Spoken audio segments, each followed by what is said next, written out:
That's not a RimWorld start screen. There it is. Good morning.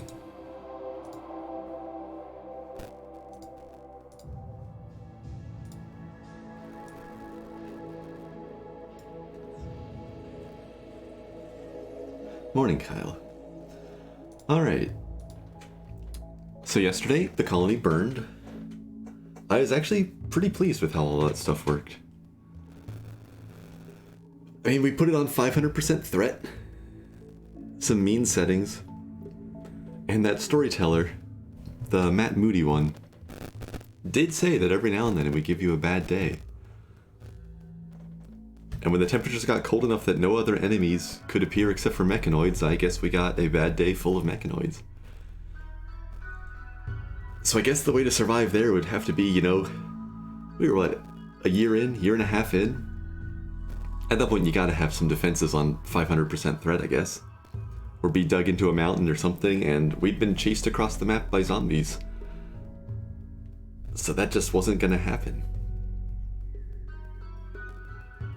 So yeah, I'm pretty happy with how this scenario worked out overall. It showed that one determined person could survive the initial zombies with a short bow and get going, and just after that, things get real difficult. So it's time for some different settings. Didn't open the mods in advance when I started just now, so I'm not going to spend the time waiting for that to load. But I have made a bunch of changes. This is a relatively smaller mod list this time. The magic is out. So this is zombies, but other than that, this is more of a serious zombie run, I guess. There's no RimWorld of magic. There's no magical menagerie, there's no alpha animals. Which also let me remove some of the frameworks, because I'm kind of wondering if some of those caused the weird error where I couldn't banish people. But I've also gotten rid of the fences. So the final defense for the colony can't just be to put up a fence and shoot zombies over the fence.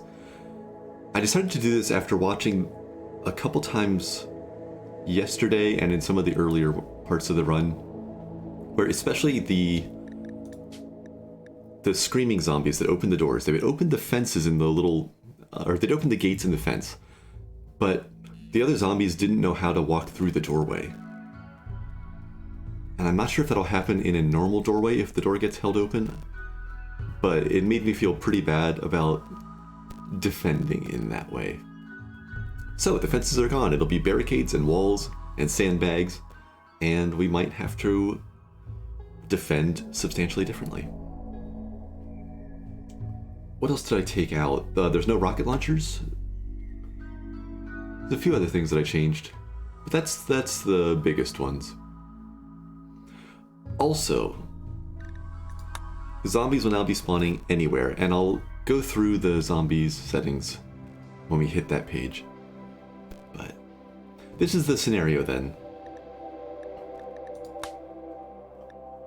Let's see, I don't think actually I need to edit anything. So I've taken the Lost Tribe scenario, where you start with 5 people and some basic supplies, 3 random animals, and everybody's starving a little bit.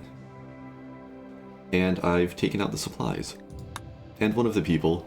So you still start out starving with the chance of some malnutrition. It'll be 4 people. Oh wait, I don't know if I added... Do need to go to edit mode. No, it's here. Okay, so new basic tribe here means that we start without any research whatsoever. I've added that in. But yeah, that should be part of it. New basic tribe. So no research, no supplies, 1 fewer people just because, I don't know, 4 sounded like a fun number. And we'll see if we can hold out. I'm not going to use Matt Moody this time. I think he's very entertaining, but I'm curious about some of these other ones.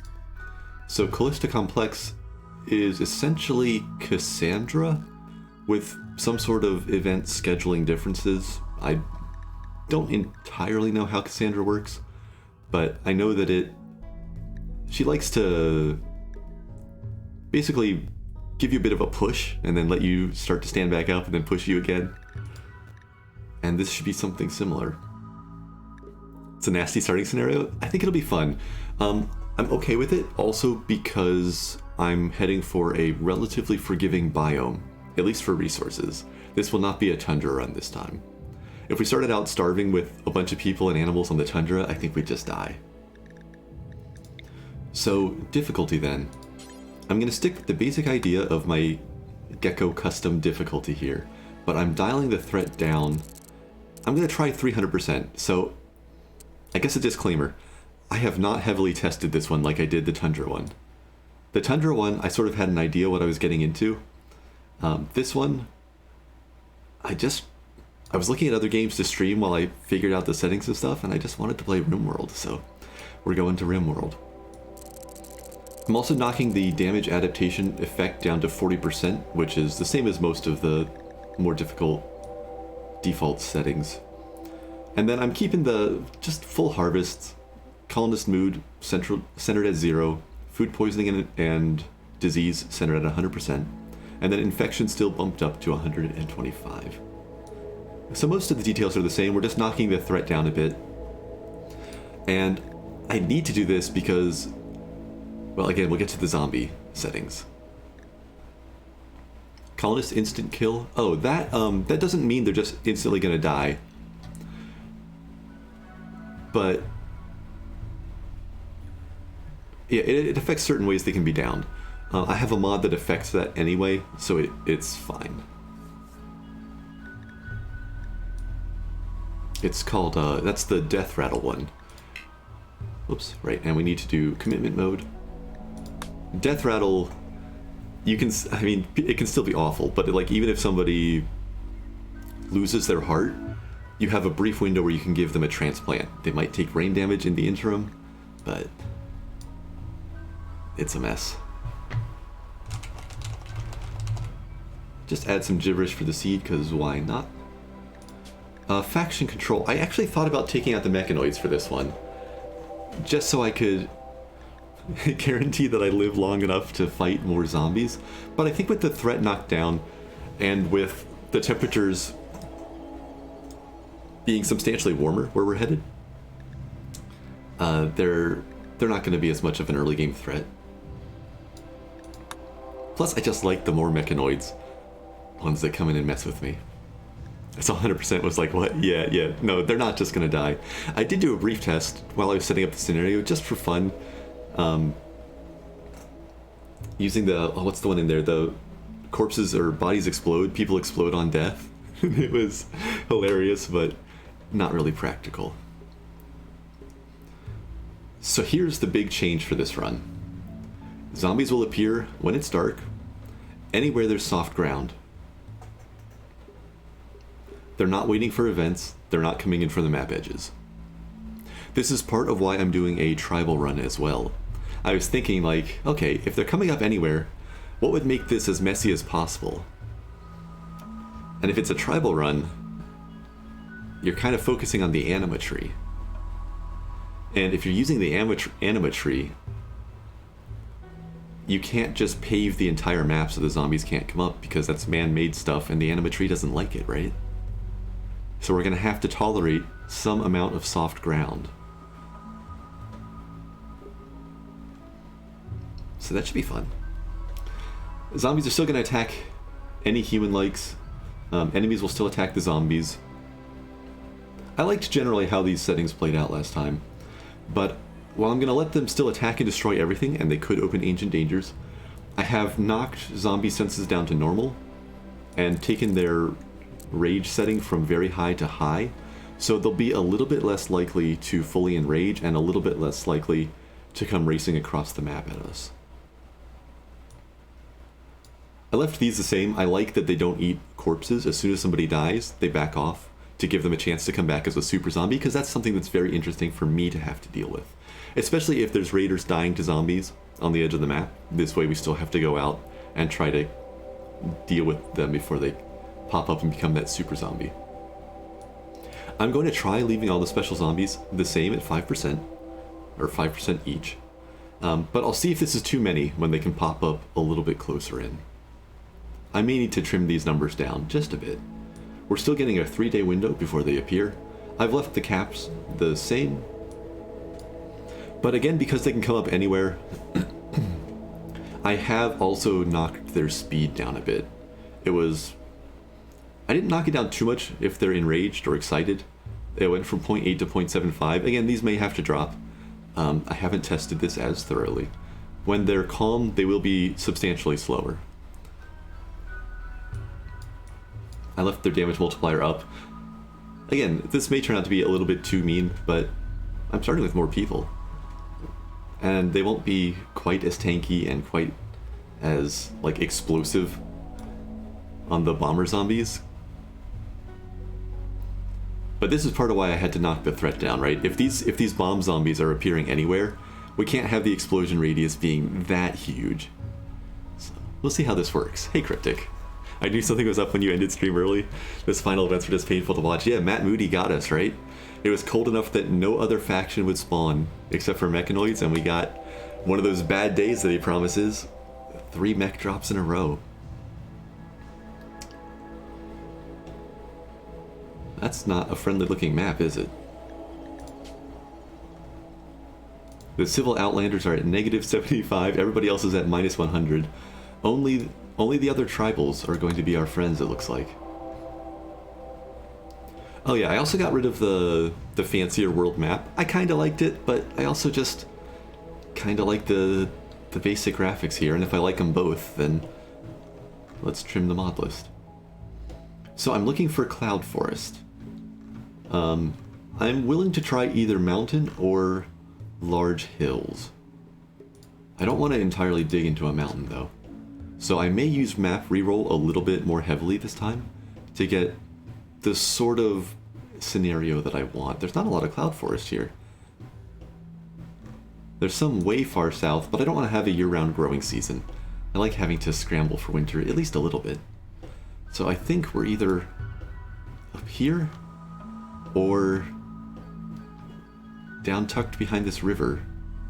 I was kind of hoping for a Cloud Forest with a river running through it, but it looks like we didn't get that this time.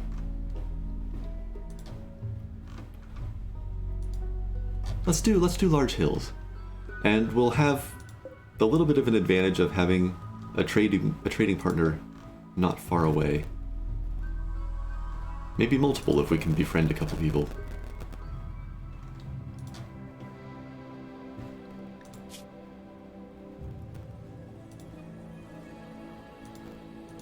Ooh, given a choice between marble and limestone, slate, and marble, gotta have that high color contrast. Let's go in here. And we'll do 275 by 275 just because I like that.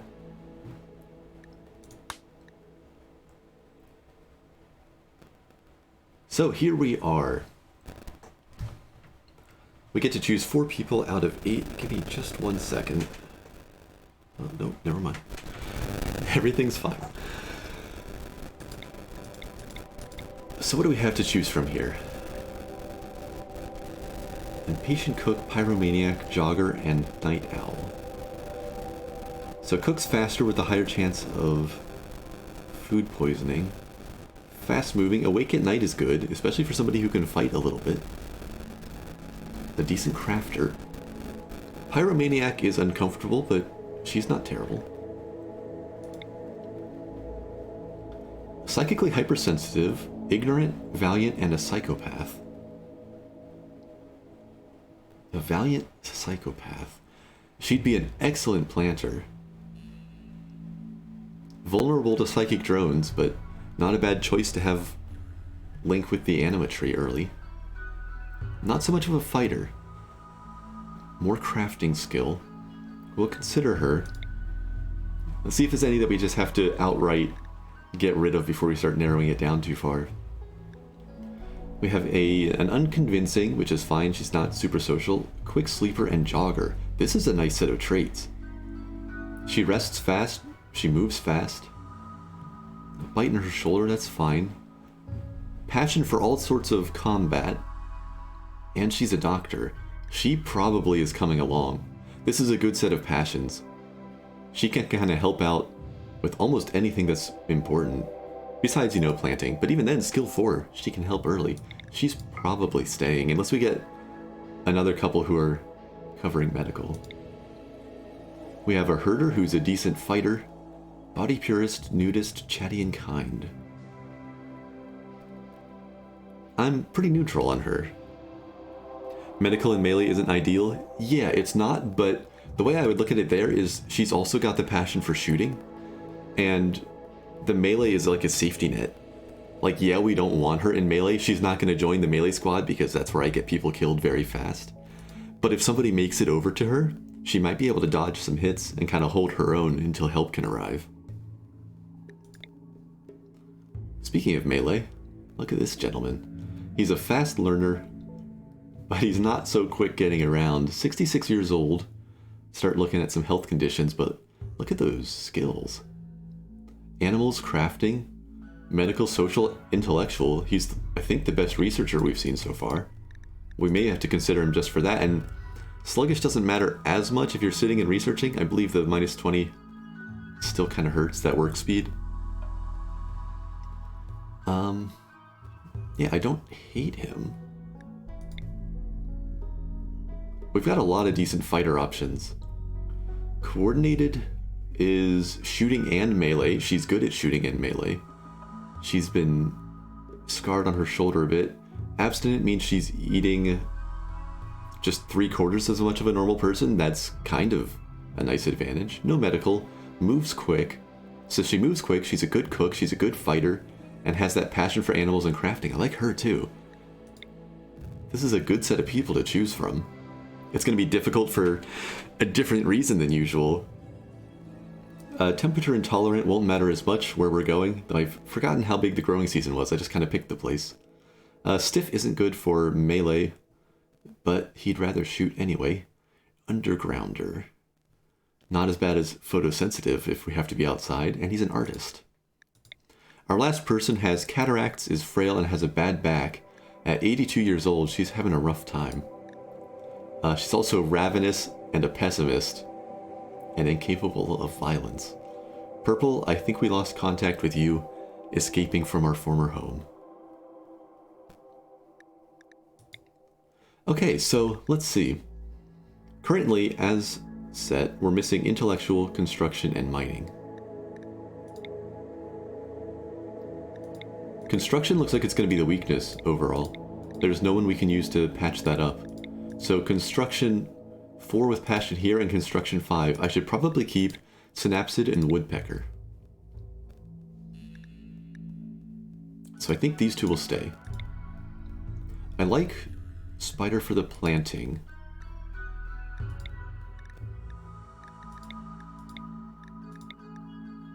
Do we have any other planting options? It would really just be centipede.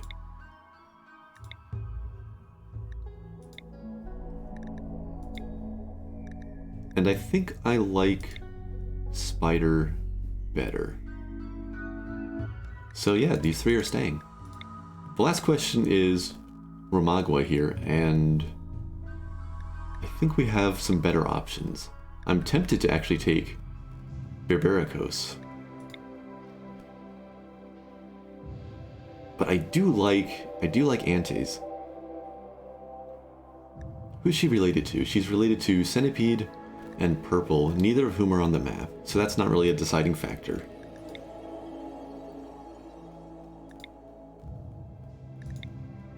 Let's take this gentleman.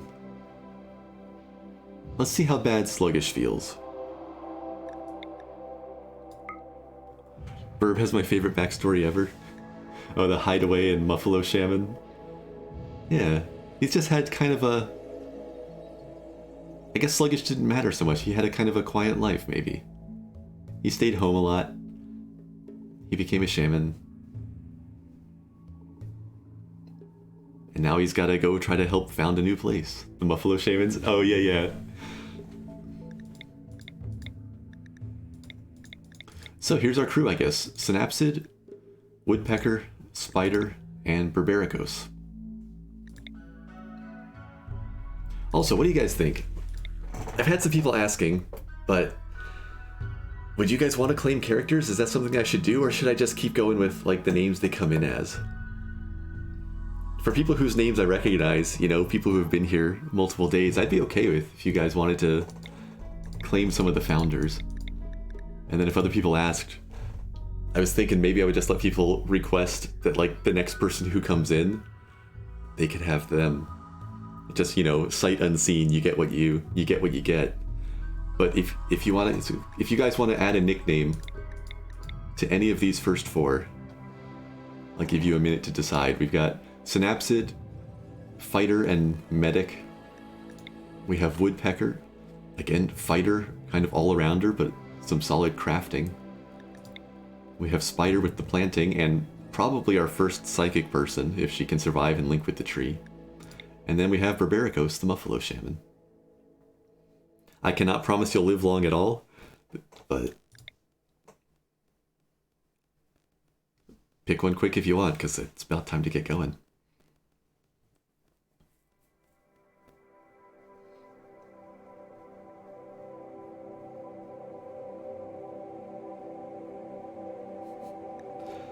Alright. Okay.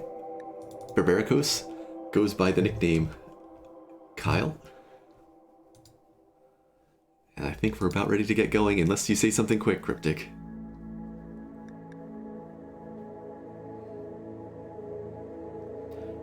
This is way more promising than I expected.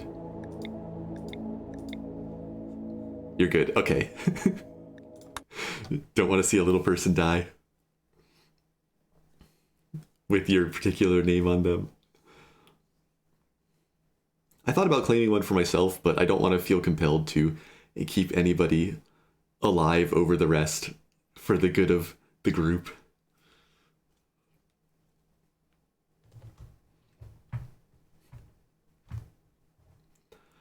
So I am willing to re-roll the map a little bit. I don't want the animatree to be like way off on the end. If I name someone, they'll just end up dying by a rabbit or something. It's entirely possible. Or, you know, like day 2 plague. I forget what the timers are for that. Oh, nice! Finally got one. Okay, so remember when I said that I took out alpha animals and I took out magical menagerie?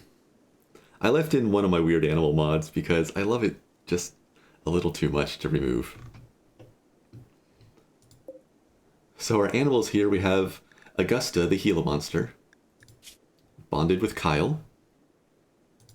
We have Novella, the Labrador retriever, bonded with Woodpecker. And we have Rococo, the Yorkshire Terror, bonded also with Kyle. And I just love these things. You can't see it that well facing that direction, I guess, but we'll see it shortly. They're just Yorkshire Terriers crossed with wargs, and they're amazing. So what do we have here on the map? We've got the Ancient Danger. No, that's not the Ancient Danger. I thought that was Constructed Wall.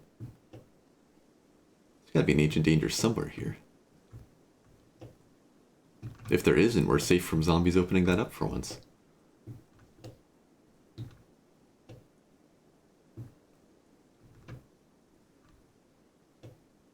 Curious. I guess we got a little bit of luck there. Nope, I stand corrected. There it is. Blending into the hillside. So it's just over the little lake there. There's clean walk-in paths, so zombies will probably come and mess with this. What I'm really looking for is the anima tree. If it's too inconvenient and out of the way, I'll probably re-roll the map. I'd like to have something I can build around a little bit. Oh, nice. It's actually right out here in the middle. Or at least not too close to the edge. We can work with this, right? I think I like this. I've never really done a big anima tree-centric run. So we've got rich soil all around. This is what I meant about it being a relatively friendly biome for resources. We're not short on trees. We've got rich soil. We've got... Let's double check that growing season. We've got about half the year to plant stuff. So as long as we get going now, it shouldn't be too hard to get things stockpiled. Though, we got some work to do. We need to research pemmican before winter, along with researching passive coolers before we head into the height of summer. And some complex clothing wouldn't hurt, but that's going to be a little bit further off. So things will be a little messy. Recurve bows might even be necessary.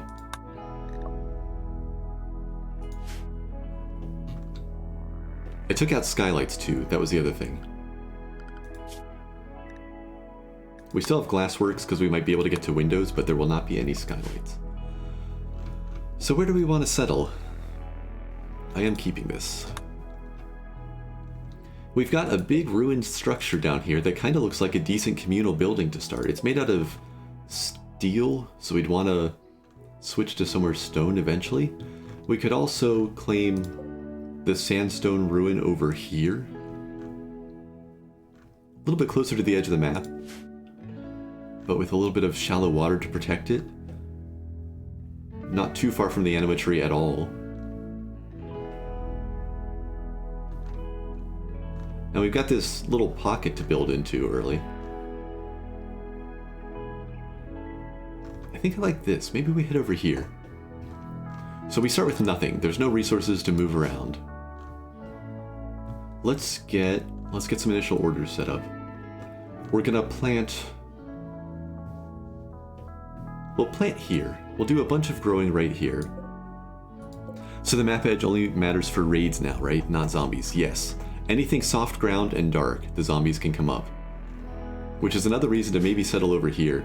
We've got some cobblestone placed and we can just set up a few torches and give ourselves a little bit of a safe zone. But yeah, I still like to have that little bit of insulation. This is why I like that 275 by 275 map size. You get a little more room to build where you're not just, you know, right up against the guys spawning out here with rocket launchers later. They don't spawn and shoot. I like this. And I like this for an initial growing bit, so let's actually do work priorities first and see exactly what we're working with. Oh, wrong way.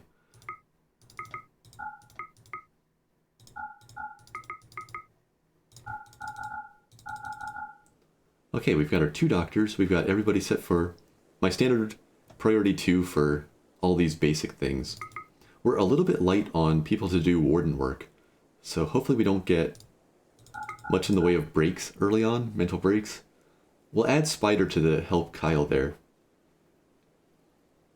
Only skill 4 on wardening, but with some passion. It's worth trying to get her trained up a little bit. For animal handling, it's mostly just our resident Muffalo shaman. But I think we'll probably have woodpecker help out there.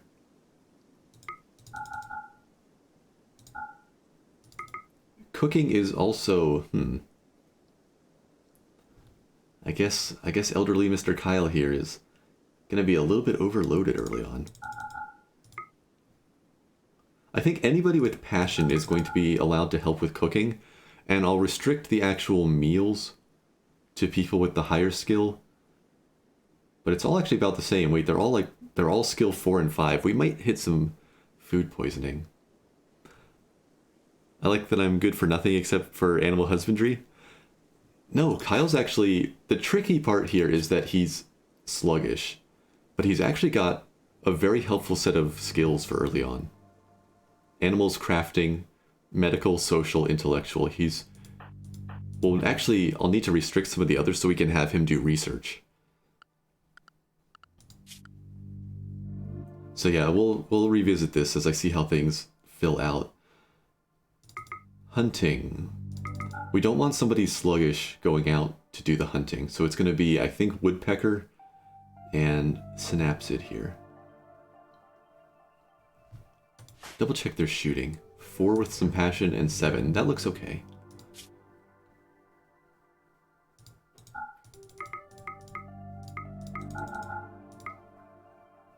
Construction will be also those 2. Could end up with some priority troubles here. Spider is our farmer, absolutely. And we don't want to give her too much else to do, which is fine because she's not that great at everything else. I didn't notice how old I was and dying first for sure. It's possible. It's entirely possible. At least we can get herbal medicine out here it's going to be, the heal root's going to be a lot more common than on the tundra. Though not super common still. Mining is just woodpecker, but we shouldn't need to do too much of that beyond maybe some basic steel early. I think woodpecker's going to help with growing as well. Woodpecker's getting overloaded. For crafting, it's Kyle and woodpecker. With some passion on spider. We're gonna have to specialize a little more. Other things we need for sure. Research. So we need to make sure that Kyle's not too overloaded because he needs to get to the research. But he's also by far the best crafter. Not by far. Woodpecker's not far behind. Just these two again are getting overloaded.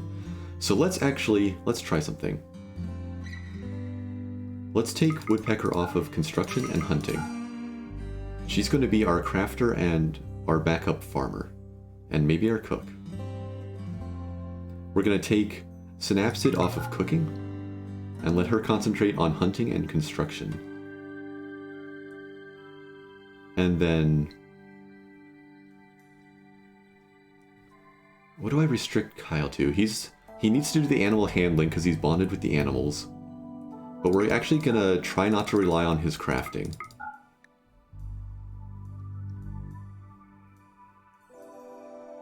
How does this look then? Medical, this is fine. Wardening, we have 2, that is high priority. We have 2 for handling. Woodpecker is kind of overloaded. Let's try to take her away from handling and let Kyle just take care of that. She can focus on helping with cooking, growing, and she's going to be the miner and crafter as well. After the initial bit of planting, I'll probably take her off of growing and leave that to Spider. Then she's just mining and crafting and cooking.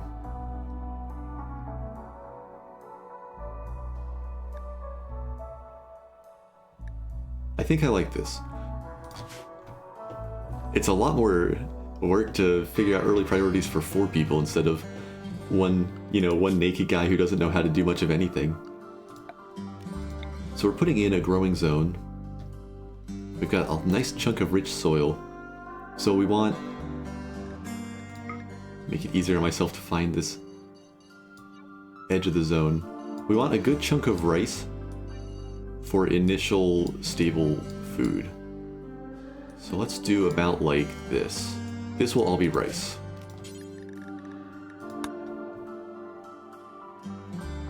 That's not a ton for 4 people, but it's more of an early supplement. We do have berries we are going to hunt. Then we'll put another one in out here, make sure it doesn't connect. And this is, since we have the capability for it, this is going to be a heal root patch. Below the rice, we're going to plant corn down here. Where does that end? Oh wait, I can just drag up. It'll automatically stop against that zone.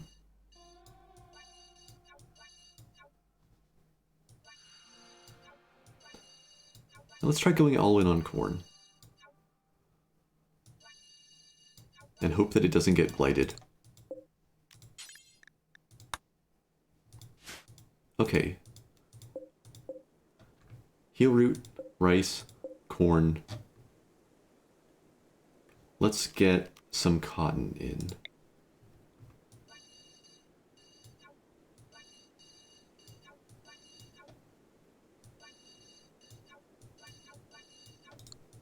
Gonna try to plant a fair bit of that. Maybe I should have reversed the size of cotton and heal root.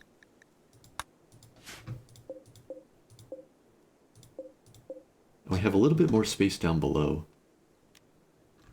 I'm okay with kind of trying to plant this whole thing, just because again, wait, who was it? Spider? Spider is so good at planting. She's gonna move quick.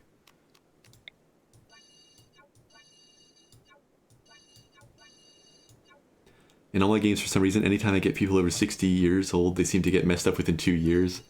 It can certainly happen, right? Every time their birthday rolls around, they have that chance to get some extra unpleasant thing happening. I don't have any chemical interest, right? I have a pyromaniac. I have a psychopath. Yeah, no chemical interest. I wonder if it wouldn't hurt planting something to handle somebody with chemical interest, though. Or I could just plant strawberries for fun. Or potatoes as an in-between on the rice and corn. Or hay grass for animals. None of these are terrible plans. We'll probably end up with an animal herd. Let's get a little bit of hay grass going.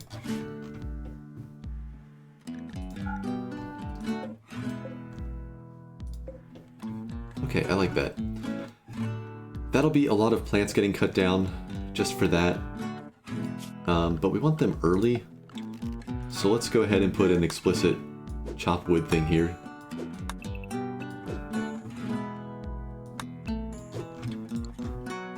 And then what are we doing over here? We claim this door, and we'll need at least a door on the other side. We'll need a stockpile in here. We've got 2 tables. We can eat at tables in no time.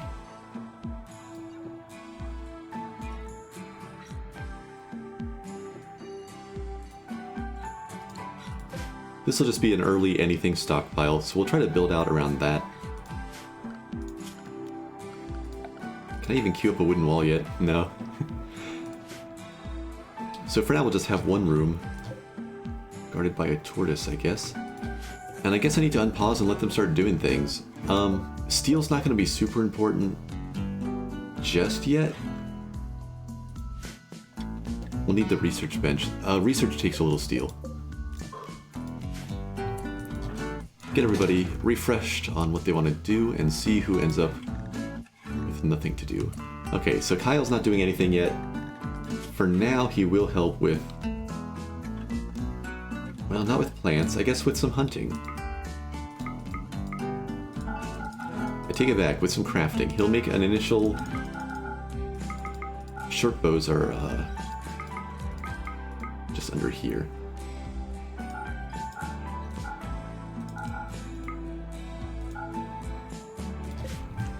Okay, we need that initial bit of wood, and we'll have the crafting area, I guess, just right over by our little stockpile.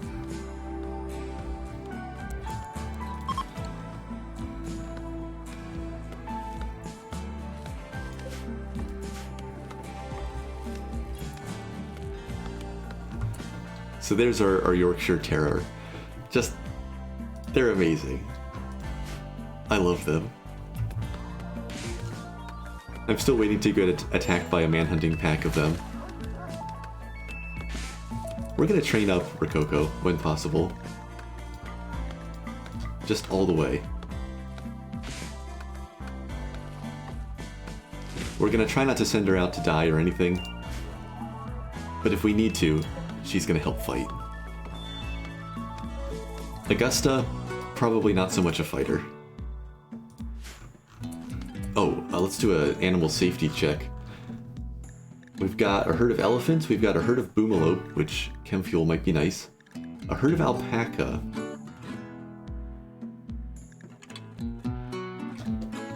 Maybe I should just try to tame the alpaca instead of harvesting, or instead of growing cotton. We have cassowaries, capybaras. We don't have any predators out here. That's pretty nice. We also may need to just hunt the alpaca for early meat. And we need to... I've messed up already. We're starting malnourished. We need to immediately harvest berries. I'm going to select all my growing areas and say, hold off just a second. Let's get everybody past the initial malnutrition. We can't hunt till we have the short bows. We have some timber now, so let's queue up. We want like 3 short bows. And then maybe a club.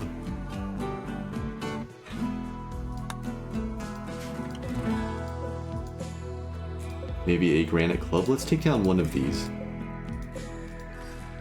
One of these monuments.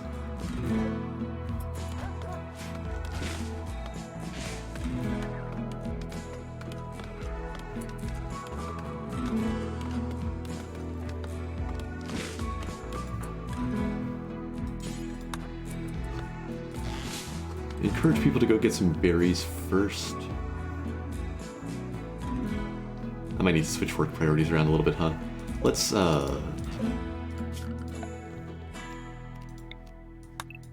cancel all that wood cutting, actually. That should probably do it.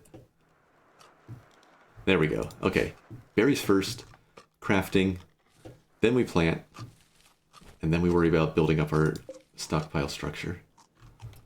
So we got crafting underway for the short bows.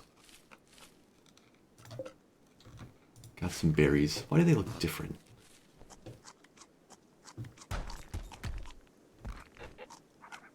Everybody will just claim them as they can. Is that all that was here? I thought there were more berries. Here's a few more down here. Just keep on grabbing berries. Just gotta get past this initial hunger.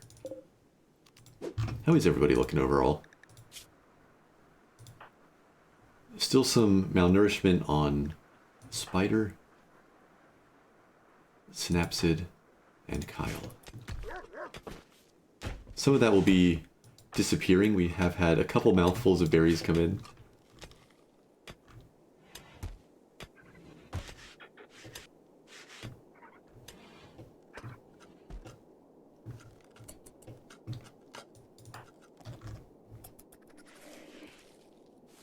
At least we have a reliable gatherer.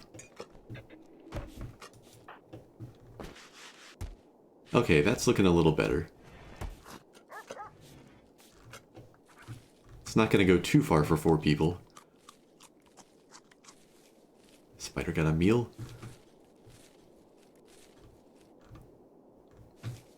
Make sure that we bring all of these in. Make sure that we bring all of these in.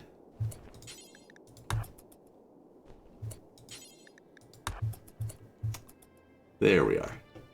I think they were actually both trying to reserve them. It wasn't they were getting left behind, somebody else was already trying to haul them.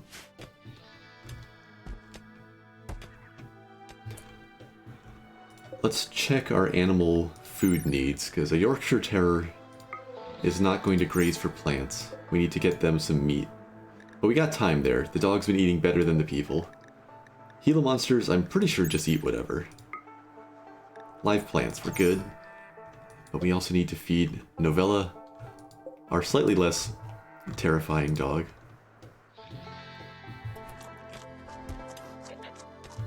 With everybody getting berries, I think we can allow planting again. Woodpeckers securing some steel.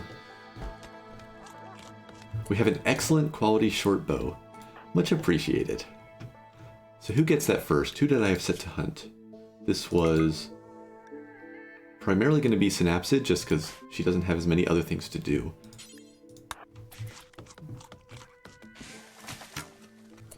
And we need to get some initial targets. I was thinking about taming the alpacas, but I think we just need the early meat. So we're going to hunt them. We're going to set up a dumping stockpile to drop the poor alpacas.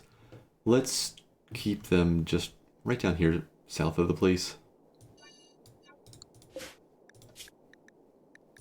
So this is non-rotten animal corpses. And we'll add a butcher spot.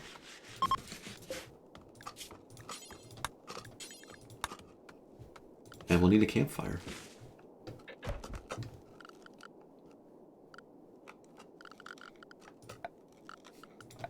Temperature. Maybe we can get a little cooking area back here in the corner on stone ground.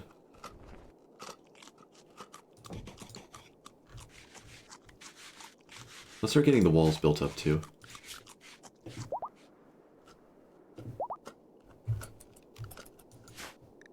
Going for a walk. We still got a little bit of berries, but can you do that hunting? Her recreation's reasonably high. I think it's okay to just send her out. Build complete, make short bow. So the others were normal quality.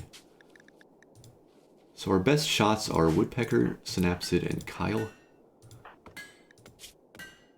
Yeah, Spider's not so much of a fighter.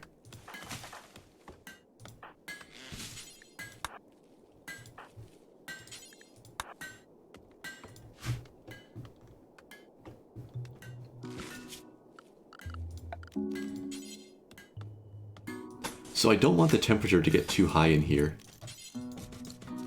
And, you know, cook whoever's cooking. So we're actually going to go ahead and put in one of these rustic windows to allow airflow. Not going to be too much of a pretty window. It's just going to look out onto the awful stockpile. Maybe I should face it this way. Let's actually cancel that.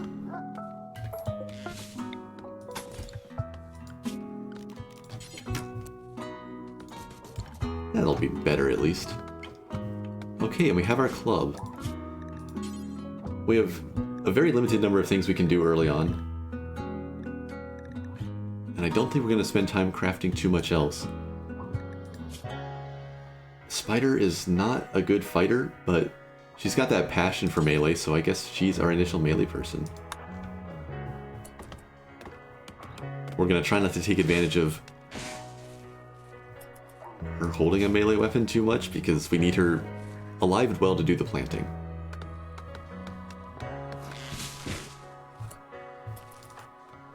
So we have an alpaca coming in, we have the fields in progress, we have 2 days and 10 hours till the zombies arrive.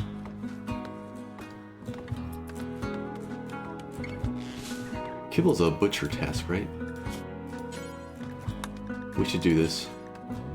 Do until you have X.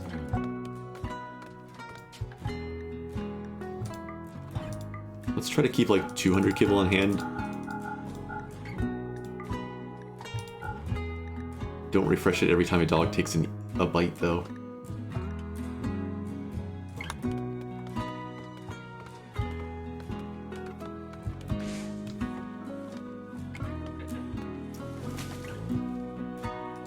Well, it's a start. Before they go to sleep, let's at least keep them all together.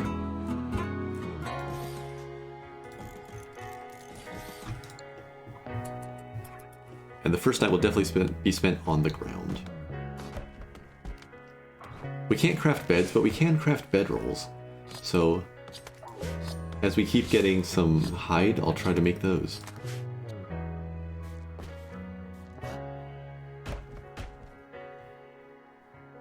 And there's the first day.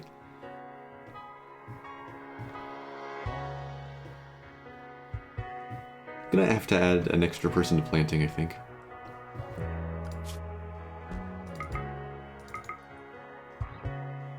Except now, I want synapsid hunting.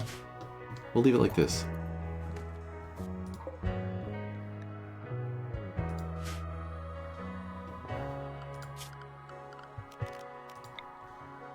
Let's see, let's keep the animals right over here. Not this first night so much, but they'll figure it out. No predators have wandered in, the map is still relatively safe. So the quirk of the cloud forest here is that the foggy weather types are much more likely, so our ranged accuracy is going to suffer a little bit.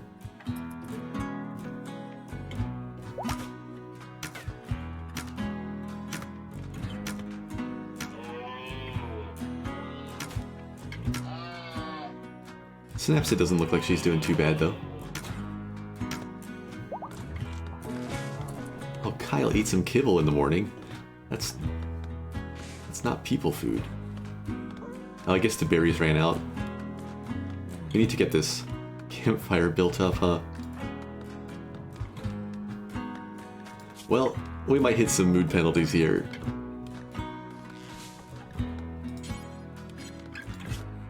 Was Kyle okay at construction, or was that one of his weaknesses? It was one of his weaknesses. Okay, no, we leave priorities, we trust it. The fields are coming along nicely. We're bringing in animals.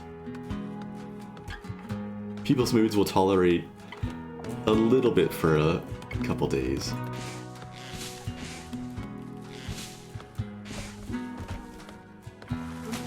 There's another alpaca. What else was out here that we could hunt?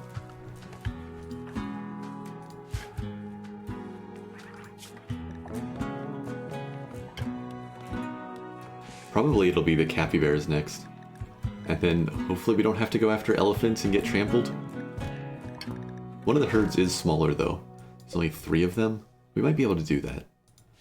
Just group up everybody with the bows. I should actually just craft another short bow. For the zombie wave, we're not going to want somebody with a club.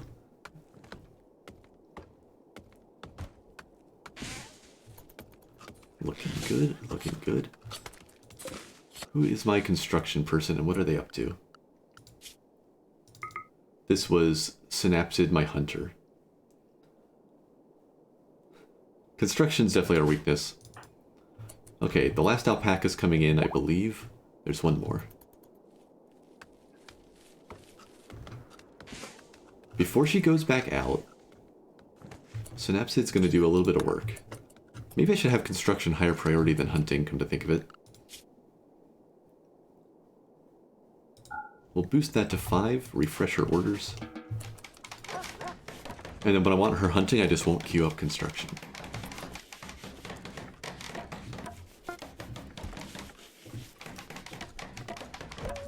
Okay, another normal quality short bow.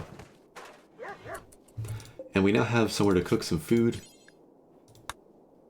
With 4 people and no refrigeration, let's not try to keep more than 12 meals on hand.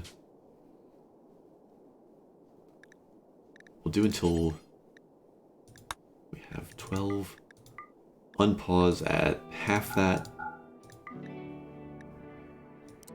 And restrict it to skill 5, I think is our best.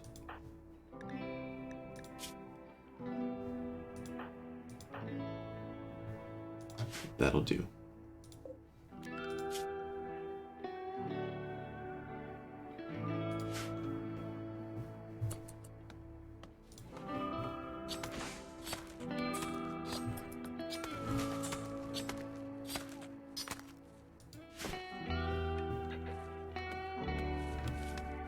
I'll go out and grab more berries and heal root and things once the fields are planted.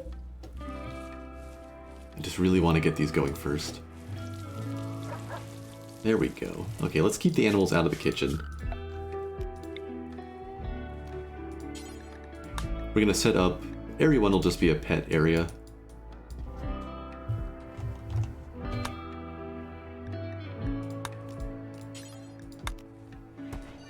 So we don't want pets in the kitchen. And we don't really want them grabbing food straight from the stockpile either. So I'll move their sleeping spots around.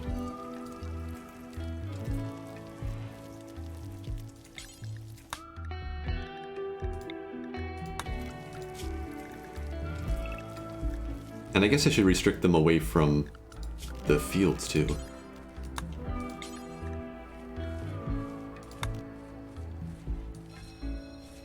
And that way if we get like an animal self-taming, I can throw them in there and just protect the crops real fast.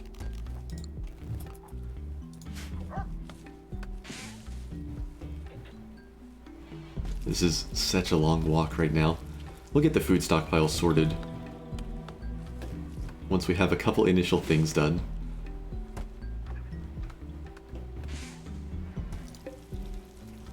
That's the final alpaca now.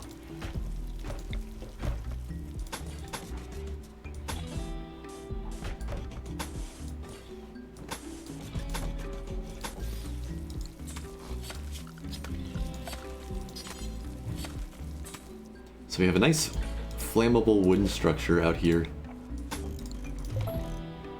in the middle of a forest. What could possibly go wrong?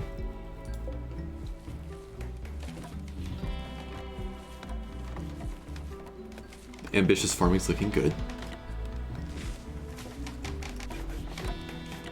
Didn't end up with too many meals stockpiled. What's Kyle up to? Is he prioritizing animals over cooking? He isn't. Yeah, this should be fine. He may have just been walking the Gila monster.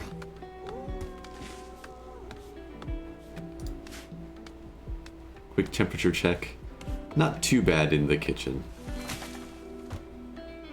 The window's doing its job. It's still dirty though. Okay, so day 2. We don't have much in the way of zombie defenses yet, but we still have a full day to sort of figure out the torches, and we have a decent wood stockpile. to get that going.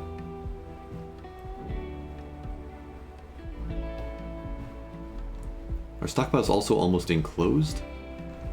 Food is still a problem. So I'm gonna go ahead and queue up the berry harvesting. The farming is almost complete. Just grab everything. There's a lot of berries.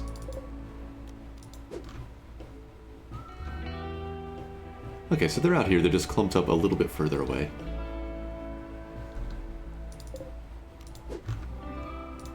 So that'll help. And then when the stockpile's enclosed, we're also going to hunt capybara. Not cassowary. We'll leave the murder birds alone for now.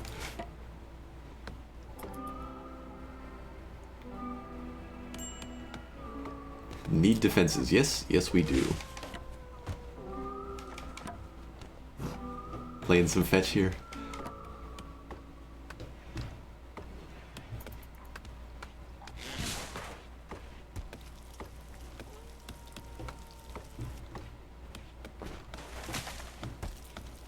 So nobody's currently starving.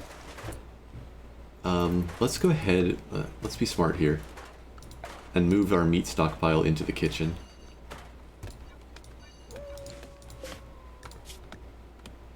Clear everything. This will be raw food, meat or animal products. This will be raw food, vegetarian. Both of these preferred, and then we set the cooking order to be drop on ground and get some efficiency.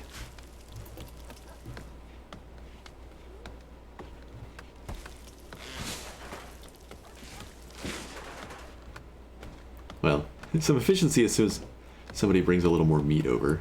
Oh, I see. Kyle took it to train with. Might be a little ambitious trying to do that much training so early. Let's leave it at the attack training for now.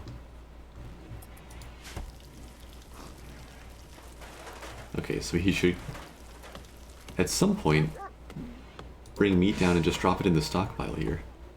Usually they're a little more aggressive about that.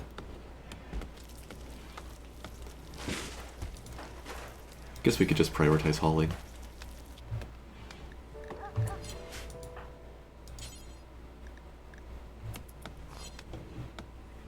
Is he on it? He's got it.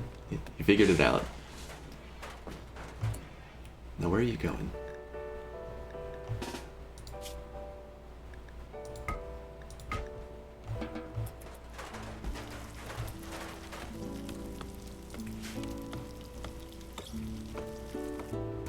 That's more like it. Now we'll actually have some meals for everybody to eat at the end of the day. So zombies can arrive in 14 hours. We should have one more day.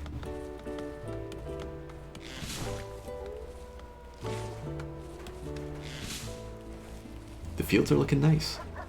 This was a bit ambitious. If I didn't have somebody with Spider's planting skill, I wouldn't have tried to do all of this.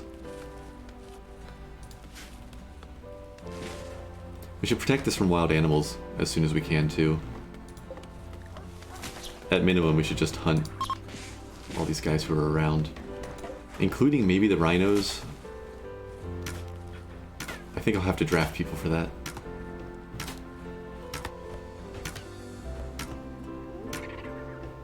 This is where I miss having my farm fences. We have a visitor. Okay, okay. We probably don't have anything you'll want to trade, but we'll see.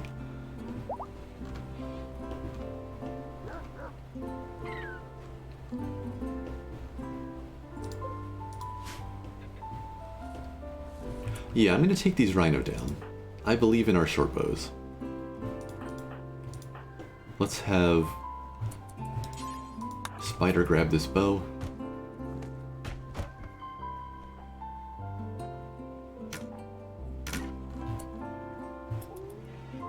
Snaps is hunting the squirrel. We'll get to that in just a second.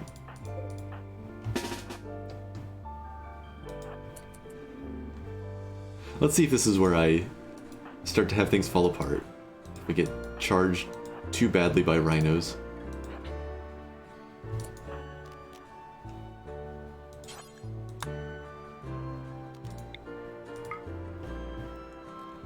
Wow, this is looking pretty decent. 4 people get a lot of work done early, huh? Okay, they're both gonna run at us.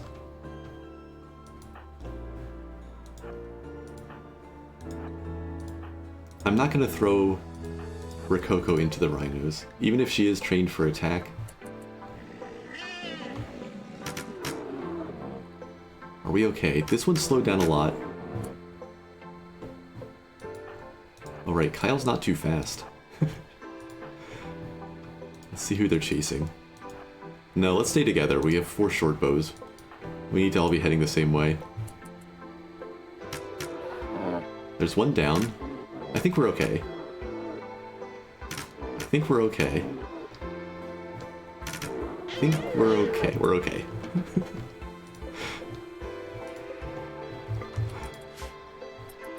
Never was worried. Yeah, we've got a decent farm. We've got our storage. This will shore up our food supply with our cooking shack. Who's our social person? Our most social person? Incapable, 3, 7 with passion, and 4 with some passion. Alright, Kyle, you're up. Once you grab those berries, I guess.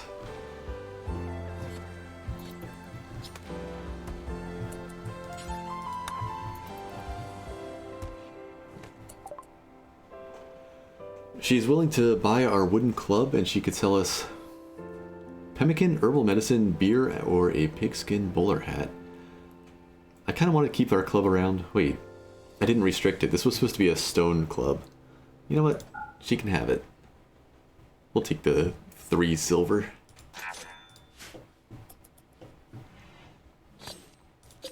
Let's skew that back up. Make a club, but make it out of stone.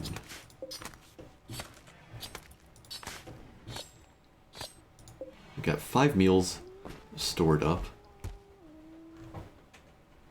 7 hours till zombies come. They'll only spawn in the dark, so it should be morning before they can spawn, and then we'll spend this next day getting some torches up.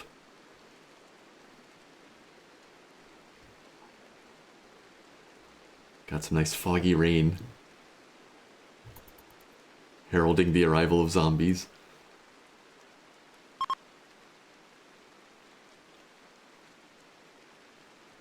Okay. This is the end of our preparation period. I was wrong. I was so wrong. Everything's terrible. I know what I did. I know exactly what's just gone wrong. Zombies spawn in the dark, not at night.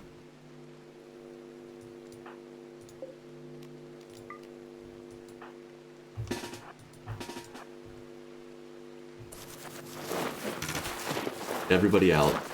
Oh, we can shoot at them before they're out of the ground.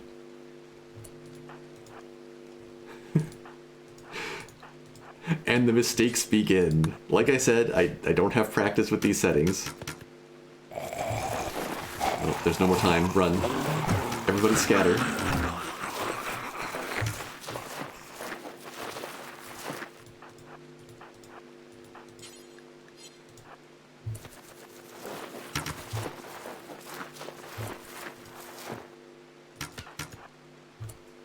Okay. 8 zombies on the map. So mostly they're in... Oh, they're gonna keep spawning in here until we can get daylight in.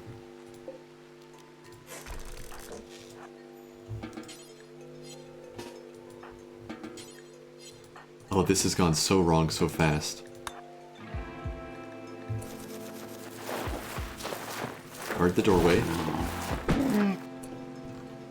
Our kitchen's safe because it's got a campfire in it. Where else are they spawning? No, it's all right here. Okay, there's nowhere else on the map that's dark enough. There's no caves or anything. There's no enclosed structures. This was a huge mistake.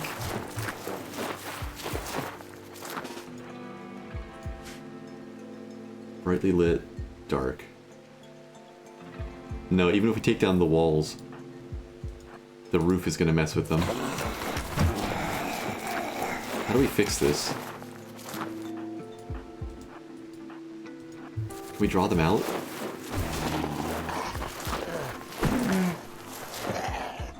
Like, I need to get in there and pull the roof down?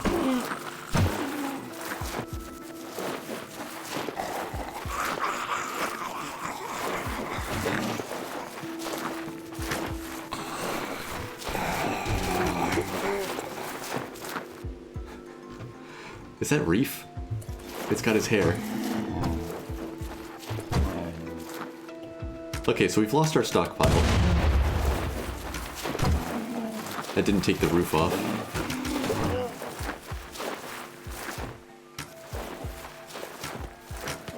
Oh, I thought it was just being nice with the zombies? No, we had the 3 days until they spawned still. Keep running, keep running. Okay, we have an open wall we can maybe use to draw them out now. We can also, where is it? Release animals. Where did Rococo go?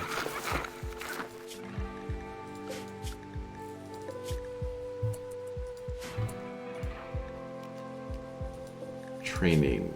Follow master while drafted.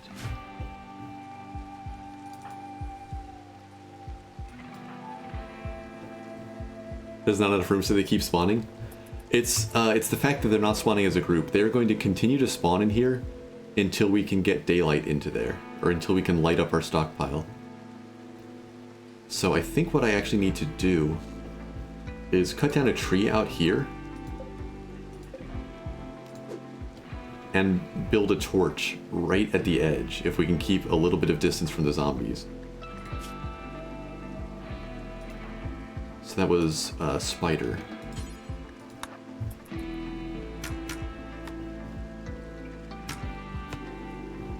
The others are going to cover her while she gets this work done. No, we shot Augusta. Let's get Novella out of there. Our Gila monster. Oh.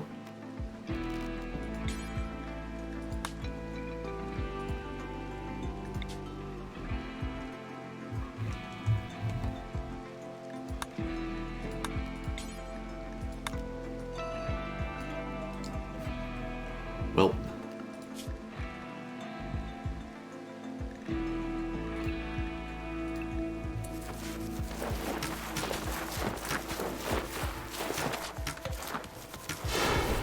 I need to restrict all of this so that Spider doesn't try to use it to make the torch. Oh, they're all spreading out everywhere. What a way to lose a game, right?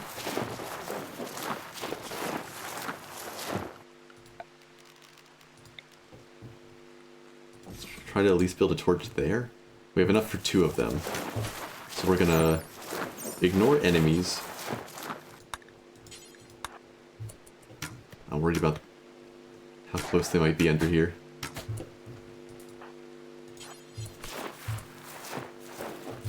Draw them away.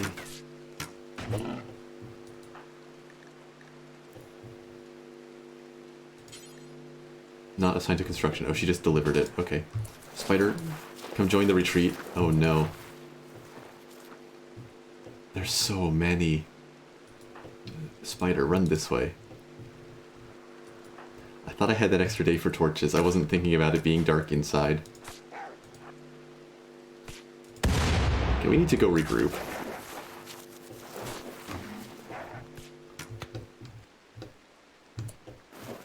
How does Spider rejoin? She has to go north and around the hill here.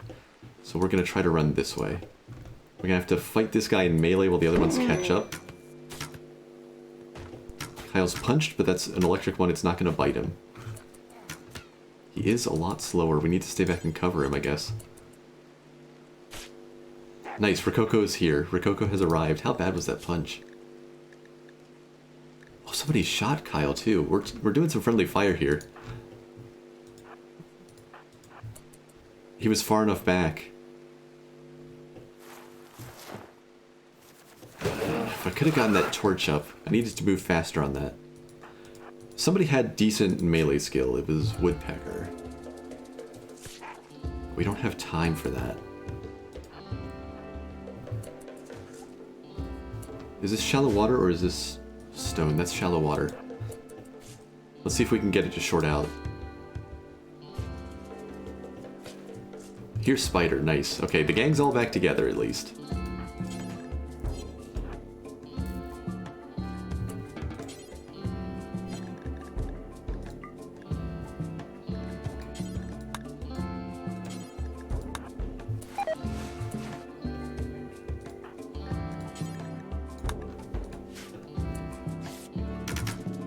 Okay, we shoot him, and then... yeah, Woodpecker will have to punch and hold the front. We need to deal with this guy quickly. Oh, I think he's out of the water. New plan. We run back here.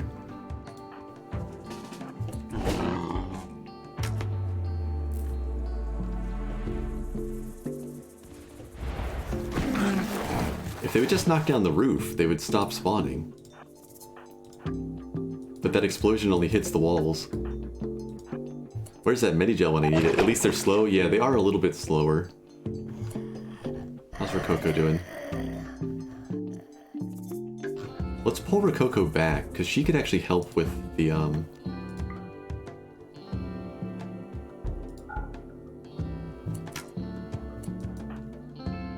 electric ones.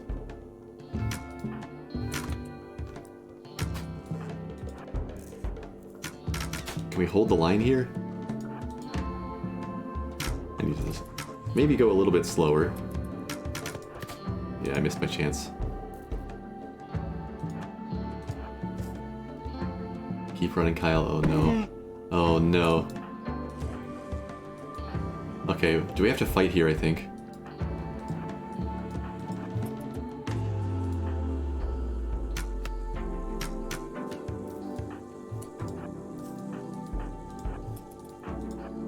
If we shoot her, we're okay. No Woodpecker run.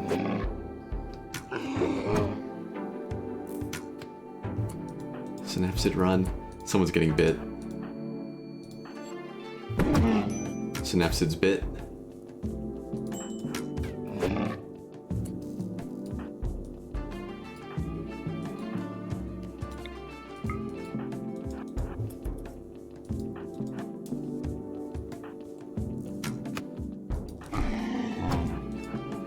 They could shoot the toxic one.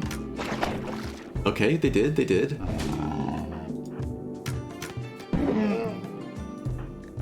It's all gone wrong. We're gonna have to start over. Okay, so that's a big mistake on me. I forgot about the darkness indoors. That's just a basic thing that I haven't had to deal with.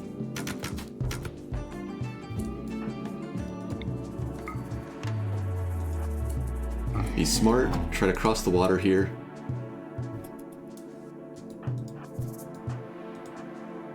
We'll get like one volley. Unless it paths around the pond. It knows. Do we go stand in the water?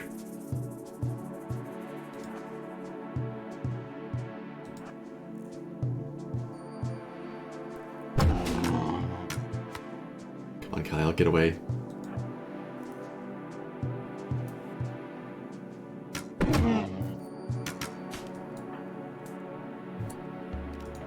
Okay, we just go punch. Synapse is gonna shoot this one and finish it. This run might be over, depending on how many of these people get infected.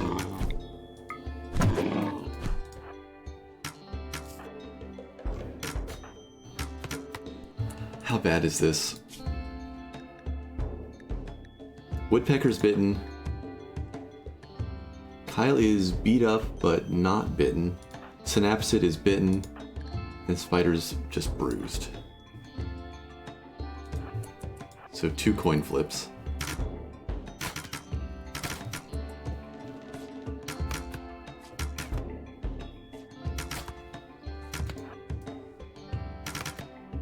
I mentioned that fog messes with ranged accuracy. Oh no.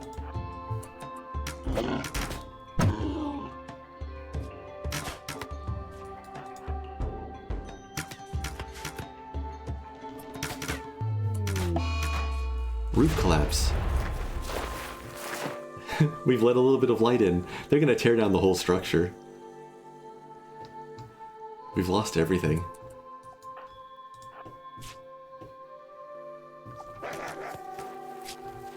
So animals Looking like a good defensive plan. At least we've learned that from this catastrophe. Wait, so the zombies never stop spawning when the area is dark? Yeah, I've made a catastrophic mistake here in not putting a single torch inside. I'm just so used to thinking from the other settings that I've got until nightfall.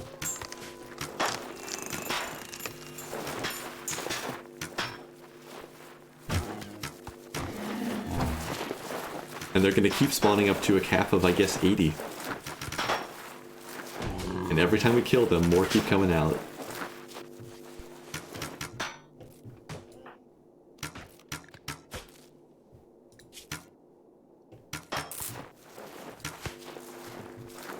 I'm not sure this is recoverable with short bows. We pretty much need to try to abandon this place and start building again somewhere else temporarily. But what do we even do? We're about to hit nightfall and we have no secure area to defend.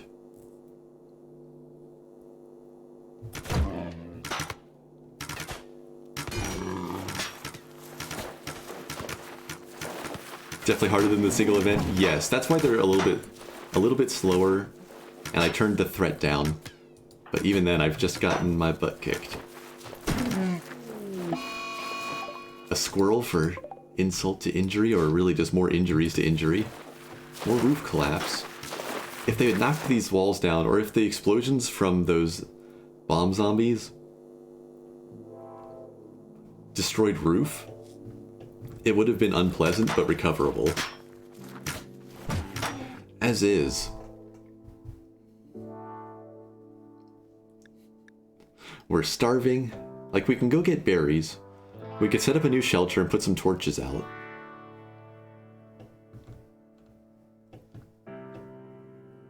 Our crops will keep growing.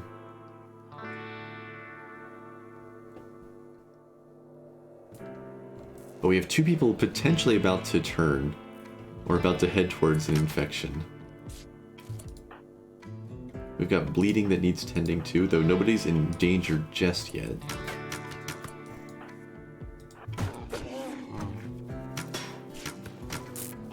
It looks like it was a good idea to turn the rage values down, though.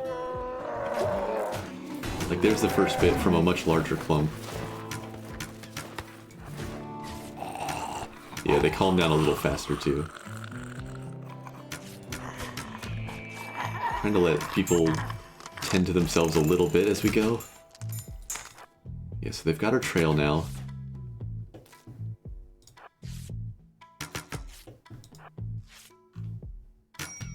Which means now we can't go build. Kyle's too slow to run anymore.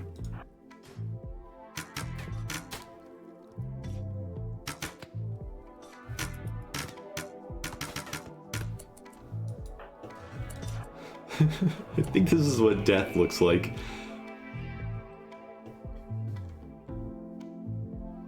Let's try to secure this little area. Is everything forbidden over here? I think so. Not everything. Not a gather spot. Toggle this off. Actually, just forbid the door. Delete our crafting spots. Delete those. Wait, I can just drag forbid and save some time. This is not our home right now.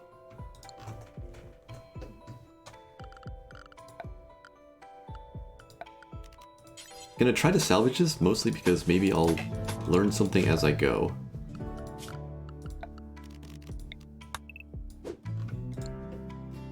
So we'll try to build shelter here. We will be smart and put a torch up. It's gonna become really important to like get a torch up in a room before the roof goes on.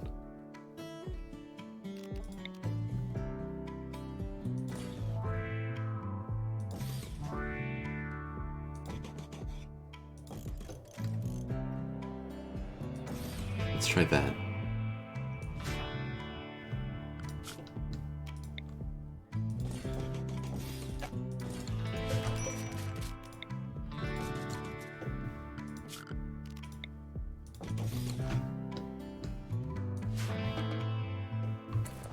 People brought meals with them, so that's good.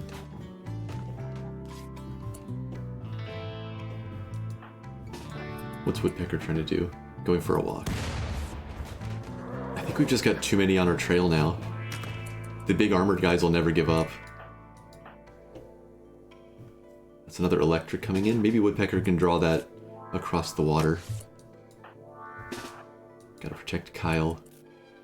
Can he finish tending? That'll have to do. Oh, they're enraged. Okay, Woodpecker. This one. Okay, she'll just have to fight it. She's our best melee.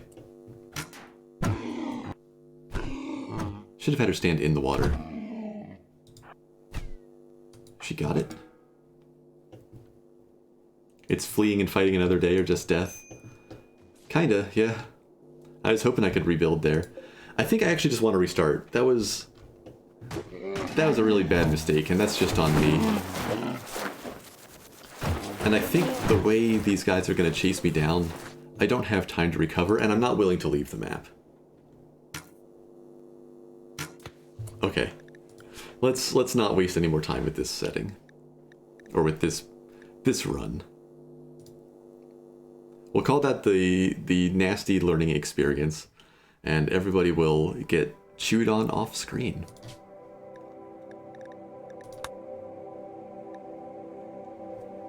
Had I forgotten any parts? I think it was all correct.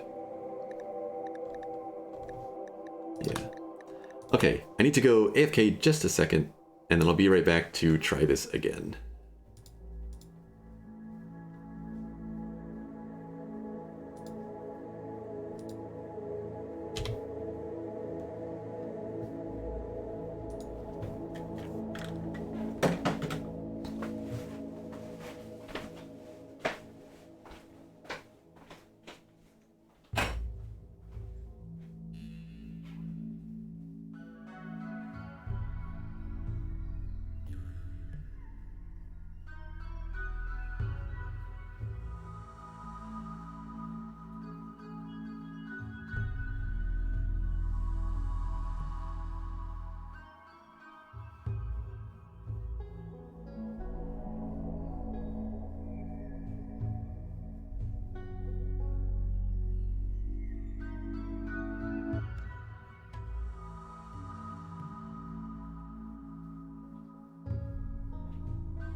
All right. Get the failure counter going in the upper corner of the screen again. I was kind of hoping that wouldn't happen this time.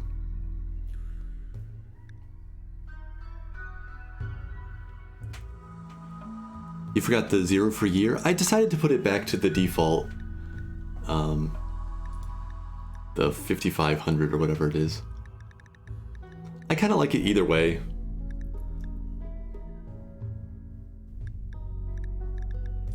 Commitment mode. Still going to try Callisto Complex. We didn't get to see anything that she was going to do. Do my custom settings. This is the same settings I set up before, except we're dropping threat to 300%. I realized when I was watching some other RimWorld streams that I'm just really used to seeing the 5500. Plus the fact that like it doesn't flip over to 1 when I've survived a year, you know, it's still offset from the start of it. I don't know. I could argue either way in my head. So when I was going through the mod list, I was like, well, if I don't care either way, or if I don't mind either way, let's just trim the mod list down a little bit. Okay. Oh, you know, I hadn't even been thinking about it. We're already going to be facing tribal research penalties. I think I could put it back to the losing is fun 80%. I don't need an extra disadvantage there. And I don't know that I need such a heavy trade price disadvantage. So let's go to 20% instead of 50. Just sort of keep refining things. These people are going to be struggling enough. And off we go.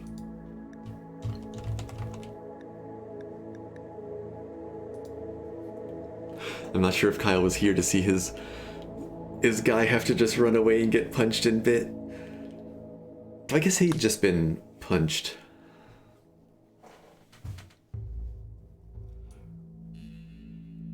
Alright. Yeah, anywhere it's dark. Oh, you were? Okay. Yeah, it's the downside with claiming a character when, when I don't know what I'm doing with a scenario yet. Like, there wouldn't have been any point to it out on the tundra, right? Those people died so fast. It's hard to tell if this is too difficult yet, because I've only lost to a massive mistake. I am a little bit worried that's going to be constant streams of things running in at me overnight, though. We'll see how it goes. Okay, so this time we have two factions that like us. Both of the friendlier groups. We're still looking for a cloud forest, somewhere with a balanced growing season. And maybe with a river. It looks like the rivers are avoiding the forests at the moment. Interesting. I could have a river if I wanted to go to the mountains. If I do mountains, I'm going to reroll until I find a place that's not like... not just a little single entrance cubbyhole. I want it to be interesting to have to defend. But I am curious about their spawning behavior when they're constrained by the hills. See if they do come in those messy, tight-packed groups that are in rage immediately. So yeah, let's do this. I'll just be a little bit more picky on the map. 275 by 275. Wait, we almost have some allies. If we could trade with them a little bit. Alright. Let's see if we get as lucky with skills this time. I should look for a little more construction. It just wasn't an option last time. Though none of these people can construct. So Paxaro here is industrious and abrasive. I like industrious. She's a fighter and a little bit of an animal handler. Wabagong, it's a name I recognize. We've had a Wabagong in our colony before. A good fighter and a good crafter, but nearsighted, so has some difficulty finding targets at range. Too smart. Misandrist. Between nearsighted and too smart, despite these fighting skills, Wabagong might be out. We'll see. Pterosaur. Another fighter, no dumb labor. A brawler. I'd really like everybody able to hold a bow without getting angry. If we need a researcher, if nobody else can do research, we might take Pterosaur. Otherwise, I think she's out. Bamley Billa is dependent on Smokeleaf. Oh, but not addicted. Energetic and ugly. Energetic's a good one. Her skills aren't fantastic, but she could also be our researcher. Maybe.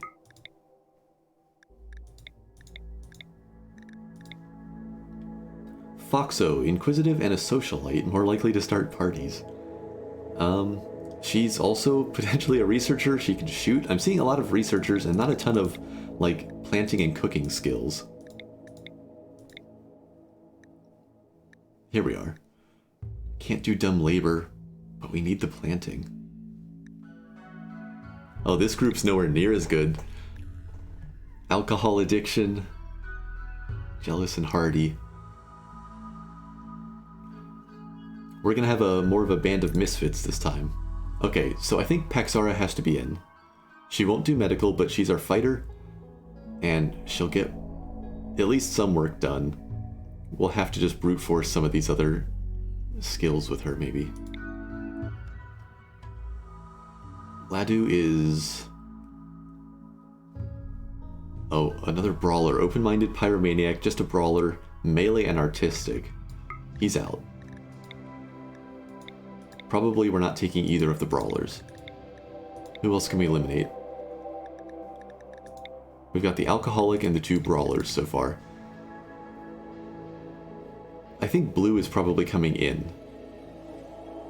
Good shooting, a passion for plants, a passion for construction. This is a nice set of things. Plus efficient, a great memory. Tortured artist is unfortunate. Incapable of dumb labor is unfortunate, but it's not the worst. So who do we get rid of? Maybe our nearsighted mental break person? She's good at crafting, though.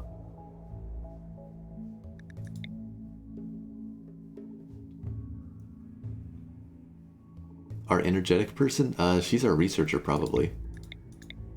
I guess we have a couple researchers.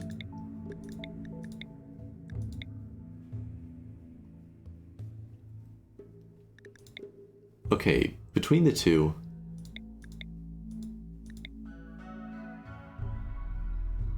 can I afford to get rid of crafting 8? Crafting 4, crafting 2, crafting 4. We're keeping the nearsighted person for her crafting. So either Billa or Foxo are going, because I want blue in.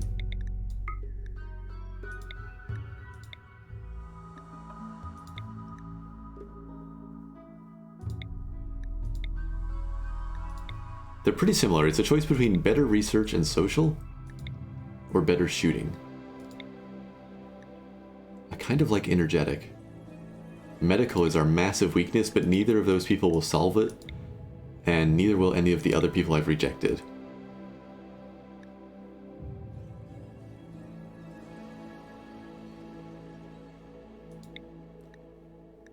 I think I want the extra... it's also good.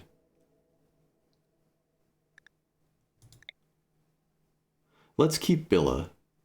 Let's keep energetic around. We're in the mountains, mining might be important, intellectual and social will be important. These are our 4. Paxaro, Wabagang, Blue, and Billa. You know what, let's not worry about claiming people. The founders will just be the founders. Let's see if they can even get a foothold before we worry about anything else. If anybody wants a character, they can just ask for the next person to join, the next wanderer who joins in, or paralyzed person who crashes. And at least we'll know we've made it through those first days and the first chunk of zombies. I might need to make those zombies less aggressive still. I am a little concerned about just how many are going to come running in each night.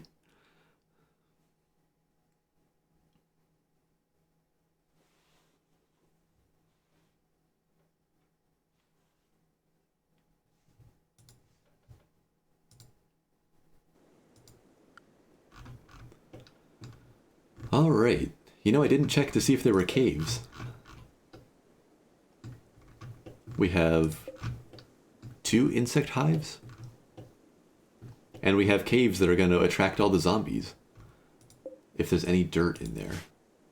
Stony soil. Wait, that actually might be okay.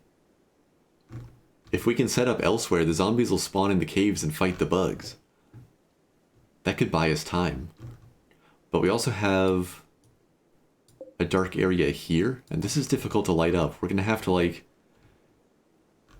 do some mining in towards the river here and make shelves to leave torches if we don't want to have them spawn in the river. This map is kind of weird. I kind of like it. If we let them spawn in the river up here, and in the caves over here, we'd have to light up this cave light up the river cave here, where it cuts through the hill, and light up the rhinoceros cave. That's full overhead mountain. We'd be committing to keeping all of that lit up or accepting that zombies will spawn there. Or we just let them spawn there and we set up in this little riverbend area, which is kind of nice. This is mountains? Yeah, this is a mountain map. I'm just curious to see how they spawn around all the big hills. But I guess it won't be groups, so they won't like come in clumped up. I'm kind of tempted to just try to secure this little riverbank and just like set up in here. We've got rich soil, though not a ton of it. We can put some lights up at the edge of the river here.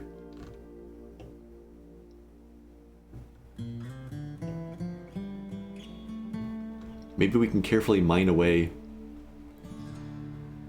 some of this and like collapse the roof. Though it's overhead mountain. I don't know if we can ever get rid of all of it. I forget how that works.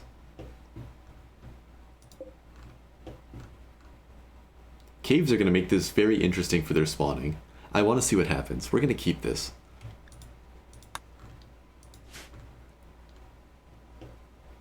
See if I regret that. Alright.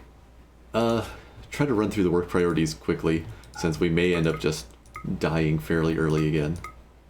We have one person who can do any sort of halfway decent medical.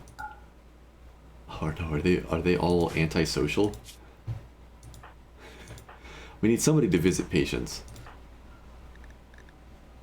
I guess that's Billa. Good crunchy noise saying that, hey, your people are terrible at the jobs you're assigning. Well, some of these are fairly easy.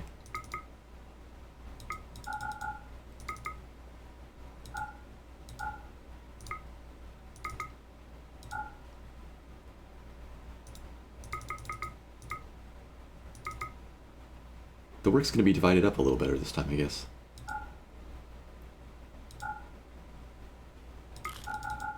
Which is a nice way of saying a lot of people aren't good at a lot of stuff.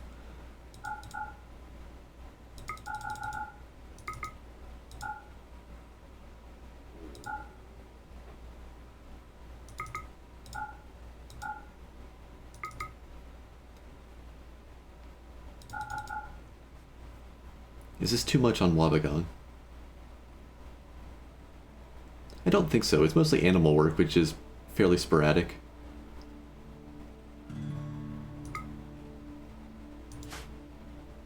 She'll basically be making the short bows and then going out and hunting and training animals off and on. I'm not going to get crazy with training the animals early.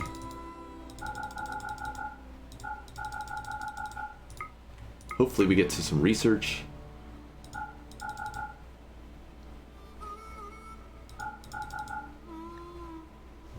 There we are.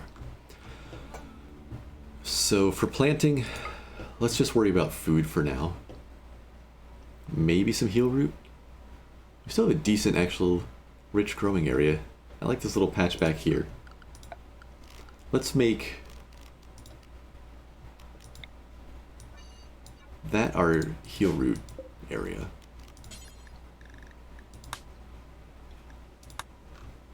If anybody can ever do heel root. Right, we got really lucky with planting skill last time.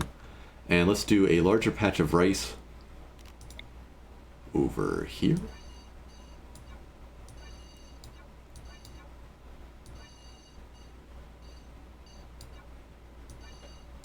Maybe out this far?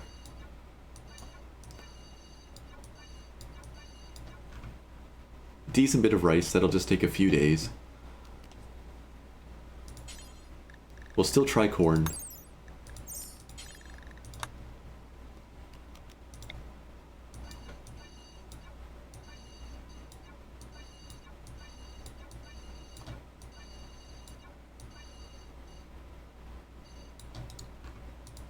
And let's just plant that for first. We have more available, we can try to get cotton going, maybe. Double check that growing season. I just kind of wanted to get back in. Yeah, okay, it was 30 days. We got some time. Oh wait, I always forget. I can just click the growing zone and see. I forget who reminded me of that. It's just one of those things I never think to look at. So we have until the 6th day of fall, assuming we can survive that long. Where's our initial structure going to be? We need a stockpile with torches in it.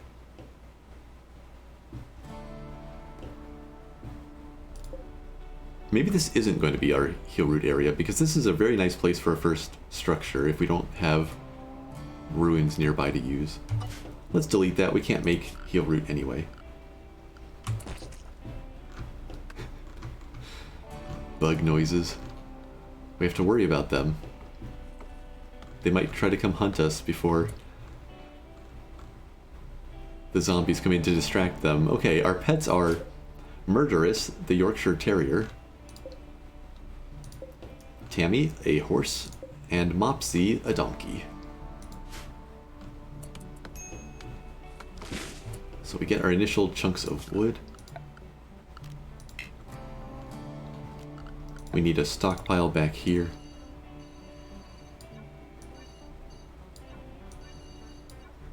I'll plan to enclose that much.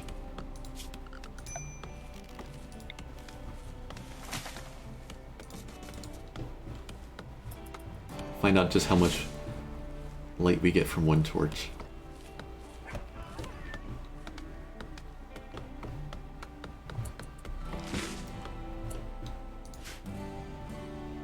Starvation, right. The initial berries.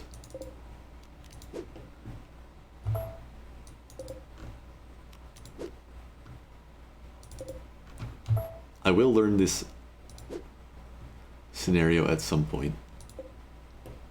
Gonna have to go a little ways out to gather our first food. And they're gonna want to plant first, I think.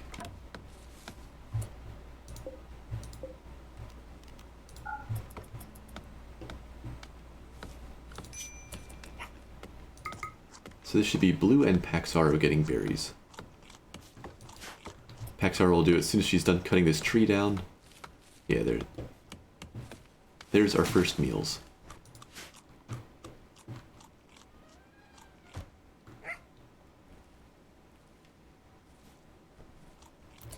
So I'm trying to think how to do this. If I build some walls along the river, we can kind of aim the electric ones in.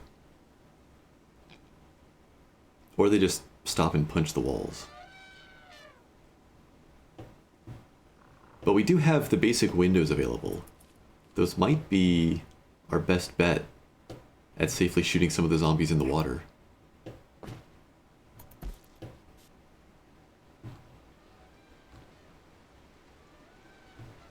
The first foggy rain. What are you up to, Blue? Wandering out there. Okay, did everybody get a meal? I'm not sure they did. Wabagong's coming to get some single berry. But bringing some more back with her. I think they might be okay for that first little bit.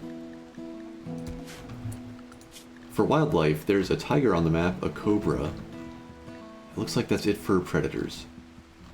There's nothing that's completely safe to hunt. Our best bet is probably going to be the tapirs? Tapirs?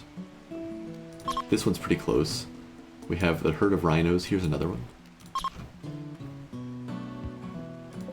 There's a goat.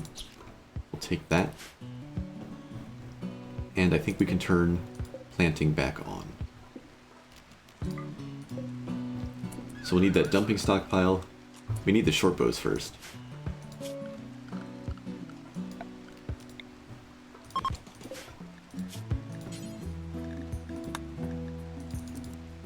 Get that going.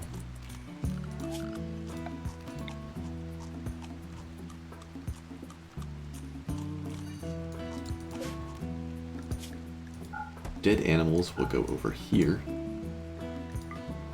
with a butcher spot.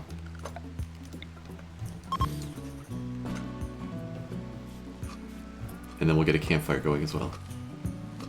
Yeah, everybody's had some food because we've got a few berries left over. We need to keep the animals out of our food production area. So we'll just say they can't come into this whole back corner.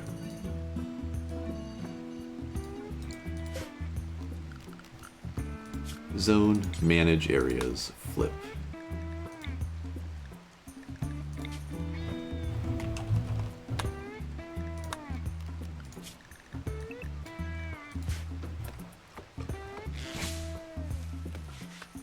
We will have to feed our terrier, everything else can graze.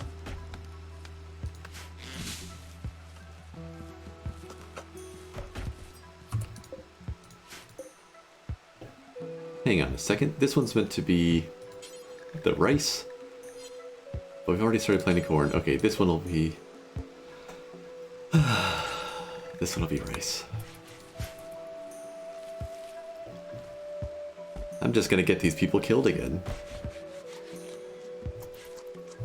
I see a good short bow, so our hunter is Wabagong, who's also our crafter, so let's give it to... No, Paxara's planting. Yeah, let's give it to Wabagong. But I'll have her finish the other bow first, and then we start hunting. Then we get a campfire up,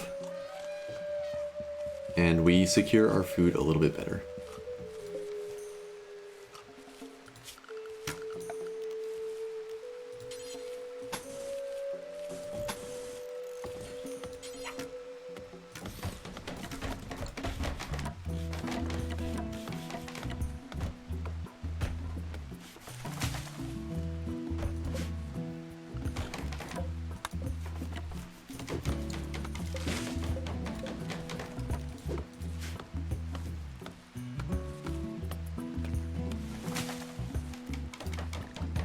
Okay, and Wabagong immediately grabbed the bow and ran off to do some hunting.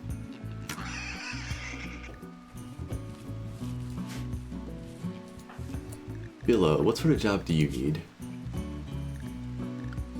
She's set for mining and construction. So she just needs some more timber to help work. But we can have her go get that initial scrap of steel, I guess.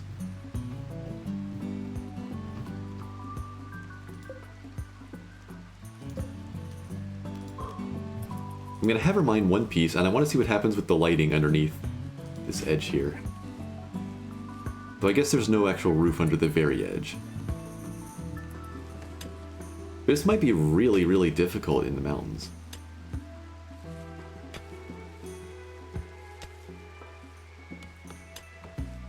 So this is all marked as lit. Hopefully 44% is enough, but that'll be a good test. Maybe they're all gonna spawn in this corner first thing. Starvation. Billa did not get enough berries. Okay, well we have the tapir. I actually don't know if it's tapir or tapir. I think it's tapir.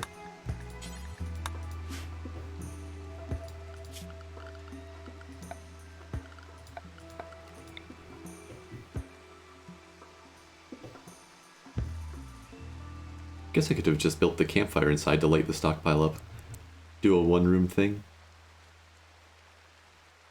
Then we're not fueling two sets of light sources.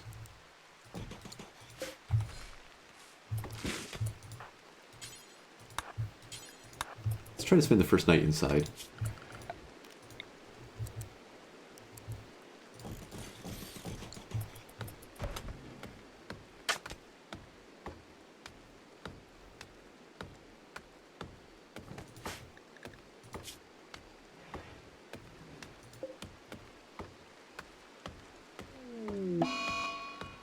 And Wabagong goes apathetic already. Yeah, I didn't grab enough berries, did I? Were there any more close by? Maybe I should have left them some pemmican to start, or maybe I just need to, you know, actually go grab a bunch of food right off. This is a weird scenario. Wait, where are all the berries?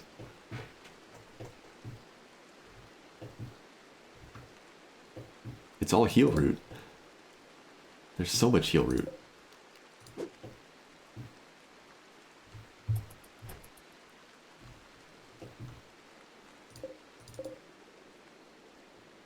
It's all over by the bugs. All of our berries are being held hostage. These aren't grown, or else we gathered them. There's some more here. Yeah, I guess we just need to get to butchering and cooking as fast as we can.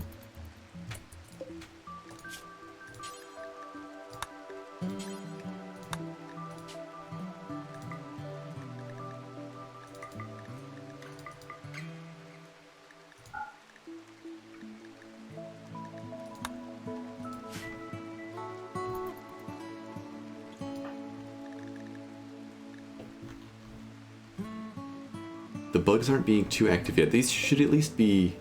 yeah, they're dormant hives. So until the zombies wake them up, which I think is a thing, they're not going to be too aggressively hunting, but I see they got something. There's some leather in there. They are willing to go out and grab things. There's the tiger. Hopefully the tiger finds better things to eat than my people.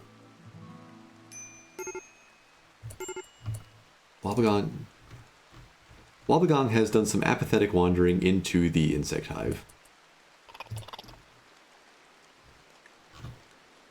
It's all gone wrong again. Let's see. Who's got some food in them? Blue? Can you sneak Wobbegong out of there?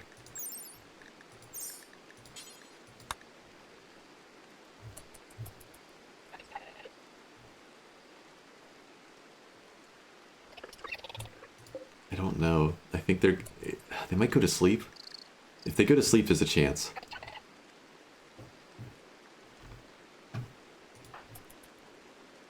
If not, I think they'll be hostile.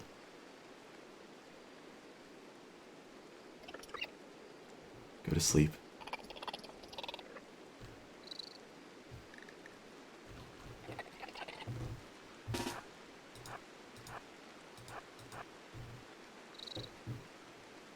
Please go to sleep, bugs.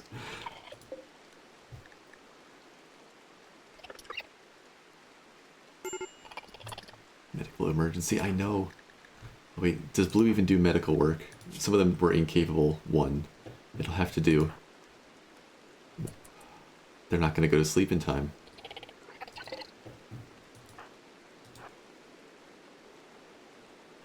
think I may have just thrown away another run. Okay, let's see. Yeah, they're hostile.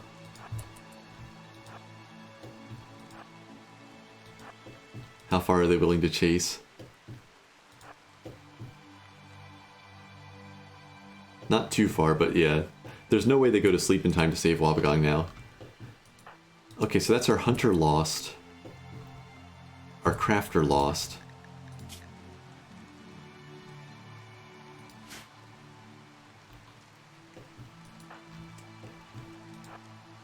Head on home, Blue.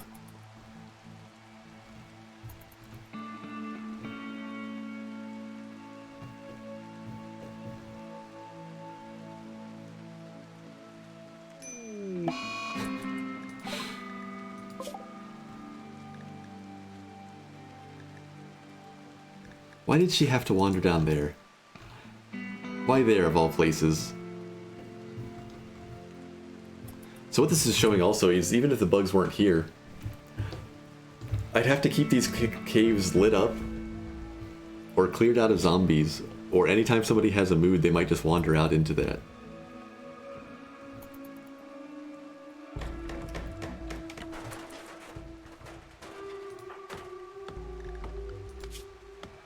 Okay, well, Paxara and Blue, you guys need to get us some more food so we don't have more mood breaks.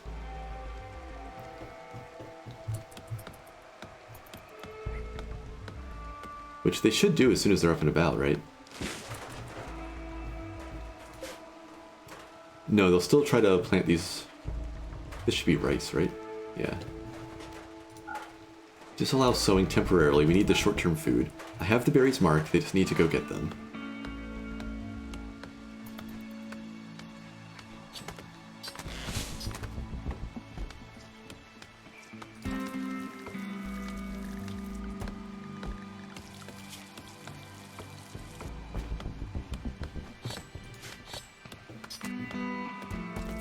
this works.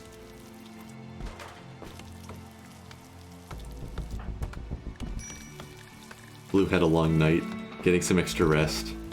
So that's going to be a mood hit. We've lost Wobbegong already.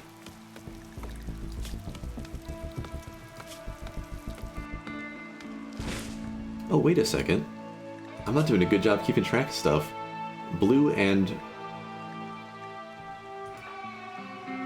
This is confusing. So we have Blue Paxaro and Blue Quenla are in a relationship. Why do they both have to be named Blue?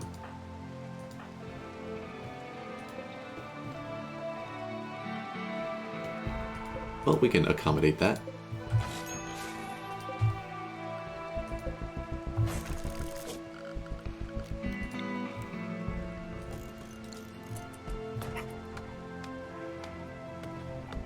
Had to give Blue a little bit of an early wake up, but that's fine. She was getting hungry anyway.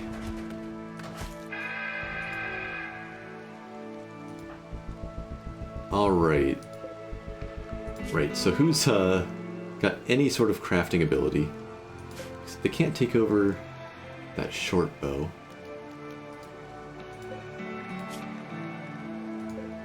Who has any sort of crafting ability?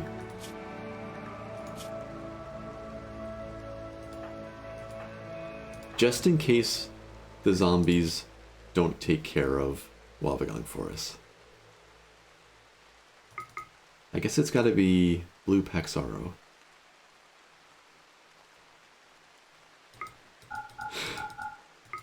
Everything's just terrible.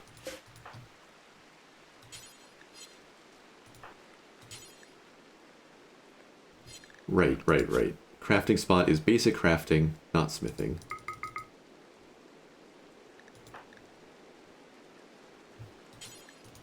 Okay, we have a couple meals. Let's get that short bow. And let's go see what happened with our zombie friend. Currently just beating up a glow pod. Okay. Well, at some point the bugs will get mad about this. But if she's got targets, she won't attack us. Maybe she'll go hit the hive. Another glow pod just spawns.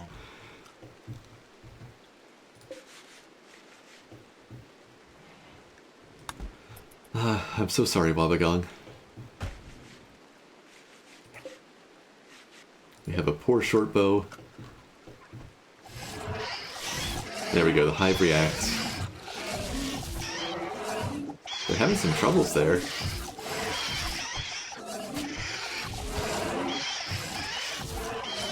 Super zombies with high melee are terrifying. And the bugs do eventually win. Okay, Bill is off to get berries. Our terrier is just wandering around, I guess looking for food. Can we make some kibble?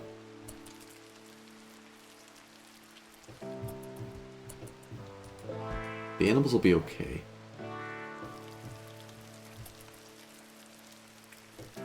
We'll try to make some. Put a little stockpile up here. That'll just be for kibble.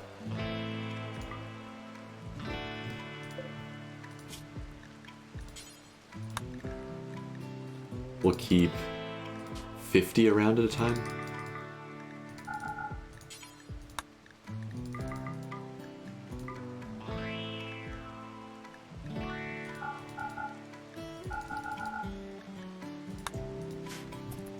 I think they make in batches of 75.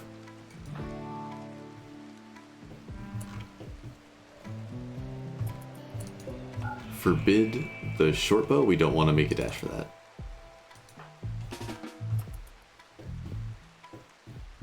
Okay, so we ended up with a normal bow and a poor bow.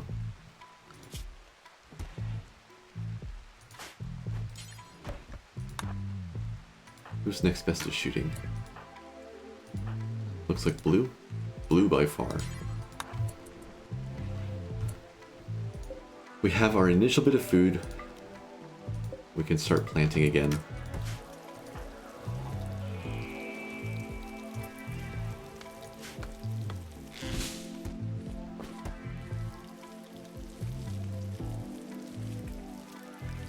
Colonist idle. Billa. Billa was construction and mining? Yeah, so we can keep building. How do we light this place up? The rain is gonna... I'm pretty sure it takes away from the lifespan of torches and fires. So do we need to have like torches under little overhangs out here? Let's see. Soft ground. That's not what I'm looking for. Anywhere that's dirt needs to be lit up in our little corner. So the sandstone here is fine. The dirt is not. I think we're gonna have to like build little roofed areas.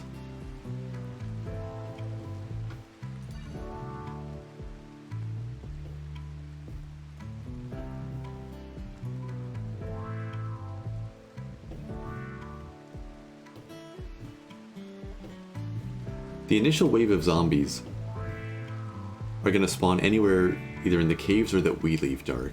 But then once nightfall comes, they're going to love this place. Can I build pillars by default? I can. Wooden columns. So maybe I need like wooden columns out here in the more open areas. And then we'll try to build torches underneath them. Ugh.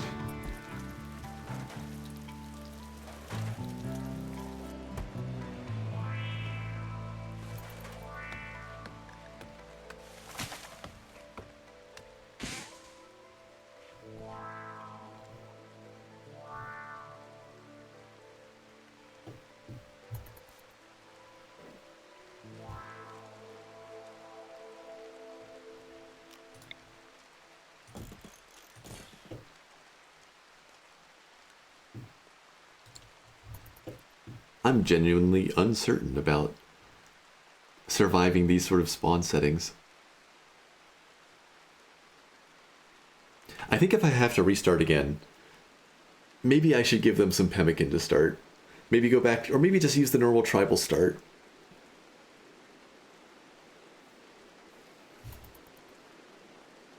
I'm really out of practice starting with so many people. But at least then I can try to get to the actual zombie messes without just dying to my own early silliness. Okay, we have one day.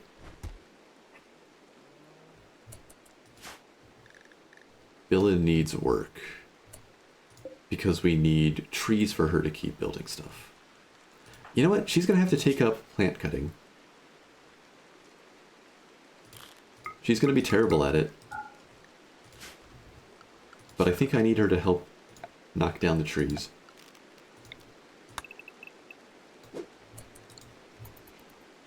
She'll just cut enough until she has the timber for building.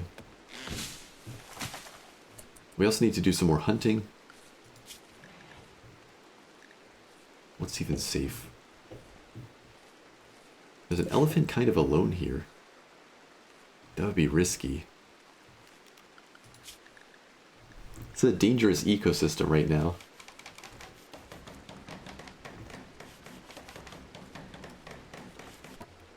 Do I have to go for this elephant? It's rejoining its friends too. The two rhinos were a little bit spooky last time. But here's a lone one. Who's got the short bows right now? Blue and Paxaro. I think we need to try it. We need some short-term food.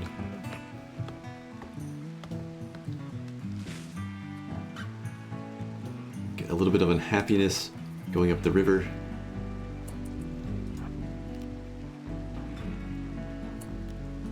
Okay. Foggy rain, accuracy is not going to be great. Immediate revenge. So we'll just run east here. And split up a little bit, see who it's chasing. Looks like it's chasing Paxara, so blue can hold still. Get that better accuracy.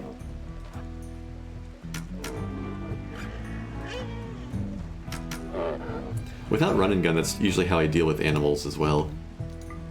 If there's two people, one of them just keeps running and the other shoots, and if it switches target, you just have the other person take off running.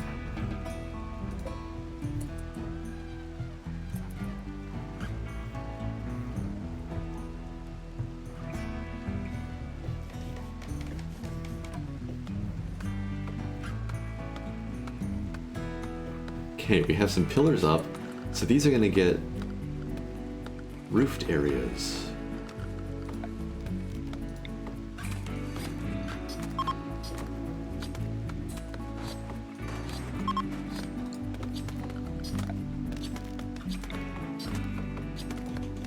And then we're going to put torches underneath.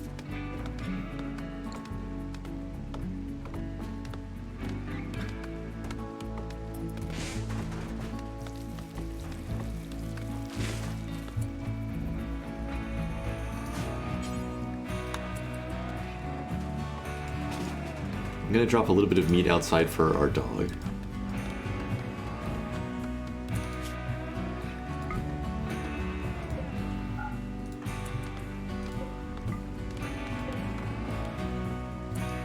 Where's it gone?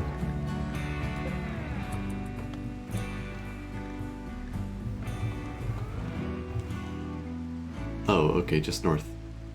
It should have access to it now. See if it realizes. We don't have kibble at the moment, but...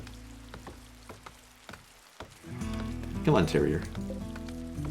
Has to finish wandering first.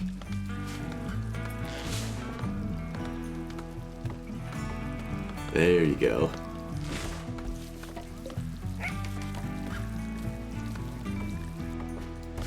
Okay, 6 meat was a full meal.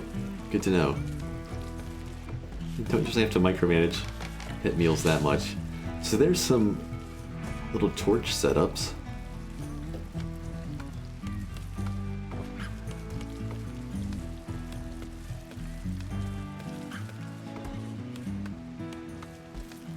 Depending on what happens back in the caves, we might not need to worry about too many spawns by nightfall. This is potentially trouble here, though. So I guess I need to mine this out? Let's mine this out. Those two, and I'll build torches on the ledges out there in the water. I can also just build a bridge segment. But I think with Billa's mining, this might actually be... Oh, it won't be quicker. But it won't be that much slower. A visitor has arrived.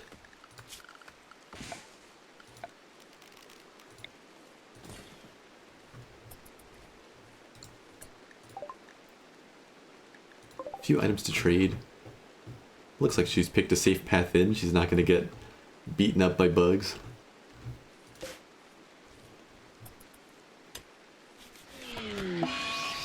Psychic drone. That's just gonna hit blue, right? A -7 on top of Tortured Artist -8. Luckily, currently he likes his work. And, well, they lost a colonist, but he likes Mopsy and he likes Paxaro, and they're doing alright.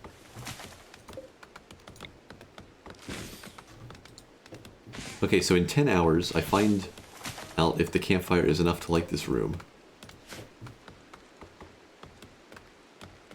38% over here. I'm worried about this corner, but we'll see. Hey Alex, I'm making a lot of mistakes. This is a strange scenario, and I'm not doing too well with it.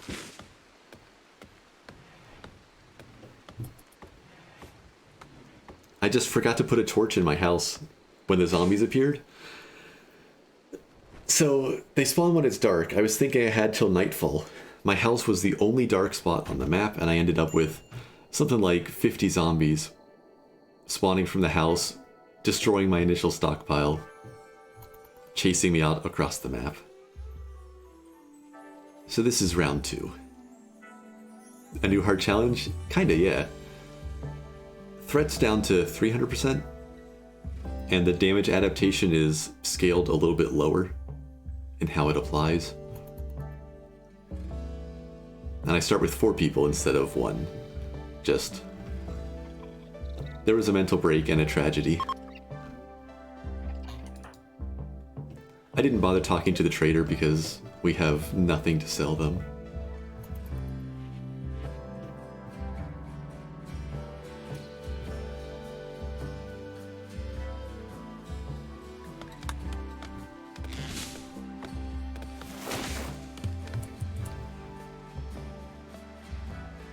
Okay, I hear zombies spawning. Are any of them close to us?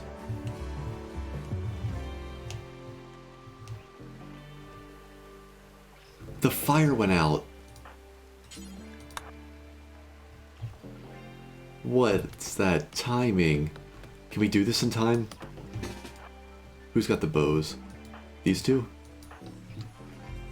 We can't do it in time. Billa, run. Billa, run. Billa's bit. This is what I mean by silly mistakes. They're all gonna spawn in our stockpile again. It's over. Unless we can shoot this zombie and refuel the fire, but Billa's already bit.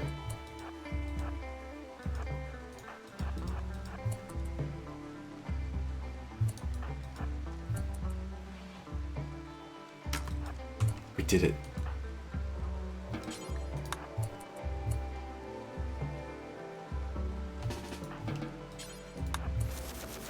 Hurry, hurry, hurry. If we can get away with just one, open the door. Please don't be a fancy zombie. Stand in the doorway. They killed it. They one-shot it. We're okay.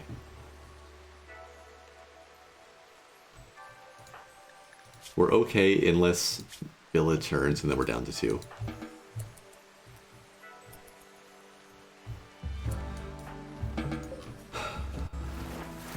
Messing up again. Okay, meanwhile, back in the caves. Plate armor and a bomb vest. So the insect hives are going to be having an interesting time.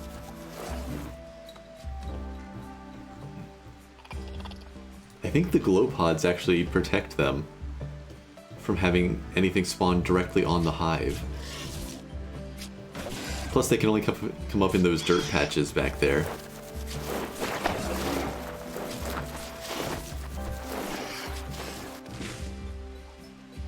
So we just trust in the bugs to buy us a little bit of time here. Oh, I'm gonna hear all of those zombie effects. Oh no. Everybody's off to try to get zombie serum. Okay, wait. There was an option somewhere. I think it has to be in the mod settings.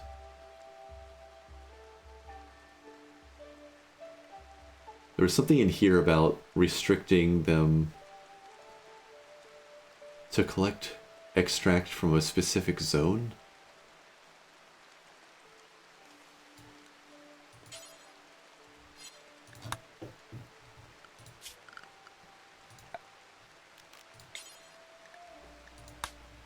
Let's just make a zone called Serum, because I want it to be more flexible than just the home zone.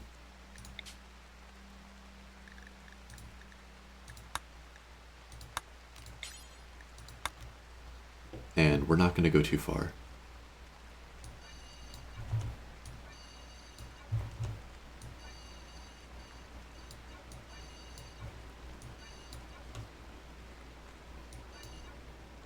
Something like that for now.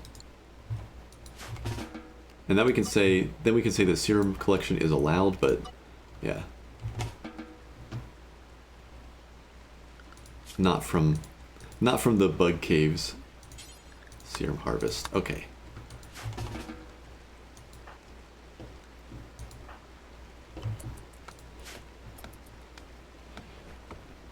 I really hope Billa doesn't turn.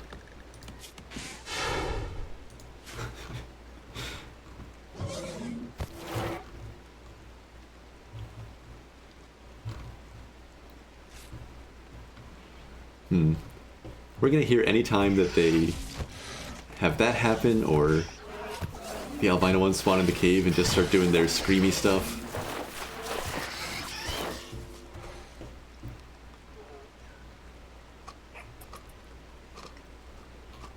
So what am I forgetting for lighting?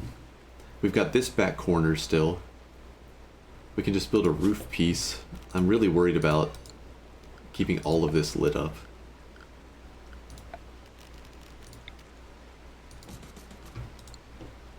That'll cover that. We've got this piece down here. We need some more pillars, probably.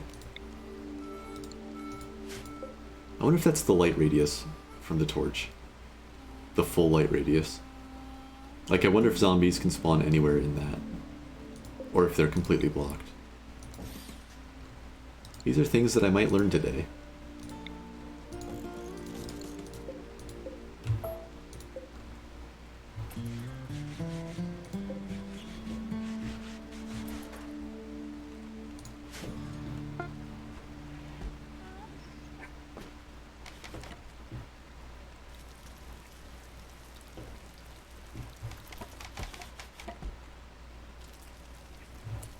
Oh, what am I doing? We've got the pillars, but we need the roof area.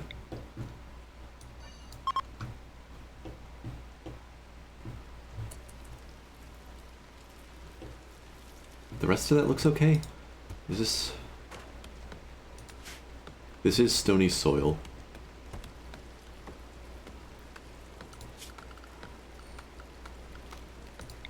I guess we don't want them spawning over here either.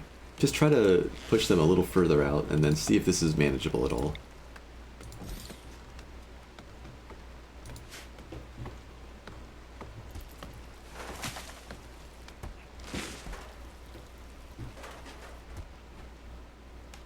Make Blue keep running across the river. How you looking, Billa? Zombie bite, no infection risk.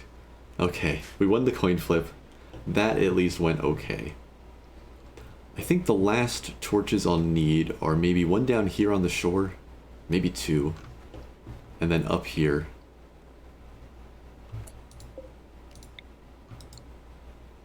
We can just build a roof area up here.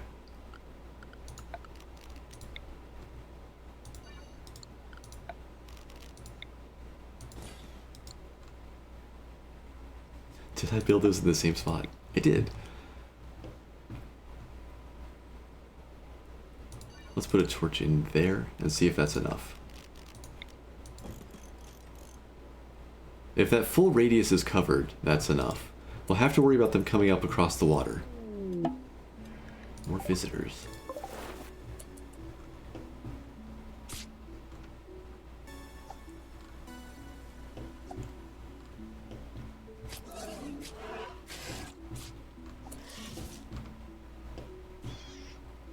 If they get to us before nightfall, this might be pretty safe.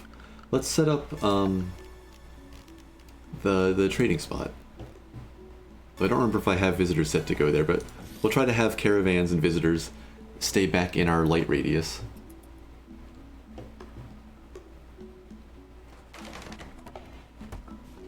Okay. We're a little better prepared now that we've stopped that initial mess. Thank goodness there were the caves out there to draw some of the zombies off, draw most of the zombies off. They're all spawning in here.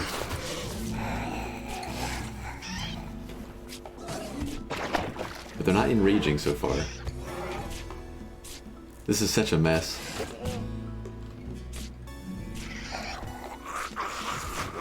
We have no chance of going back and dealing with that.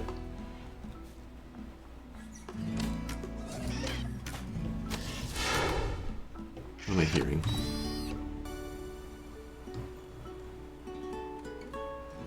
Oh, bugs on the hunt. Not zombies. I'm hearing unburrowing sounds that sound a little bit closer to home.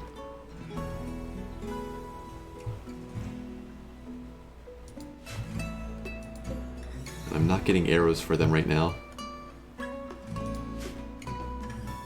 Maybe because there's so many. I think we're getting into evening. They're gonna start spawning more widely. Yeah. But so far, nothing in here. Animal starvation. That's going to be our puppy again. Bill is idle but heading to sleep, I think. I don't have any more meat to feed the terrier. We spent all day getting things prepared.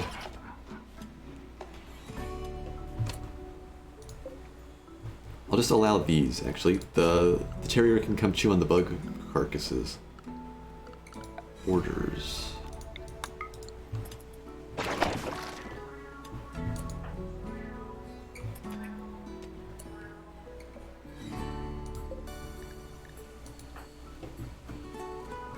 Oh, Bill is fully rested because she spent all day sleeping.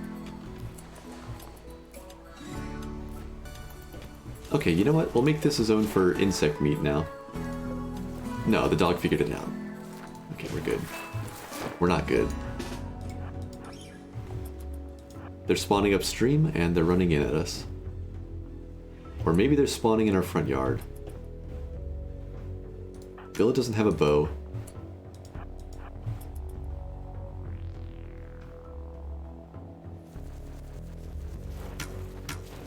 Not enough.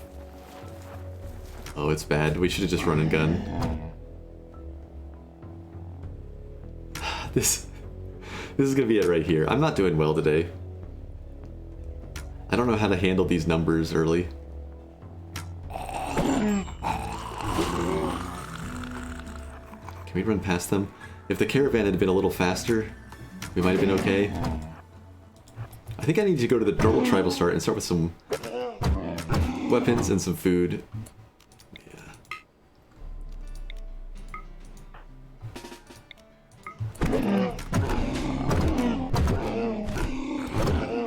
That's what the end looks like.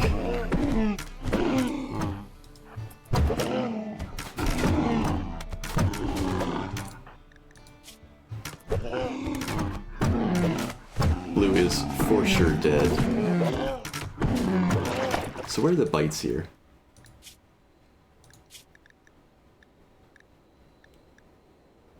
It bit his eye. We can't amputate his eye and torso. Okay, but at least we got to see how they spawn out here, and that it's going to be overwhelming. So what do I need to do to balance this out, or make it survivable for tribals? If I took the Lost Tribe scenario, and we started with some weapons and food, we'd have a little more time to get built up. And we probably need to wall some stuff off. But do I need to give in and make it so that zombies don't attack man-made structure unless they're enraged, probably? Make it only when they're agitated. I'm not going to put only doors. I like it when they try to get through the walls. But I think we'll need to have some reliable walls and just seed the rest of the maps. Okay, there's the event. Doesn't spawn a lot because there's already so many out here.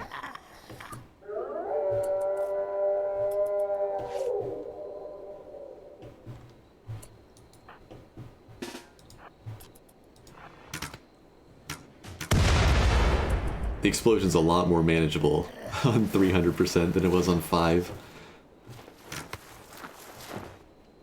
And then we have an ugly knight trying to defend the river crossing.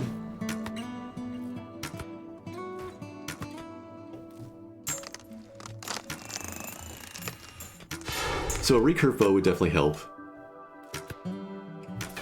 Extra time to construct would help. A 5th person would help. Me not forgetting about food would help. I'm restarting, so I'm not paying too much attention.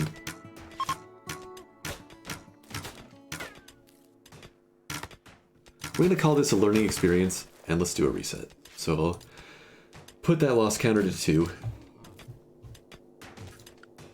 And let's see if we can get this to a balance between interesting and fun.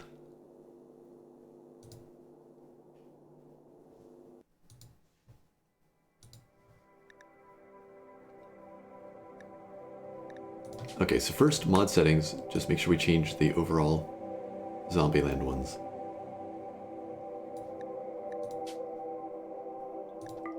So, they're still going to rage fairly quickly, but now they're not immediately going to smack against the door. We'll have some time where they bounce around off the walls.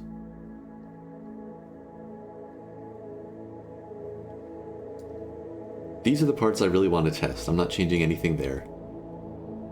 I'm wondering if I should turn down the number of special zombies just a bit, though.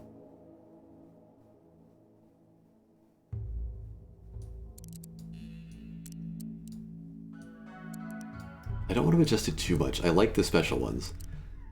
But since they're going to be a steady stream on the map,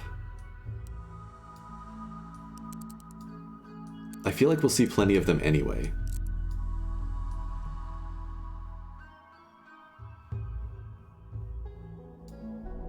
I think I'm still okay with zombie speed. It's still a little bit reduced from the Tundra runs.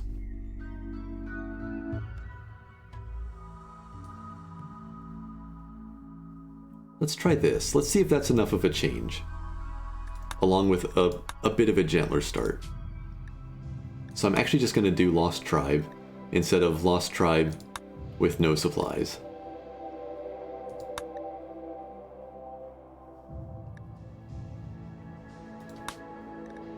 And see if that gives me the leeway to actually, like, see more of the zombies now. We're still doing commitment mode, because win or restart. And custom, still just doing my settings modified down from the Tundra run. I'll go in and actually adjust these next time. So the friendlier things, because the zombies are scarier, are trade price disadvantage, being knocked down, the threat from 500 to 300, damage adaptation effect, not quite murdering us as fast, and I think that was about it. Everything else I was happy with. Add some gibberish, and see what sort of a world we get. So I'm still looking for a cloud forest, because I want to play up in the fog with the zombies. I'm hoping that I can do this without turning the zombie speed and rage stuff down. But we'll see. If I need to turn their senses down to limited, or if I need to just bump the rage down to normal, I'll try that next. But first I need to stop just losing to my own mistakes. So where are the cloud forests? Let's see. Meadows. Ooh, do we get any this time? They tend to be down in the warmer areas. That's a swamp. Oh, here's some. I'm not sure we have an option for large hills this time. So we're trying mountains again, just have to pick something that looks reasonably interesting and where all the zombies won't get stuck. And maybe, I don't know, maybe not caves this time. We're going to be way out in the middle of the mountains. If caravans don't come to us, I don't think we're getting out of here too often.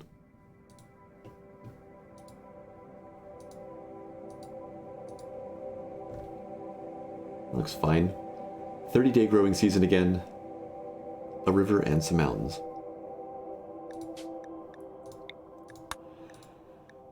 Okay. Figure out which people I'm going to get killed in silly ways this time. Slow learner, ascetic, and fragile. Fragile's not as bad as a trait as it is as a health condition. Slow learner's a little bit rough. But some initial plant and crafting skill goes a long way. I'm not immediately giving up on Mabby? Whatever her name is. Psychically dull, trigger happy. Only shooting 4 to start and not a lot of great skills. I'm pretty neutral on Ergo. Sea Lion is a decent shot. Has an annoying voice, doesn't sleep too well, which could be a problem when zombies are running in constantly. Good animal skill, good medical. And good shooting for a start.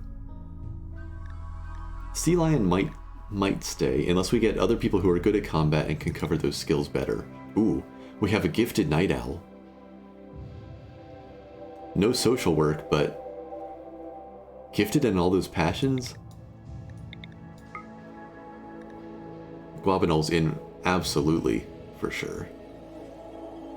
The trick's going to be figuring out which types of work she needs to do and which ones other people have to cover. And then there's Orange, who is dependent on Smoke Leaf, but not addicted. Clumsy, Restful, and Kind. A decent shot. Restful's good. Clumsy drops shooting accuracy, but maybe the shooting 8 with Passion, maybe that's enough to make up for it. Restful plus Construction and Plants is already good. I think that these two are certain. Down on the bottom here, we have another gifted person. Sluggish is unfortunate. Feeble is not good.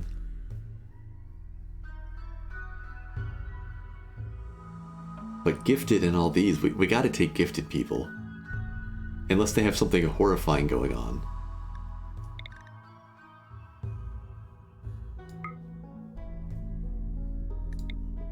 Well, now I want to keep Mabby Abby in because Hornet's her sister. We'll see how it works. Also down here we have somebody who is nearsighted and ugly, but ugly doesn't really affect too much. Nearsighted, shooting 0. We currently have somebody with intellectual and medical. How are we on social right now? We have it covered. I don't think Accente is coming in. And then we have Rakesadala, Heat Tolerant, Slow Learner, Misandrist, and Sluggish. Sluggish and Slow Learner. I don't think her skills quite make up for that. What's our crafting skill though? She has crafting 10, which is very nice. But we have crafting 15 available. We have crafting 6, 7. We have 2 people who can craft okay. One with a passion for it. I think these are our 5.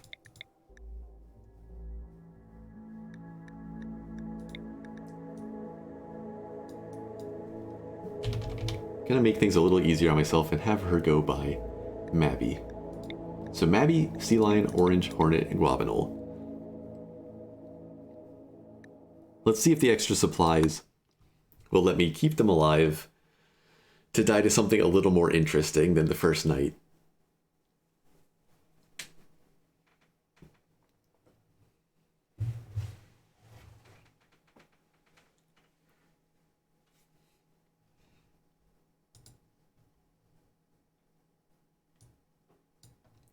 Let's see, I'm going to change my title here, because this is more about figuring out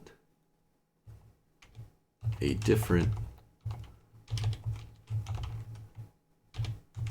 zombie scenario.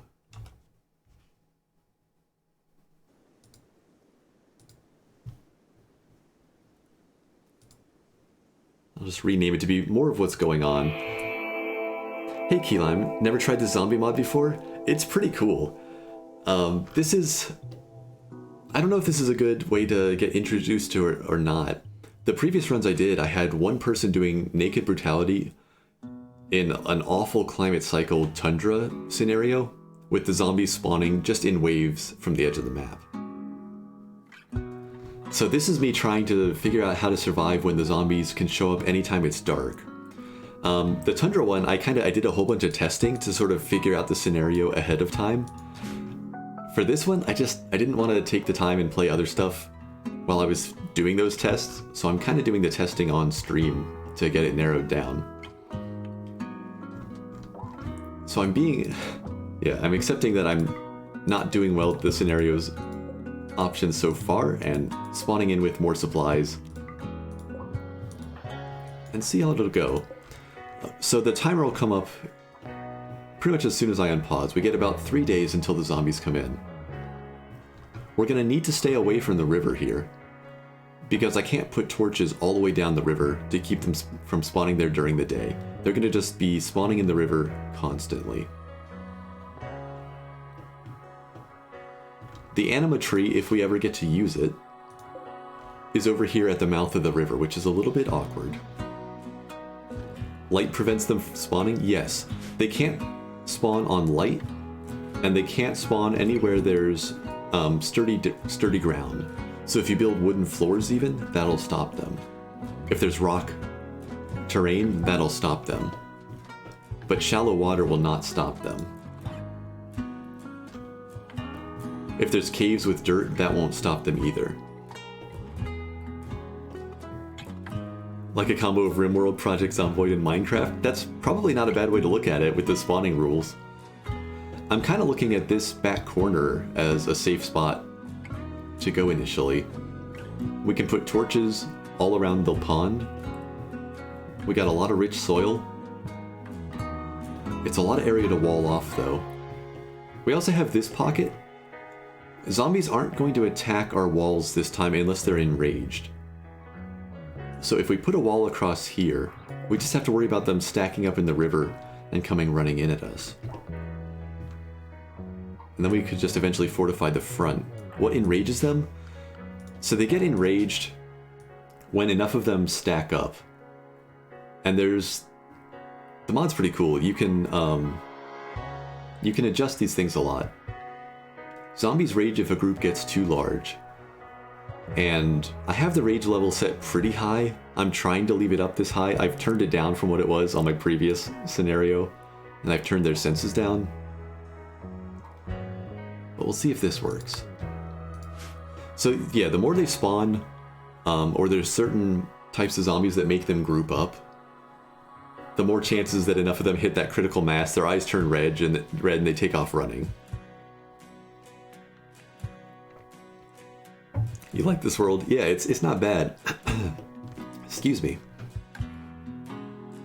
Down here, this all looks like a mess. We're too close to the edge of the map for raids. It's either this pond or risking building here along the river and just putting a wall up in this choke point. I did keep open the windows. I'm not using any fences this time, but we can put windows in a barricade here and shoot through them.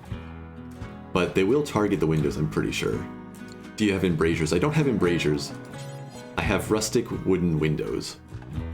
Same sort of idea, but I believe with the recent updates, enemies are more likely to target these the same way as doors. I'm curious to see how that'll work with the zombies. So maybe we fortify that just a little bit, but then we still have to defend it at night.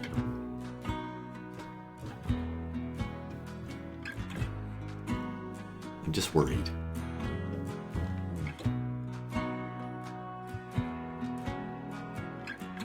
This is a lot more space, even with the water.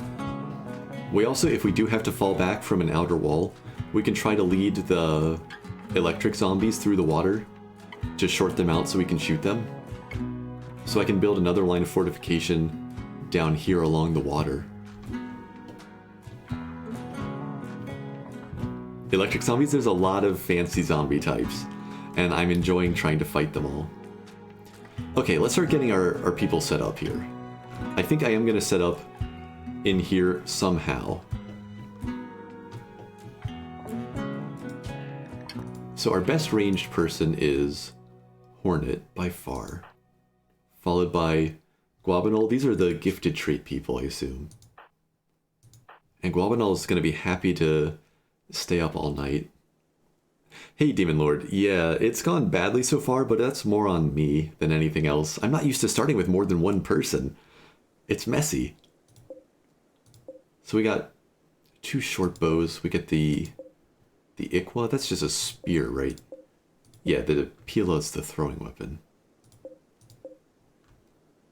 For some reason I thought it started with a recurve bow in this scenario.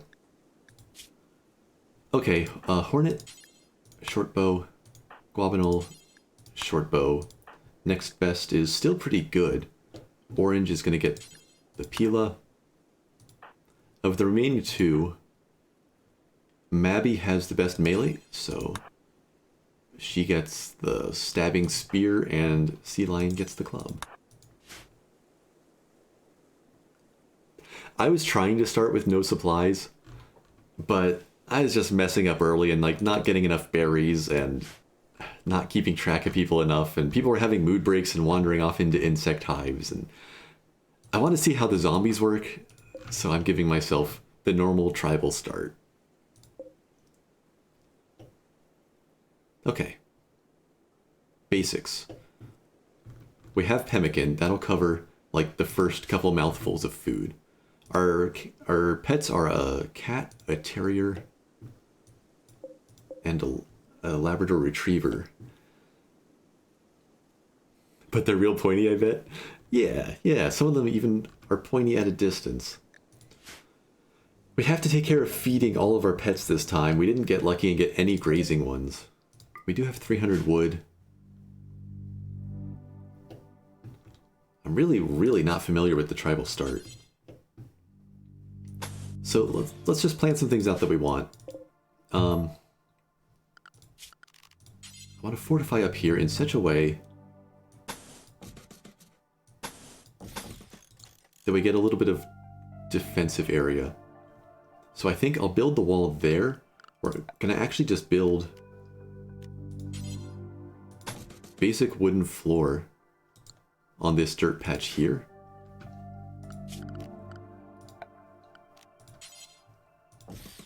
And we're gonna put some windows in.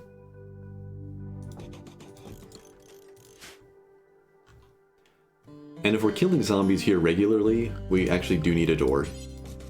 So we can go out and extract serum from them, or get the extract from them for eventual serums. So these are all things that I want before the zombies come in. But they can wait a little bit. I think this looks like a good first stockpile place just back here. Do a minimum of building. I don't see any ruins on this map to deconstruct. So we're on our own for building supplies.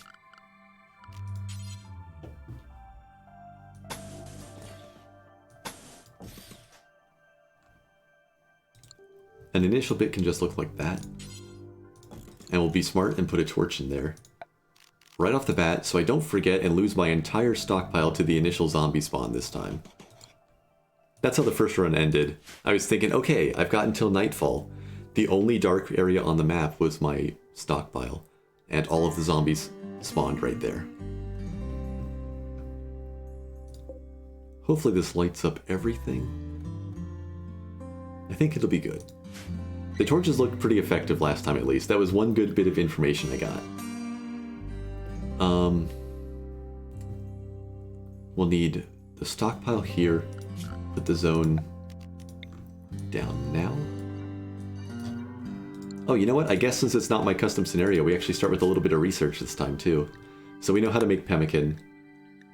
We know how to make passive coolers. I don't have to stress over that. Not that I had time to worry about it last time, but you know. We'll need some initial planting done. Let's actually switch these zones to rice right off the bat this time and not forget and make potatoes yet again.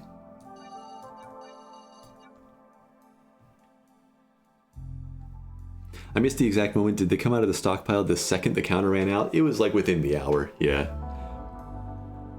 It was bad. And then even last run I forgot and let the campfire go out. But we managed to handle that one. Okay, this will be a decent bit of rice initially.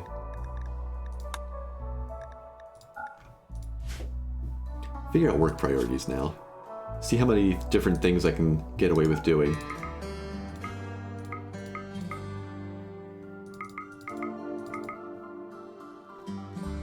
All people who can do doctoring work, we want doing doctor work. We don't have a lot of social people, so that's just on Hornet. Hornet's got to keep everybody a little bit sane here. The big thing is that I have two people who can do almost everything, so I should figure out the other ones first. One of them's going to have to do cooking.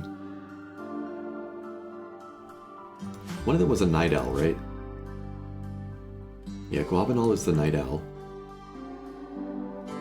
Hornet is sluggish and feeble. So we maybe want her doing the tasks that are closer to home. We want Guabanol doing the crafting. So Hornet's going to be our cook. Guabanol's going to be our crafter.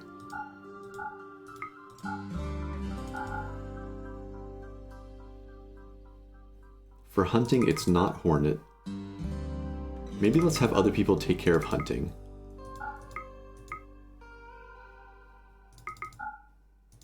Wait.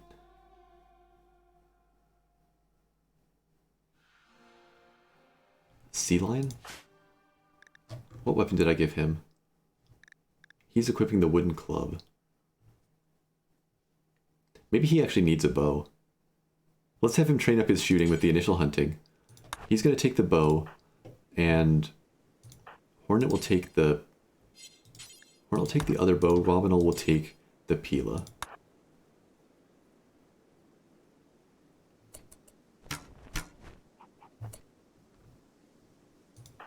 What does that leave everybody else with?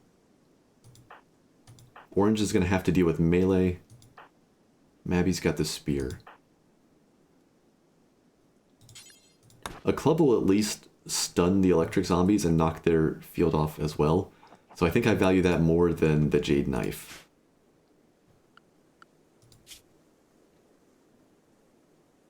Okay, so we have everything up to construction done. Hornet's cooking, Guabanol's crafting. Maybe they'll both construct at priority 5. And I suspect I can have other people help out there a bit. For planting, this is definitely orange.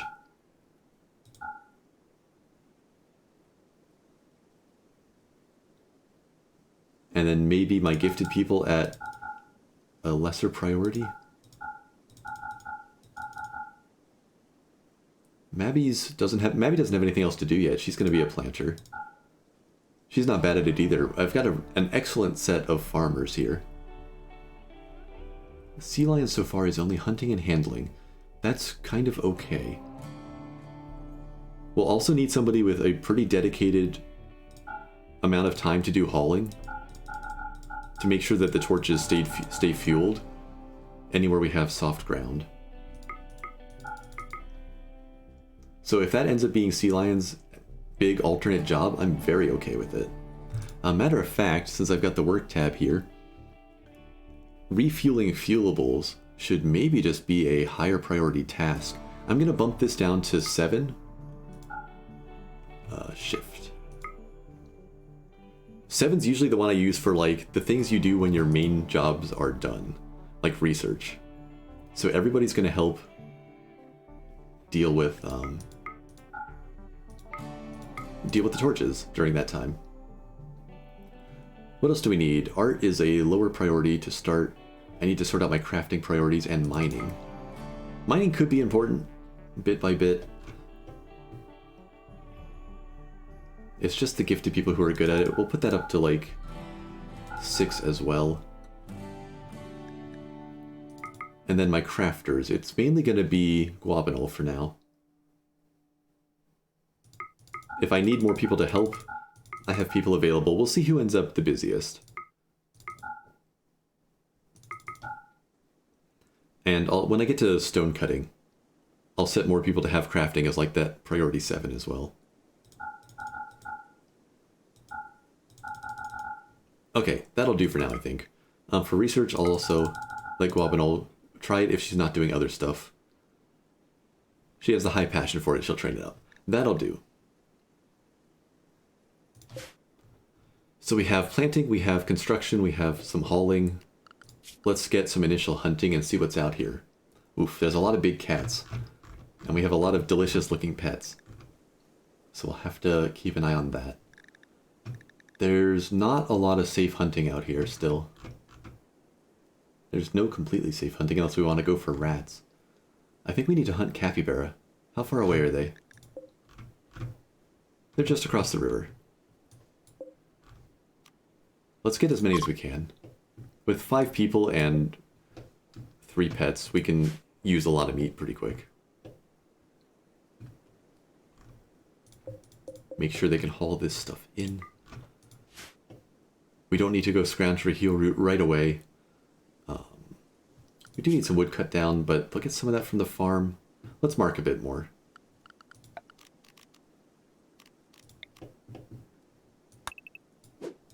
So get the stockpile up, get some animals in. Where am I cooking? It can't be too far from the stockpile. Let's just do the campfire inside again. Cancel this. It takes a little more watching on the fuel to keep the lighting going, but hopefully I'll remember, or if I don't remember, hopefully that different priorities will let my people remember for me. We'll just put it right out here in the middle. Filthy cooking conditions. And then we'll butcher the animals out around back. Maybe make people walk through the water to get there.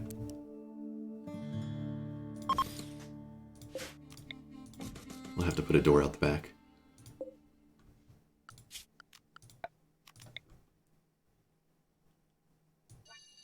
Put the dumping stockpile there.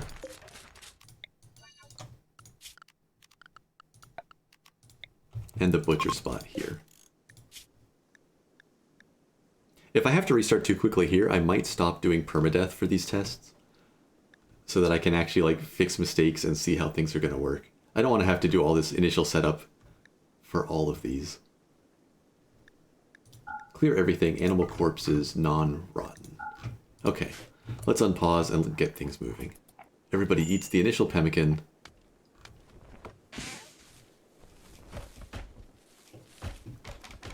Sea lion's off to hunt.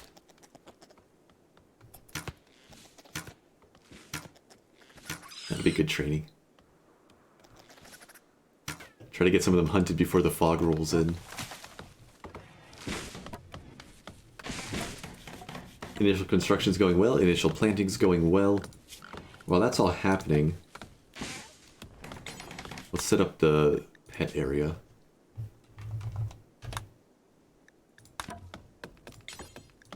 So we want to keep them away from the food. From the main food stockpile. But we want to be able to keep them safe from animals. In general, let's just keep them out here.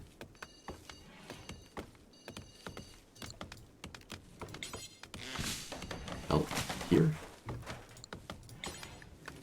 And we'll have a safe pet zone as well. Nice, even similar colors.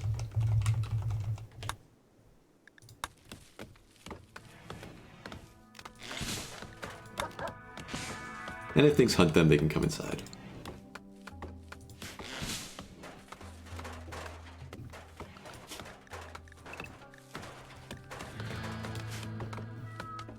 I guess we could just let Bubba go hunt. Probably ends poorly though. There's only a couple rats on the map. And there are much larger kitties around. I wonder if a cat hunter could send lemurs manhunter. I don't think it works that way. Butcher creatures do forever. With 5 people, we want to keep 20 meals on hand, maybe? It's like 2 days worth of meals. Unpause again at 10. And restrict this to cooking 8. It's my general preferred cooking threshold.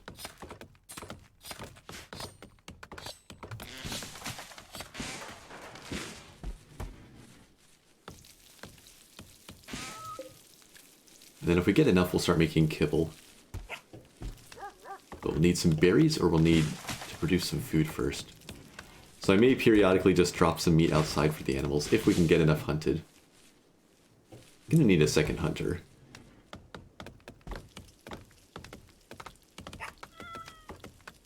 So with a couple decent farmers, that's the rice basically done already. They've got maybe one more spot?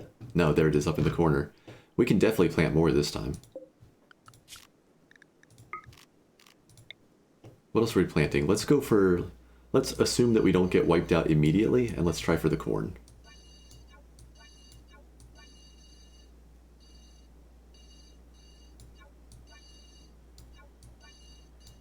That's way too much corn.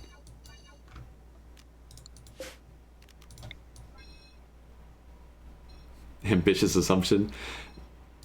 It's not been looking good so far, that's for sure. Let's just get a little bit of corn. And we have good cooking, or good planting skill. So let's go for some heal root up here.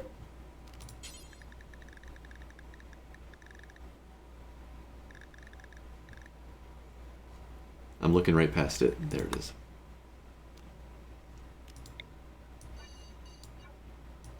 And maybe a little patch of cotton in the back. Though we'll probably end up with plenty of leather.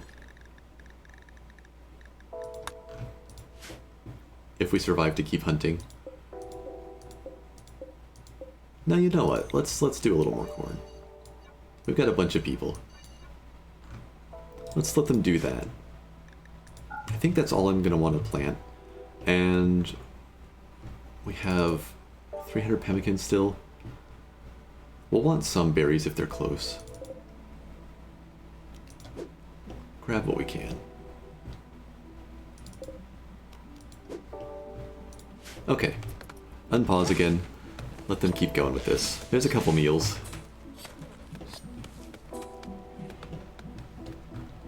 Sea lion's coming back with another capybara. Everything's good for 2 days and 16 hours, and then probably we die. I'm gonna go ahead and unforbid these now. Architect. Wait, I can just do this. Nope, wait, that was wrong. I usually do it this way, I guess. Just allow selection. What did I just allow on the map? Where are we running off to? It might be like just dead animals that things have hunted already.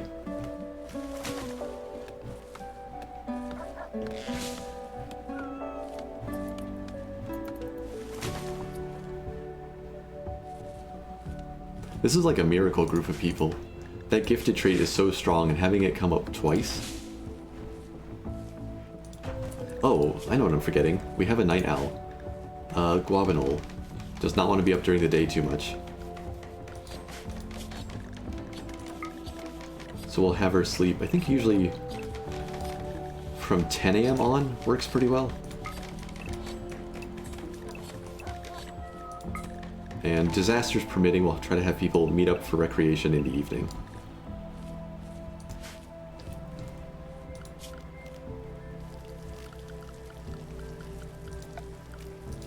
Speaking of recreation, let's splurge and actually build some this time.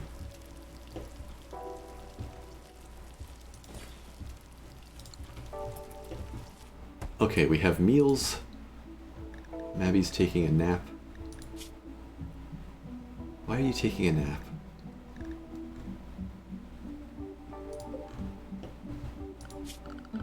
Did I set the wrong person to night owl? I did. It was Guabanol. Why did I just pick somebody at random on the schedule? Wake up, please. Also, let's get some furniture in.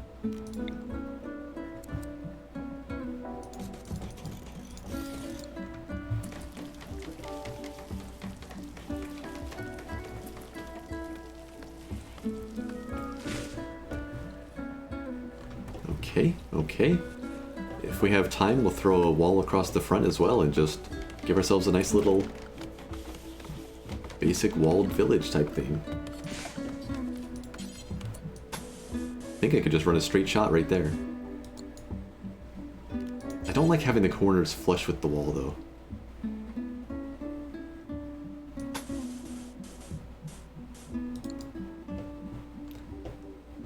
We can use the water over here.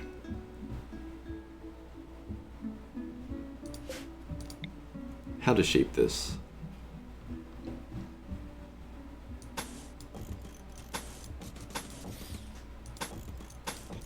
If I build the wall out here, then if electrical zombies come to knock on our door, for the most part they'll be standing in water without their fields, and it's kind of worth planning around those guys because they're the one thing we can't just shoot.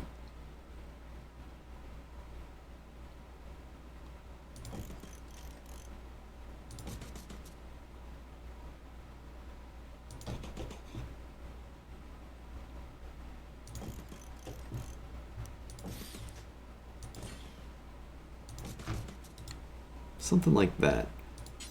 I won't put a door all the way down on the end, we'll have it further up here.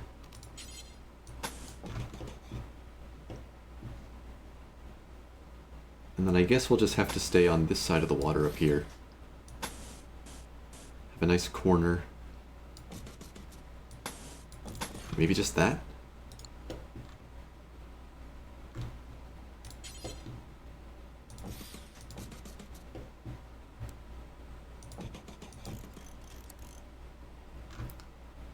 We're committing a lot of timber to this, but I can always put more people on construction. Let's see how these windows hold up if we build a bunch of them.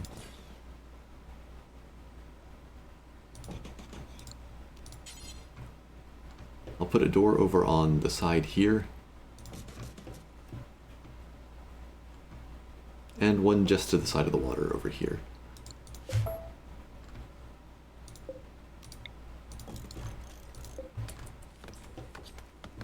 And then we just have to keep zombies from spawning anywhere inside here, and maybe put some torches out front as well. But we still have 2.5 days.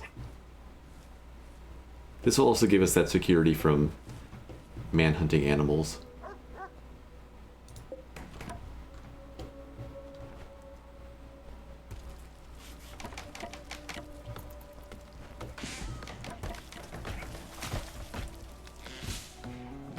We have a steady supply of capybara coming in.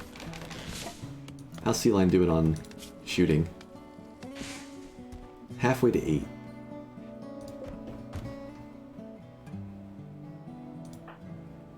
I'll wake up Guabinol early. We'll try to get her flipped onto that night owl schedule.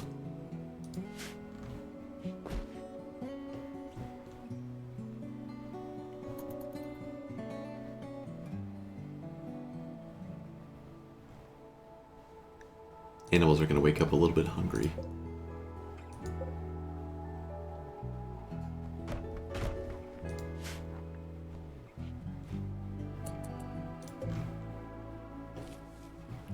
Should I try for some early kibble? How are they doing with the fields? They're almost done. When they're done with the fields, we can be a little more aggressive harvesting berries for like at least 1 day. Let's plan on some kibble.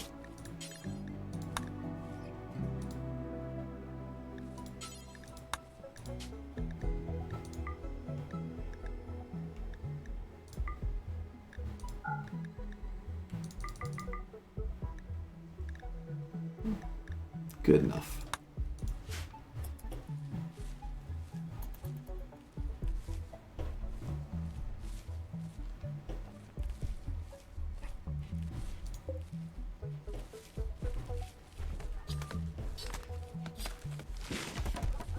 I forgot to wake up Guabinol. So she's awake during the sunlight. She'll just have to take that hit.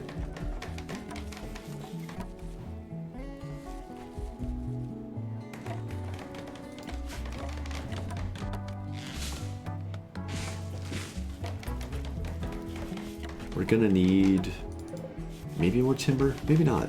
We still got 800 and not too much more to build on this outer wall. I miss my fences. They were definitely a little bit too cheesy against the zombies, but man do I miss them.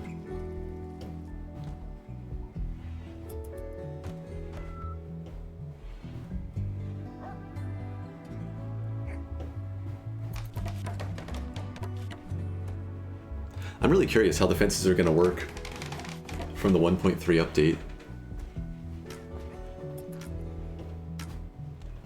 I wonder if you'll be able to shoot over them.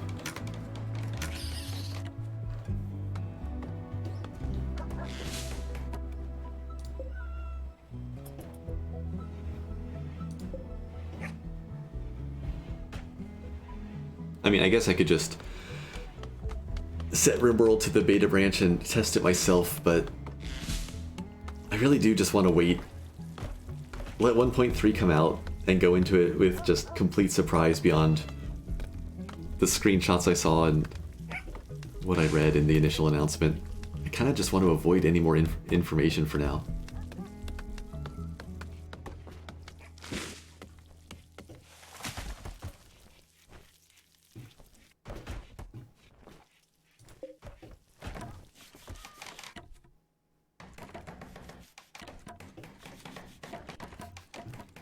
If I didn't mind the fire hazard, plywood is really cheap from this floor mod.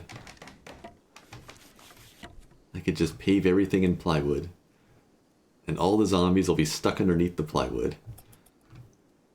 It's like a coffin lid for the entire map. Yeah, the ideology stuff itself looks amazing.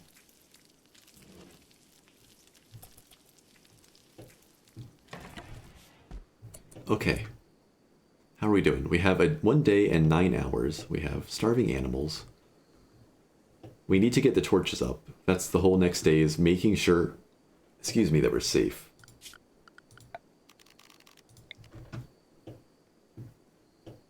So I'm going to try to stop them from spawning directly in front of our wall. So we're going to need a torch out here. And I actually kind of liked how it was going last time with the wooden columns protecting a torch from the rain. But I think I can also get away with just building roof sections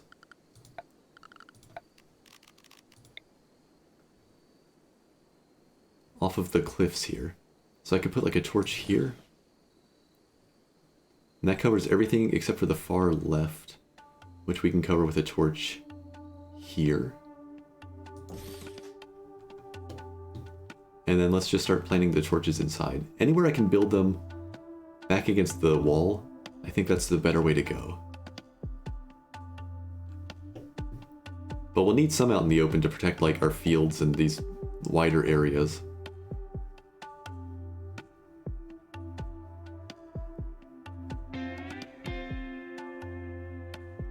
This looks like the best bet back here. I need to remember that shallow water is all dangerous as well. So we'll have one there. You know what, I'll get all the torches in and then I'll go through and do roofed areas. I guess I just need to build one out here on the little island.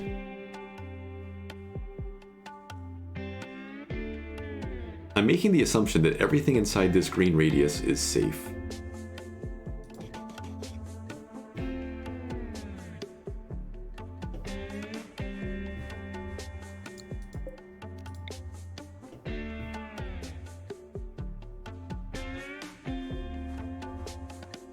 Maybe right here?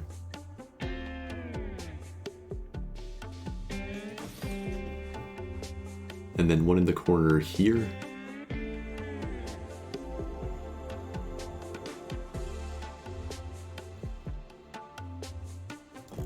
It's gonna be a lot of wood committed over time for this. Okay, then we need to protect our farm. So there. And then we'll need one probably out here near the hoopstone ring. I'll just plan to put another one off the doorway here.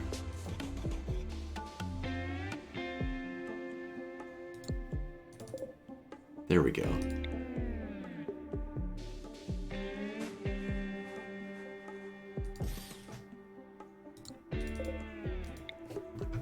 Just cover this whole area in templates. I don't know that I can build a column out on the mud.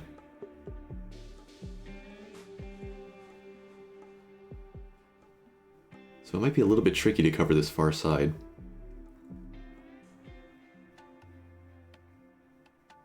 Yeah, I'll need to build one out here unless I want multiple torches. Yeah, mud cannot supply. It can't. It can't even hold a torch. You can't build anything on the mud. I must have been looking at some of the dirt over here and thinking it was mud. But yes, nothing can go out there, which means I might even need to give up a piece of corn in favor of some lighting. Otherwise they're going to spawn out here in the middle of the pond.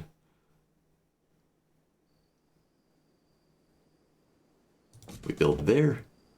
So we'll lose 2 pieces because I'm going to have to build a column as well. Wait, am I crazy, or does the rain make torches and fires run out of fuel faster? I'm like 90% it does, 90% sure it does, but I'm suddenly just uncertain. I think it does if they're not covered. Yeah, that's what I've been working with the assumption on. Okay. If I think it does, and you think it does, that's good enough for me.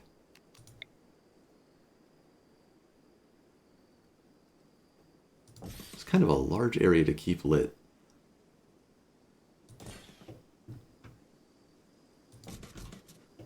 Okay. So that should be the inside, pretty well covered by lighting, once all that's built. Maybe a gap here. I don't think anything's covering that. Maybe I can move this one up. Cancel that, select the rest again. Oh, I thought I just hit cancel with all of them selected for a second.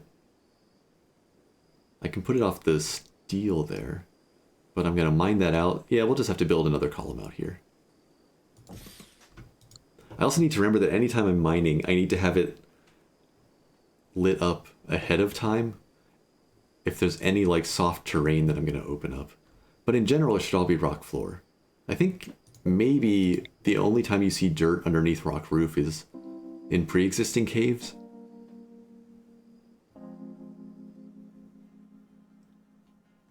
I'm trying to decide if I want to put torches like a full radius out, or if I can get away with just building them like off the front of the wall. Maybe I'll just do this first, and I'll see what we have time for. I think the rest is a little bit more important. I really hope this all works, because this is a lot of time spent building all this stuff. There. There. That. And that should be okay for a first pass. Okay, next, anywhere that needs a column. This is just the torches that are out in the open. I guess let's just select them all again, actually. So we lose another farming tile.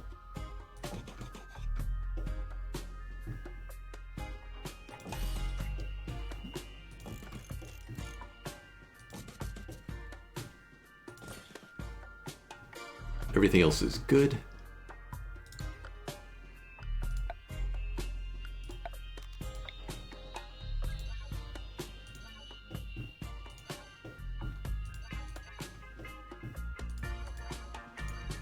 And we build all these little tiny roofs.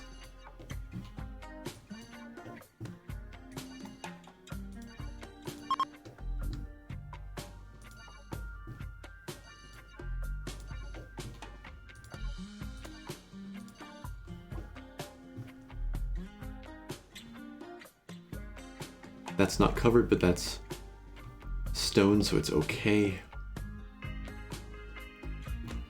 I think I got them all. If I didn't, they'll go out and the zombies will tell me what I missed. Bold strategy. Yeah. If it doesn't pay off, I'm real sad, because that was like 5 minutes placing torches.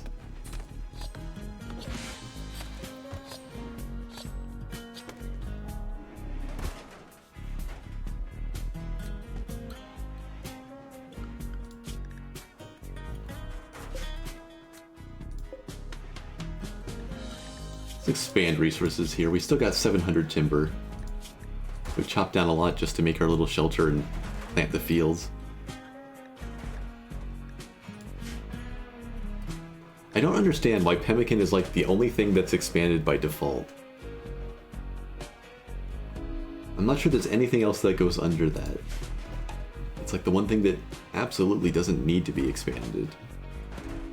There might be some other type of food that can appear up there. Or kibble does, I think.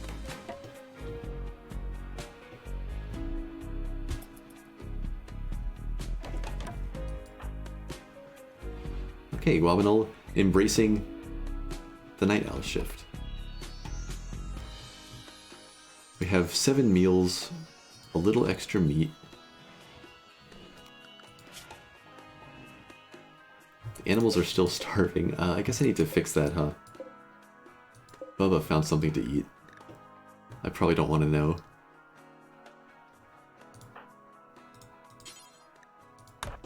Let's divert Guabinol just for a minute.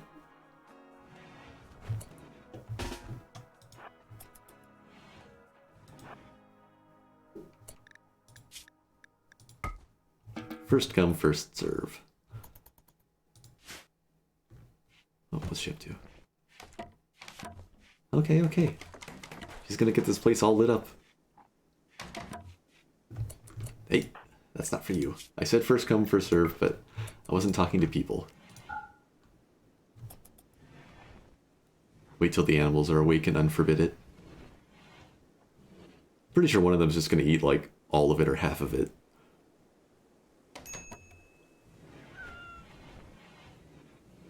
Need defenses. We're on it, we're on it. Some traps would be nice.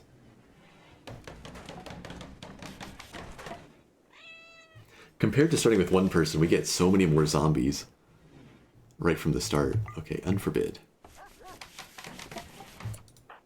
Don't let anybody pick it up. Nope. Nope. Let the animals have it.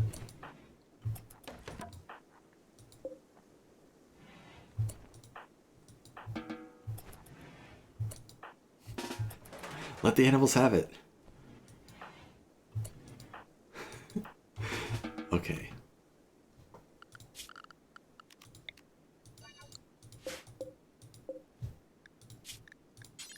This is a critical stockpile. Everybody ignore it.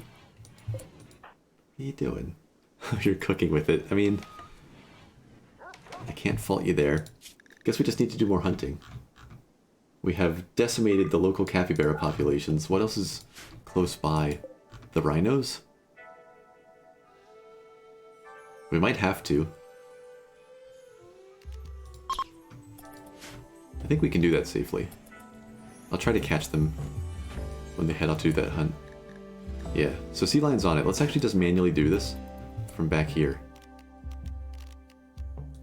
I do drafted hunt. We've got the range, sort of. We can land a couple initial hits from the safety of our wall.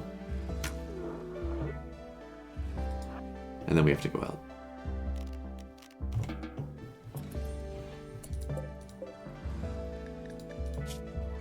And that was not enough to slow it down. Wait, that looks real bad. But he got away with it. Maybe you're okay, sea lion. What's his animal skill? 11. So he's actually got some stealth going on for hunting.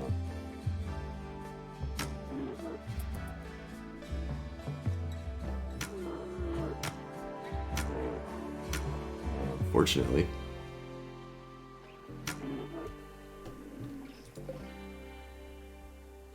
I believe in you, sea lion. Okay. How are we looking back here? I mean, not bad. All of our lighting is up and running. I have extra time then. It's only 11 a.m. What else do we need next? Everybody's idle. We can start building more. We can start gathering more berries. We can start working on a research bench. We can get some mining done here. Let's get the initial bit of steel that we need. Let's find where the berries are hiding. Just zoom out. I lost it. There they all are, being eaten by boomalopes. I'm gonna set a massive harvesting order and we'll see what we get to.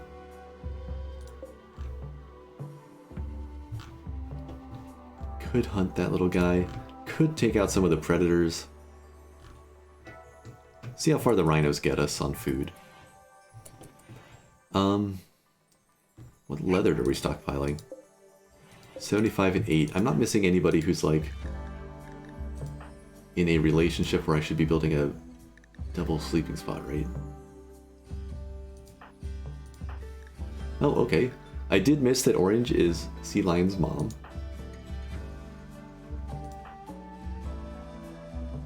And then, yeah, Mabby and Hornet are sisters. Let's get the families grouped together up here. Moved the wrong person. Oh, it's not set for manual. Nothing's actually moving. So we have the gifted sisters over here with Hornet and Mabby. And then we have Orange and Sea Lion. Guabanol just doing her own thing.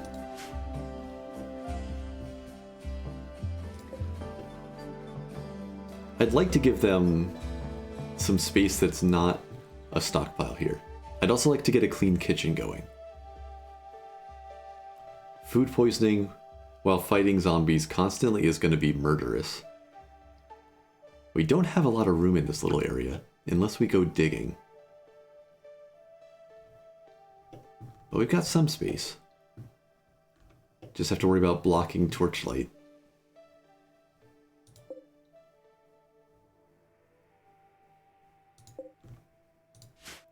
Could build a tiny kitchen back where I'm currently butchering. It would be out of the way, less traffic. We could eventually dig it out a little bit bigger. But we've got that water there causing trouble for it. It would be very, very cramped.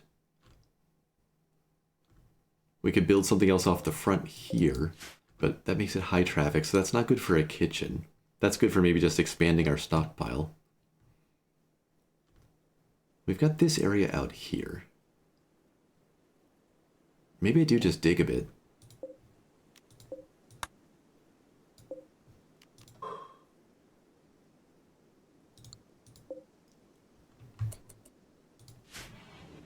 Okay, so that's a lot of gathering, that's a bit of mining. Orange doesn't have much else to do. Hornet. Gathering, butchering, okay. Yeah, people do have some work. We're hunting the other rhino. Maybe some rhino leather. Bedrolls? How fast are you? I think I believe in Sea Lion. But if this next shot doesn't do it, might need to run. Better safe. Even with the stones in the way.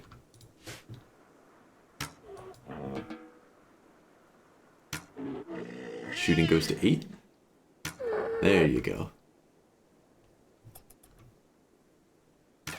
Guess leave that for somebody else. Oh no, we stole all their meat. Okay. It's fine, we'll just manually feed them. Eventually we'll get kibble going.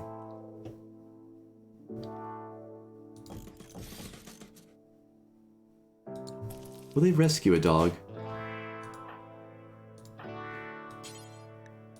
If it's not their allowed area. Oh, wait, sorry, Mabby. What are you doing out here? You know what? She'll bring the berries in, and then she can rescue the dog.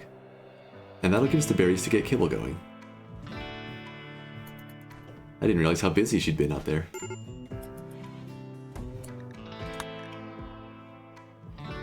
Oh, there we go.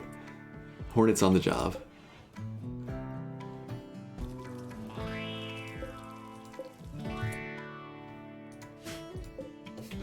I see what happened. They took all the meat out of my critical stockpile, and instead of putting more meat there or something, I hadn't set any filters. And the dogs are now staring at a jade knife while thinking about food. Let's haul that urgently.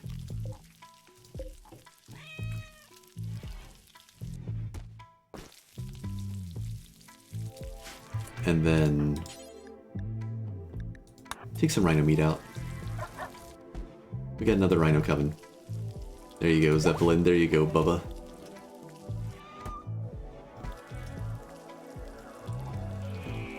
Maybe? I didn't put that just out. I put that just out of reach. That's another problem. I'm taunting them. There's rhino steaks just sitting on the ground and they're not allowed in. I'm so sorry, pets. The other thing I'm forgetting... Wait. No, I have roof areas over these pillars. It's just the right lighting so it all looks the same. We have 12 hours until zombies. I think they ate... I see a lot less meat out here than I remember. Bubba has eaten, Zeppelin is eating. Radar's been fed. Alright, alright. Got our buddy coming in with some trade items. Maybe I'll sell him that knife. Not sure it's worth too much.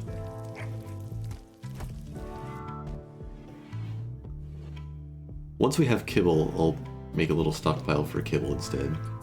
Oh, same as I did last time, let's make sure the traders, or caravans at least when they come in, stay inside our walls safely. Or we could leave them out to fight zombies for us, but I'd rather they get to safety. At least for now. And who is our most social? I guess that's going to be Hornet. It's only Hornet and Sea Lion who even know how to talk to people.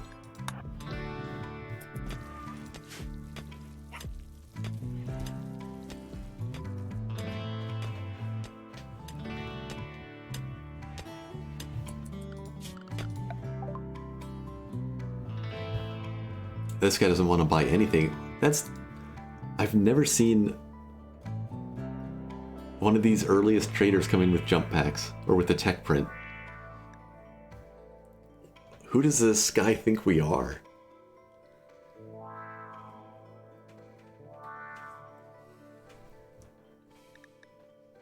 I was hoping to sell like the knife off or something, maybe some of the leather. It's just not going to happen. For the research bench, we need this first bit of steel that Guabinol's getting, which we almost have. We do have enough leather to make a couple bedrolls.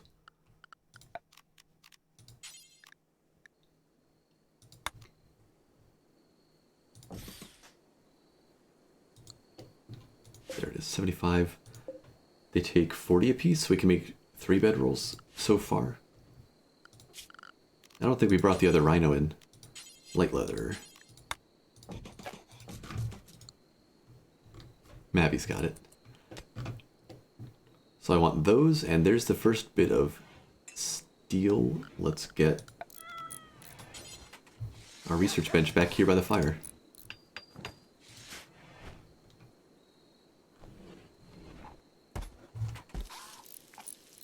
This shows as dark with 22% lighting. We need another torch.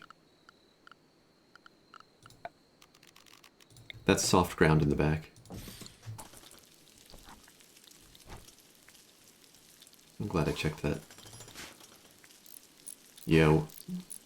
So this is okay because this is a stone floor here, but these 2 tiles are not okay.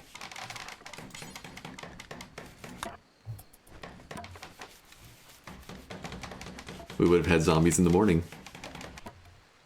Hello, I'd like to talk to you about your Lord and Savior technology. We're heading there. So what's most important here? What's going to keep us alive? Probably building recurve bows is something we should be doing immediately, actually.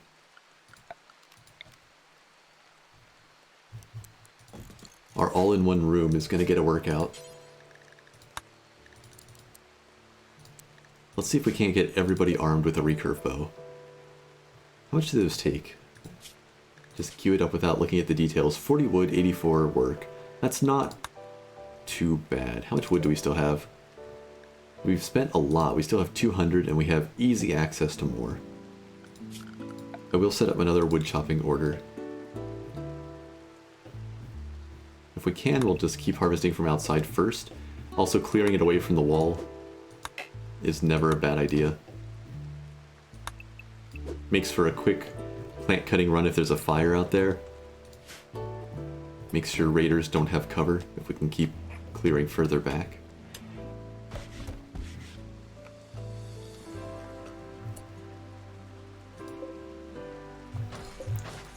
These people out onto the floor, let them enjoy a little bit of comfort. Don't mind the berries stuffed into the end of your sleeping bag. We've got 16 meals built up, plus still pemmican in reserve. We have 75 berries, and a pile of animals that need to get harvested. Not looking too bad. Way better prepared.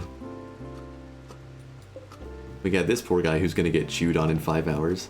Hopefully he'll get out of here before then. Yeah, he's not going to defend himself at all. If he's smart, he just runs. He's athletic. He can get out of here. Oh right, I got distracted into recurve bows. What are we researching here? There's probably it's either stone cutting or smithing. Since we're tribal, it's a longer run for guns. Better defenses give us a little bit of leeway. I don't know if the exploding zombies are still going to one-shot fences now that we're not on 500% threat. Beds would be nice, but less essential than just staying alive. Clearly, carpet making for 1200 research is the way to go to start. I think it's going to be stone cutting. It's pretty cheap. And if I'm going to have to put in flooring all over the place, I would rather it be stone floor and not something flammable.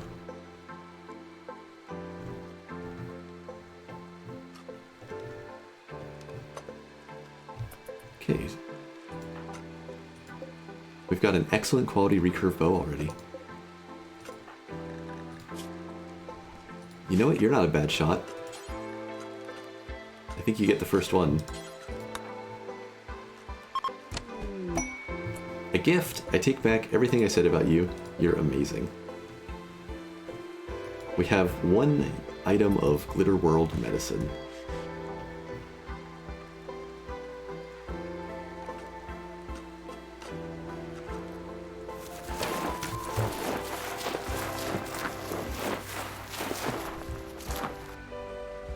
I've just made the same mistake. Consistently, I'm letting my fire go out right as the first zombies arrive.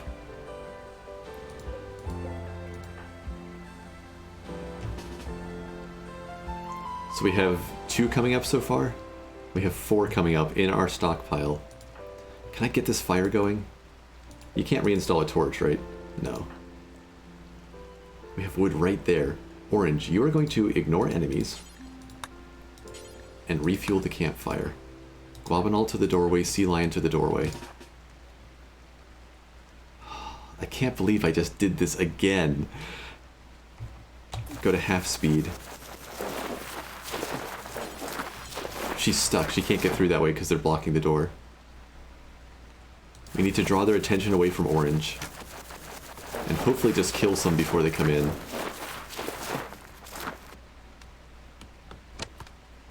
Come on, get the lights up. Orange might die for this. Okay, we hold the door open. I can't believe I did it again. How does Orange get out of here?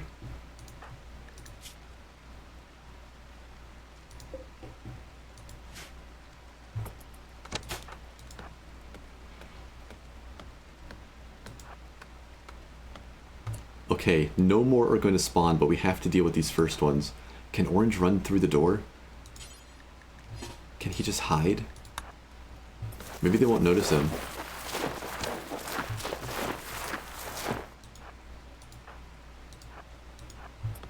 Let's see if we can just have them follow us out. Run, run, run. Wait off the cooldown. There you go.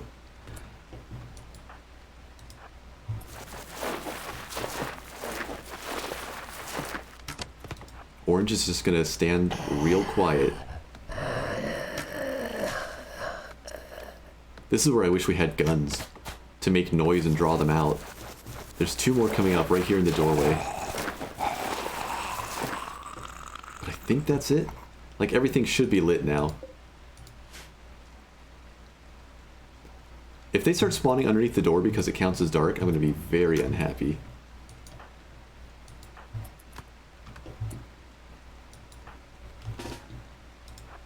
Get Hornet over here to help. Mabby doesn't have a bow yet. She was going to grab one of the recurves as they finished.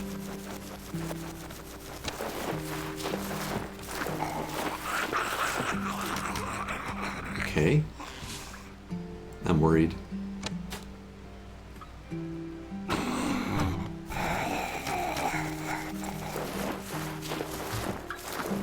Yeah, so doorways, I'm looking at it. It counts as dark. I'm hoping it's just still from the campfire. But if they can spawn in doorways, these settings aren't actually usable right now. And I'll mention that as feedback. Yeah, this isn't good. This didn't happen last time, I guess because the caves were diverting all their attention. Alright. Oh no. So we had a guy with bombs bury up, or unbury, right next to the door. That's not as much damage as last time, at least. Also didn't hurt our cat, luckily. So even if I hold the door open, it looks like they're going to keep coming up, huh? Well... Yeah. Luckily they're a little slower in the water. Okay, so luckily we can fix this now, right? It's gonna have to just be as events for now. This filter doesn't work with doorways.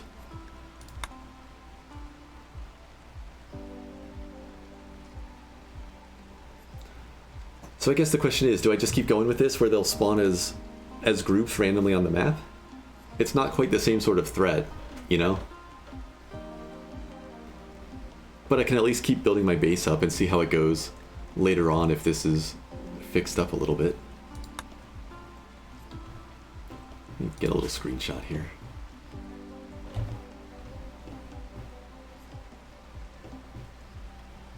I think let's try to clean up the clutter here and just keep on going. So no more should spawn with that setting switched. I'm not losing track of anybody, right? Mabby's outside, which is fine until it gets a little bit darker. Or until evening, I mean. Or no. Now we're just waiting on events, right. Now we just need to shoot these, and they're all coming outside or beating up our walls. Orange has gotten away clean. Orange saved the day. She is a hero.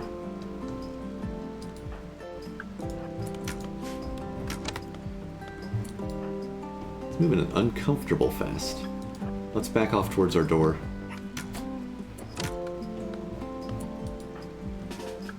Hornet's gonna go open the door. Just in case. I think we're okay now. I was getting worried. We aren't quite knocking them down in time.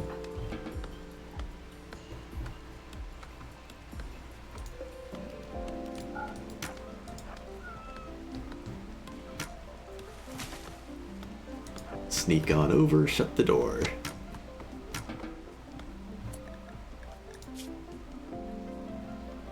We still have wood here. Let's just patch this back up. Orange isn't set for construction, but can get everything ready. So it's just these three left. Everybody should automatically shoot them down just fine.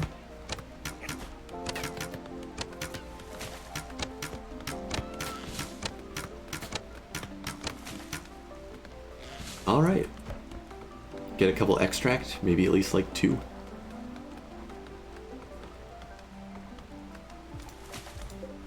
Gotta make sure we don't lose the rhino. Still got some time on these.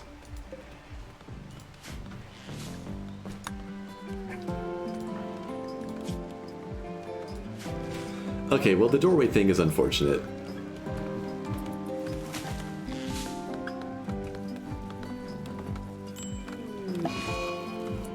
Oh no.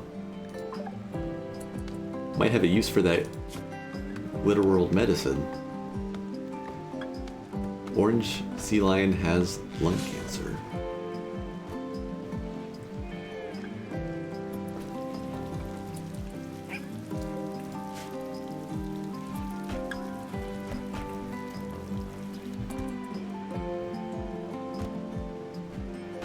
Hornet's keeping an eye on it. Wait, did the zombies knock over some of the steel? How did that one piece end up there? I see that we mined some. We have 14 here. But there was one piece forbidden, and I don't understand it. Hornet, replace your bow.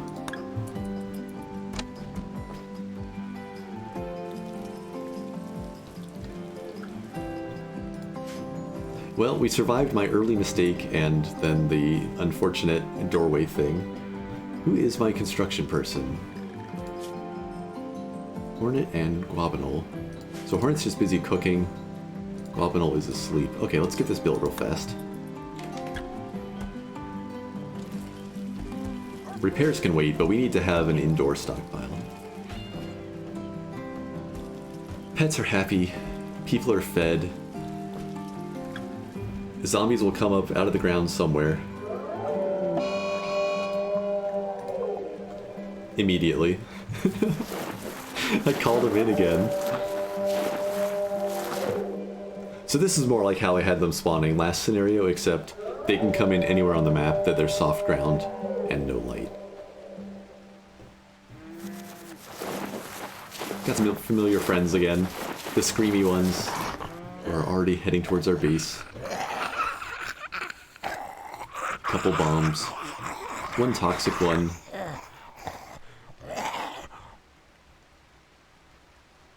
They're definitely going to group up around the tanky guy again, and that might still be dense enough for them to enrage.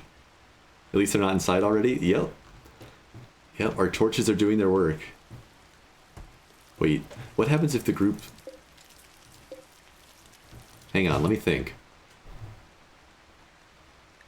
How are these settings interacting now? The zombies will now appear as events anywhere there's soft ground. Darkness is no longer part of it. Technically, we could get the zombies anywhere in here.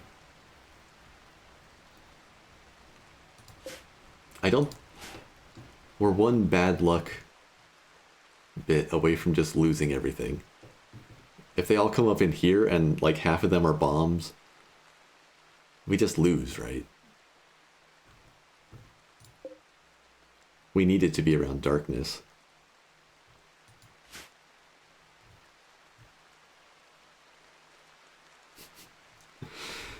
This scenario may have to wait a little bit. I think maybe what I should do is just save this here and come back to it when our torches mean something again. I don't, like, these people are cool, right? We've got an incredibly strong start with our gifted people, and I don't want to throw that away. It needs more fine-tuning. It's just the fact that the doorways count as, if you see down in the bottom corner here, they count as dark 0%. So that meets the needs for spawning. That's the only thing that's messing with the previous rules. If they would just not spawn in doorways... Oh, wait, no, I can fix this. We're going back. We're switching these things back. Only when it's dark. And then really, really fast, all we need to do is build floor in the doorways. Floors. Even just plywood.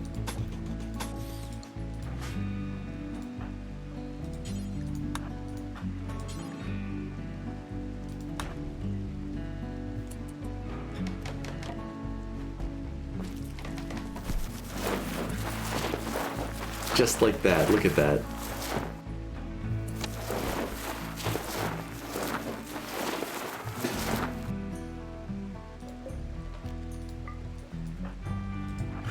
Everybody out. I don't know what type of zombie it's going to be. I think I see a bomb flicker. Maybe that was just them getting shot. Everybody out across the water. Oh, it's one of the armored ones. Yeah, look at that. So now the thing I'm worried about is, if I build a new door, can I build flooring fast enough to stop this from happening? I wonder just how many zombies I got in this little area.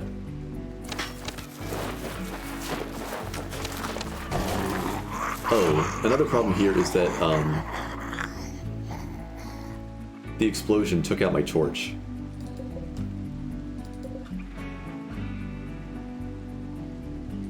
I think we've got some unlit area here. No, it's brightly lit. Oh, there's one dark tile right here now.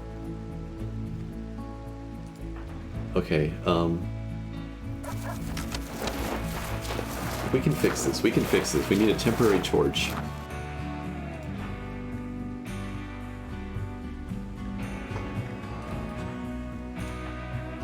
Orange. You have a club still. Short bows getting through that armor are a pain. Just grab this stack of wood.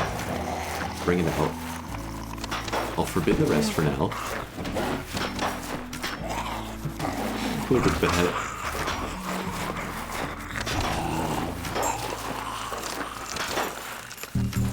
I am a little bit worried.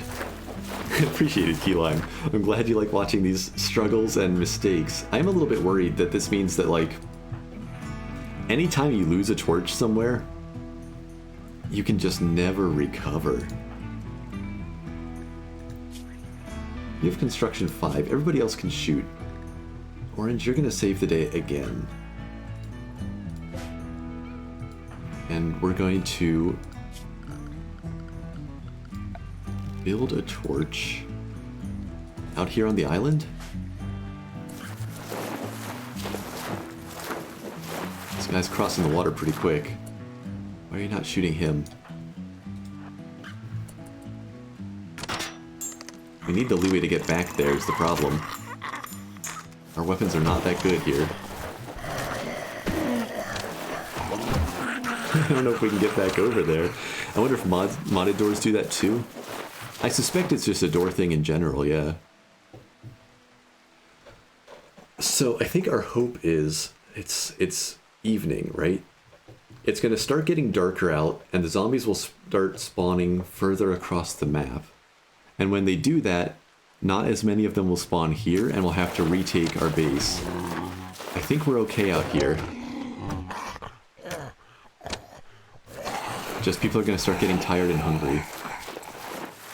And when we get a chance, Orange is going to dash over, pick up some of the timber, and put a torch up here, which will cover our dead spot, our single tile of darkness, and get us going again. We just have 3 people with bows right now. But 2 of them are recurve, which is better.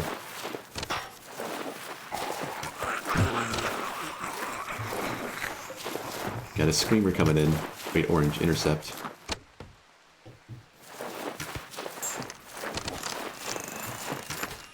Yeah, they're opening our outer door and coming through.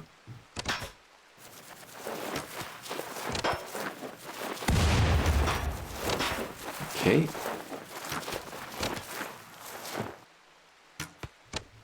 Wait, with that wall gone, does this become lighter? It is!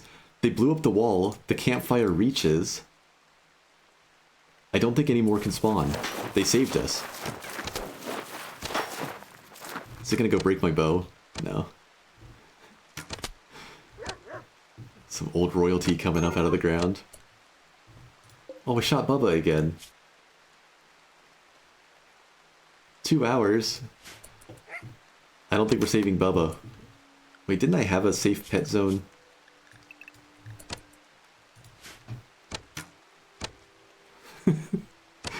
Yeah, it's a sad day for the cat. Cats have a bad time in RimWorld anyway. I've seen so many lose fights to rabbits and squirrels. Why'd it have to be the cat? You can rescue him?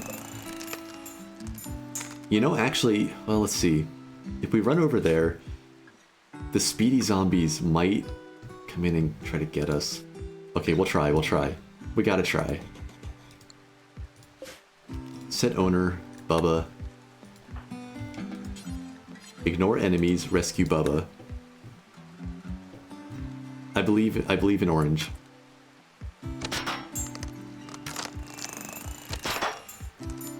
Oh. Cover him.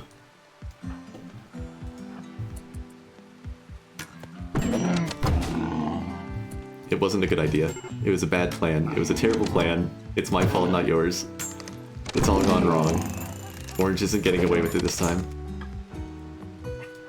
No, honestly, this scenario is kind of doomed with that weird door thing. But what I'm going to do is try to get rid of these zombies. and do some experiments with this. Tell you what, let's just give up on this scenario. So what I'm gonna do instead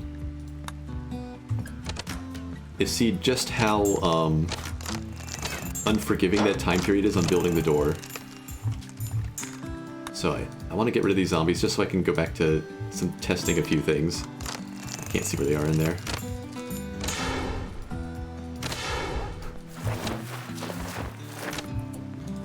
And we're gonna just build some torches. This is now a testing scenario.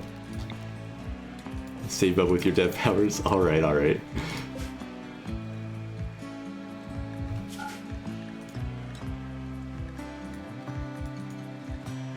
He's just lost a little bit of blood, mysteriously.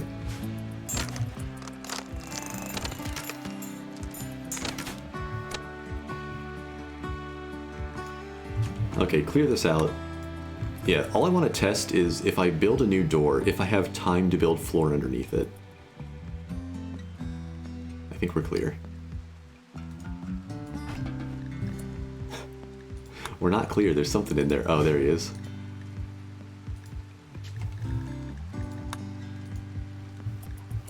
We're not clear. Ooh, it doesn't like something. Oh, yeah, it's just them spamming out attacks at the people back in the fog. Because they can't see them, but they try to see them. We'll just stay drafted till this goes away. There he is. Yeah, that's not actually a problem. Okay, we good? We good. Except for the zombies running into the base.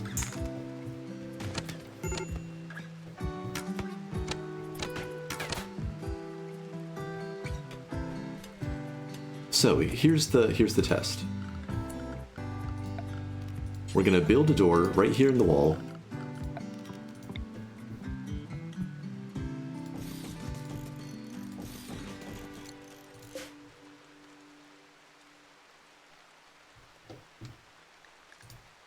And then I'm gonna tell one of my people to make a plywood floor as the fastest, easiest thing to build. Let's see, Hornet's right here. Like, she just needs to take this wood and bring it to the door and build that. Can she do that before zombies spawn? Here goes. Unpause now. So that time she did it. Oh, right, but we're in the dark now, so they filled up the rest of the map. Not a good test. I guess we need to wait till morning.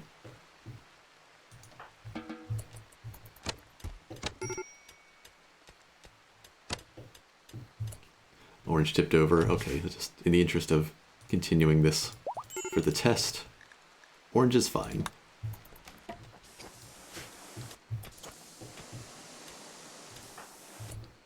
Get rid of our animal spot out here.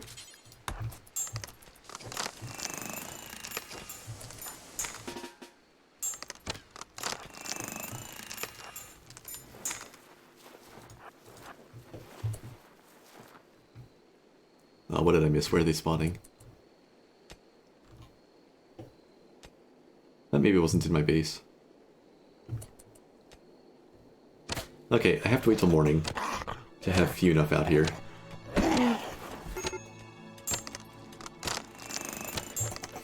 This is why I need to stream RimWorld myself, otherwise I'm tempted to use dev mode to save my pets when they're about to die. Yeah. I mean, there's no wrong way to play it, right? If you just want to keep them alive, you keep them alive. But aside from when I'm trying to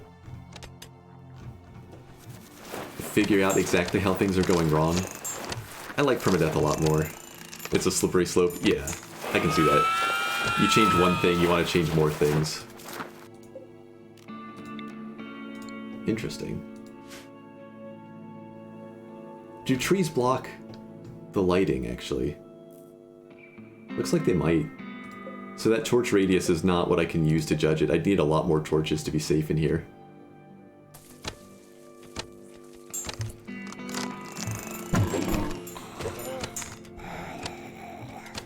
I just want to do my test. Yeah, you'd have to like chop down all the trees and floor the entire place. It's a difficult scenario.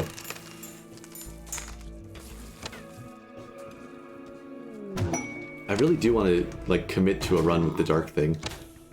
But I just need to figure out how exactly it works.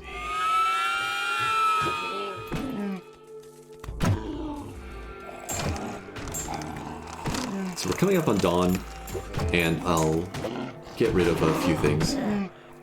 I just don't... Oh, yeah. It's part of, like... It's part of designing your run, though. Like, you know, you can customize the difficulty. So you can kind of customize it around the mods. Because, like, those Tundra runs I was doing... It's just the thing that happens when it saves currently. You know, the fences are kind of overpowered. Run and gun you can look at as being overpowered. I had that reloadable rocket launcher. The trick is to sort of, yeah, removal of magic lets you do everything you want. But you can still set up a scenario where it's possible to lose even with all of that. Like all my fancy stuff on that Tundra, it was still negative 110 Fahrenheit. It's what, negative like 80 Celsius? And we got the triple mechanoid run, so... It still killed us. Okay, sun's coming up. Let's just thin the zombies here. So I can have enough that should be trying to spawn. And we can test the wall thing again. Because I'm really curious if there is time to build a floor under a door.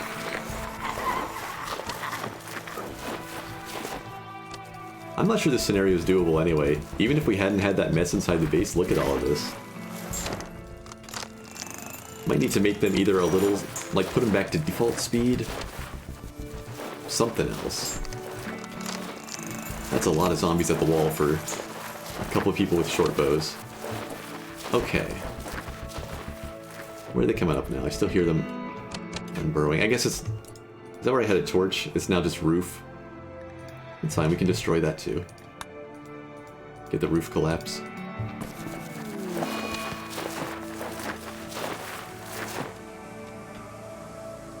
So my goal here is to not leave really anywhere else for them to spawn. I guess they'll still have the river. Maybe they don't spawn in the water by preference. I don't see anything swimming around out there. Maybe because it's moving water. Maybe that makes a difference. Okay. So with God mode on, we're building another wall section. Actually, just right here. So there's no floor there. Turn that back off. So the goal is... Just hover over. Yeah, plywood boards, soil. The goal is to build this door, and then build a floor before a bunch of zombies burrow up. So as quick as we can.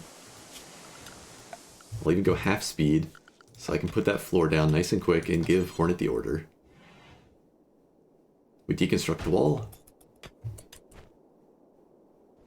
We build the door. And that tile goes dark.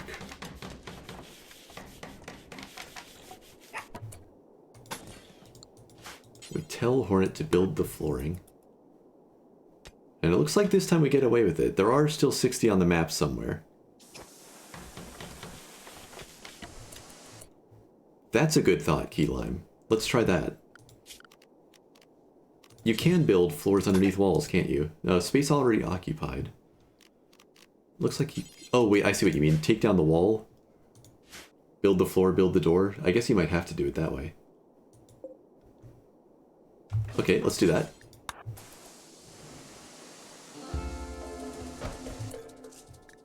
I guess that would work. I guess that's how you have to do it. So, I guess it is possible. It's just a nasty trap.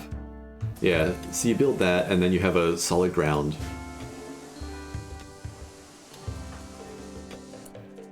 Okay. So these settings are usable. I take it back. We can have them spawn in the dark with their soft ground. We just need to be absolutely paranoid with where we build. What would be an interesting way to do a base in this scenario then? Like even here, there were dark enough areas that they were trying to spawn like, what was it? It was like over here somewhere, where I don't know if the trees, I don't actually know if trees block light in RimWorld. I didn't really think they did. But we definitely had a darker area inside the radius of the torches where they were happy to come up. So either you need to be really paranoid with torches or just purely dig back into the mountain, at which point, like, what's the softer ground really doing to make this interesting?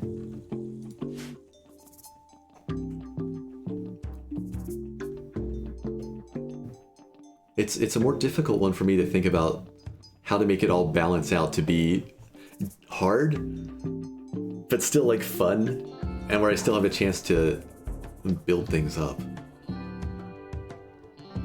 But it is doable, as long as we can keep access to the trees outside. Maybe that's the thing. We'd still need to be able to get out to our crops. We'd still need to keep things lit. We'd still need the timber. We'd still need to hunt, especially early. So we have to go interact with the zombies. So maybe I need to just make them a little less individually horrifying to balance that out. And we keep all of this the same.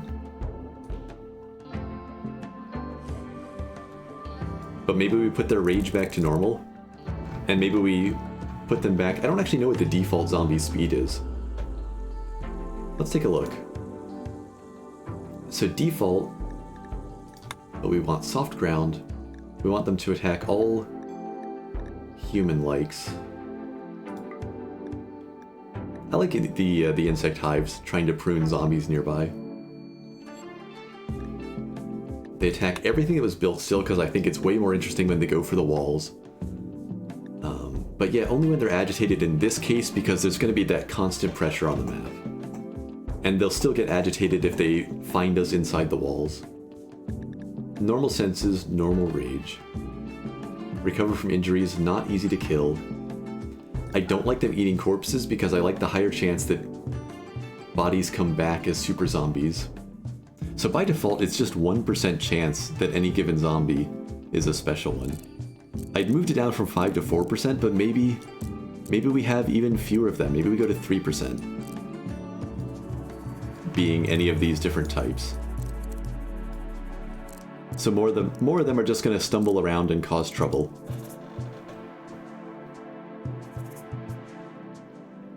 Leave that the same, leave that the same. Okay, yeah, so by default they only move at 0.2, and then they're 0.9 when they're excited. So I had them up at 0.4, something like that, when they're calm. So if you do it this way, you do have a lot more time to react to them if they don't know where you are. But this is actually, I think, meaner than I'd changed it. I guess because, you know, they're drifting in faster anyway. Maybe that's interesting. So here they can catch even healthy people sometimes, if you're on bad terrain or in the dark. So you need to rely maybe on bows. Maybe this is actually the sort of scenario where a great bow is one of your best weapons against zombies. Stay hidden, don't let them find you. Fight from behind walls and fortifications or across shallow water whenever possible. I did also have their damage turned up to 1.5, which lets them crush in a little bit more.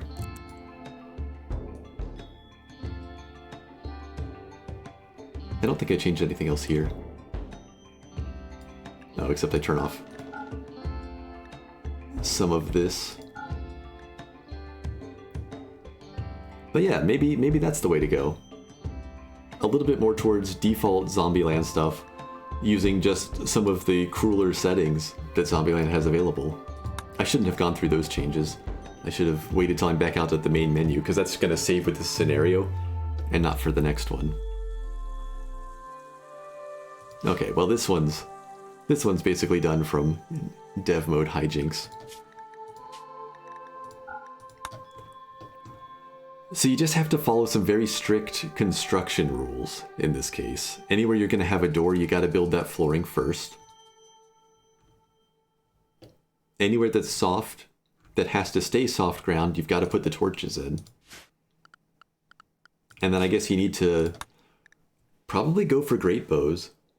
to help deal with those big armored guys and have the extra range and stone cutting and start just paving the ground anywhere you don't want to grow anything. And never ever run out of wood for fuel, right? You got to keep the torches running. Even when you have electricity, you can't risk the solar flare, right? But what happens when you get toxic fallout?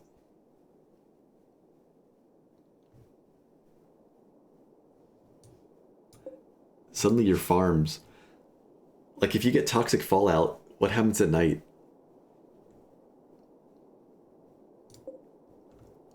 All the trees on the map are dying.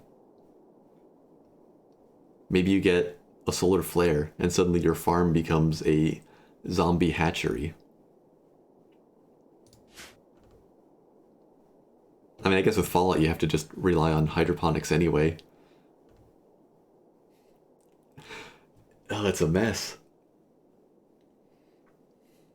I'll have to think about this scenario some more. Maybe we could just restart though. I've still got an hour left till I'm usually done.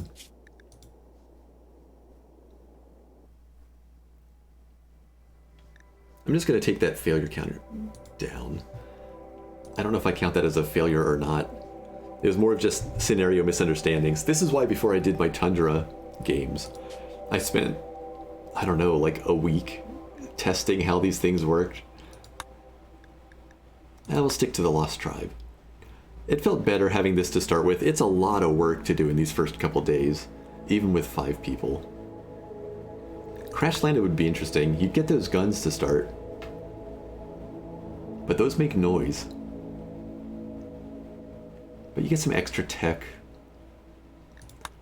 Rich Explorer, I don't know that I could do this scenario. That's just so much to do.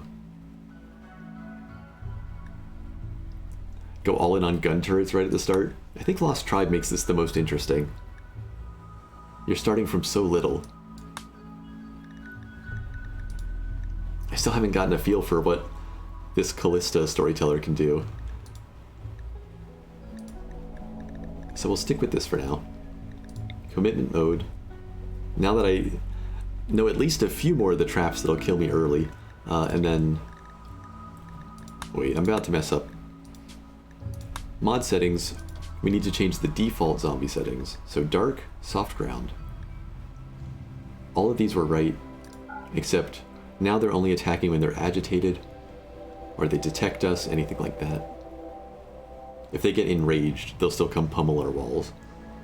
But we're putting senses and rage level down to normal. We're bumping these down just another %.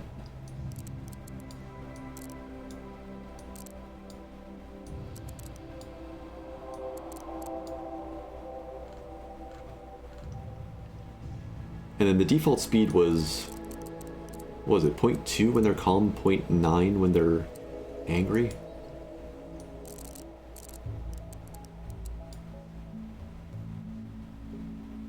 The multiplier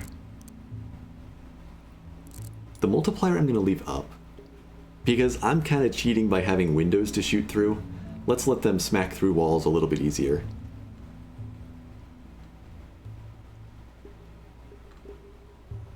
And the rest should be fine. Okay. I don't think I'm forgetting anything that I had looked through. So new colony, Lost Tribe. We'll keep trying Callista and see if we get a chance to survive long enough to see this. This is another scenario where there's going to be so many zombies on the map that as long as I can survive the zombies, they kind of armor me against a lot of other threats. Commitment mode. My custom settings, but not 500 threat for this. We don't need the big trade penalty. This isn't the same sort of threat as the Tundra run. Oh, and then damage adaptation back to, like, losing his fun settings.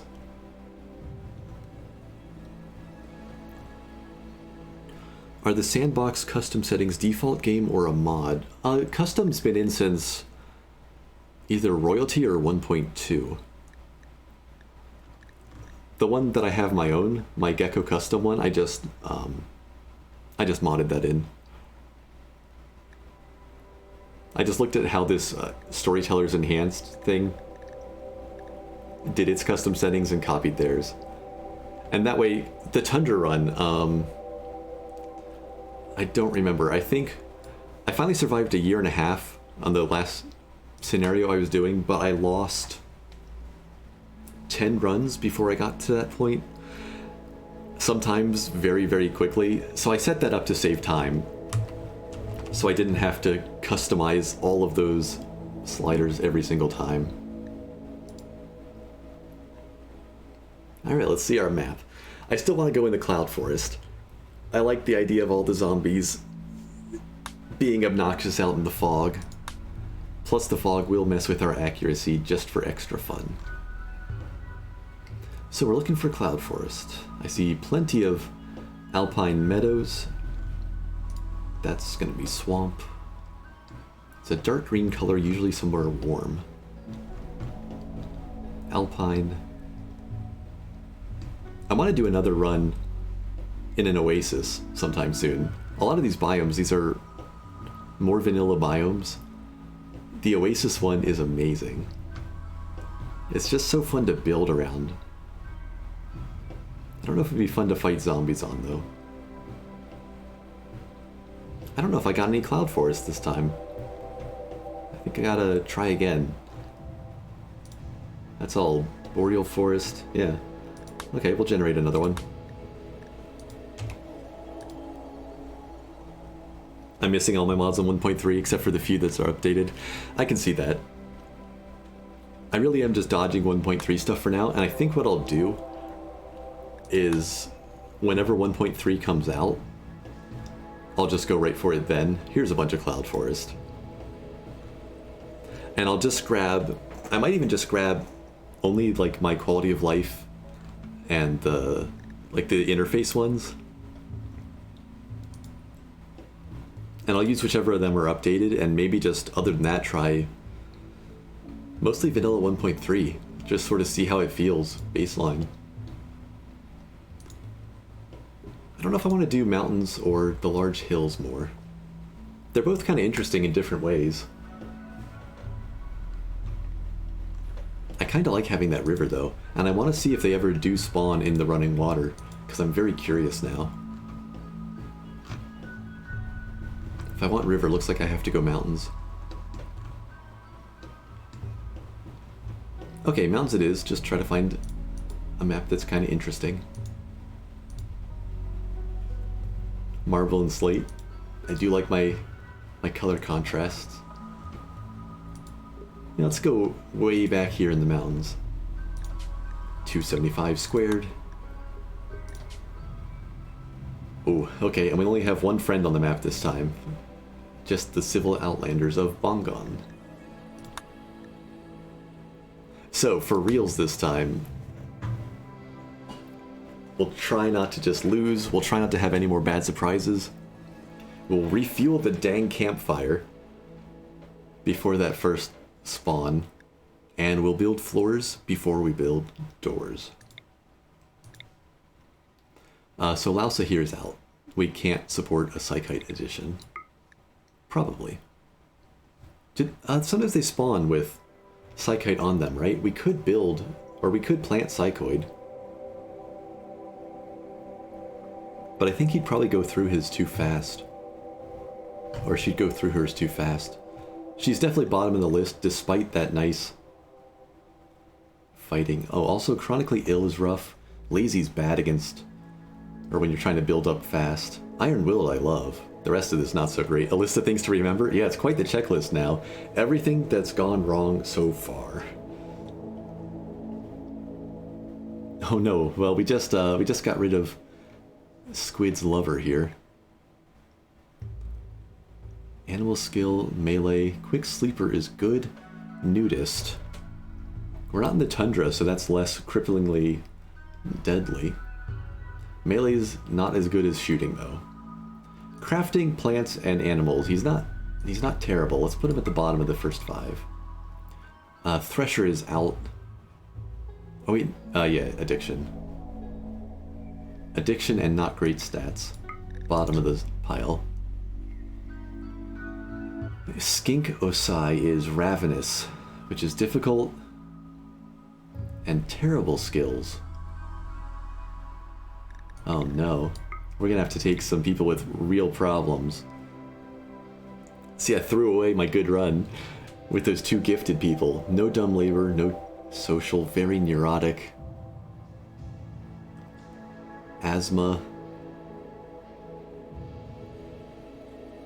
Asthma just worries me because of the movement penalties against zombies. It's usually not too bad to deal with in a normal colony, but it takes away some of that margin for error here. But passion for shooting, mining plants, cooking as a backup, and some research. I'm not thrilled to have him, but I think he's got to stay. It's fine, I'm sure a very neurotic person will just love a zombie apocalypse. Yeah, the problem is when people have those basic mood breaks, like dazed wandering, or antisocial, and they just walk outside the walls. And that's all it takes. Okay, we have some family connections going on here. Chemical interest, very neurotic, kind, abstinent. So eats less, wants drugs, worried about the world, and compliments people. What sort of colony am I having to set up here? Married to Thresher, sister of Bustbore.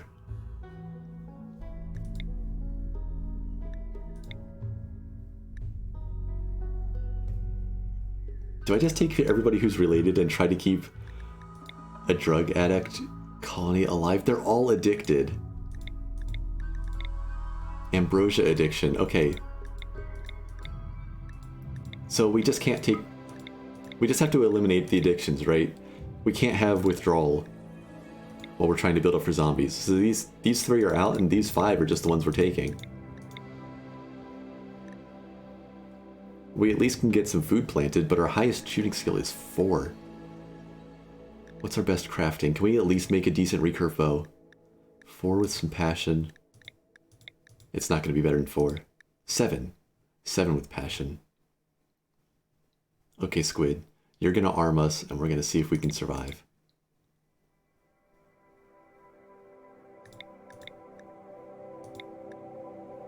This is so bad. This feels doomed. I believe in them.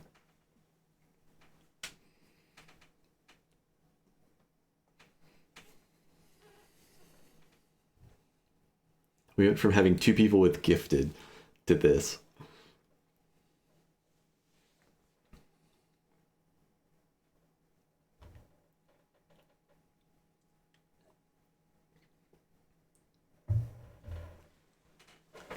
I wonder if there's a way to mod in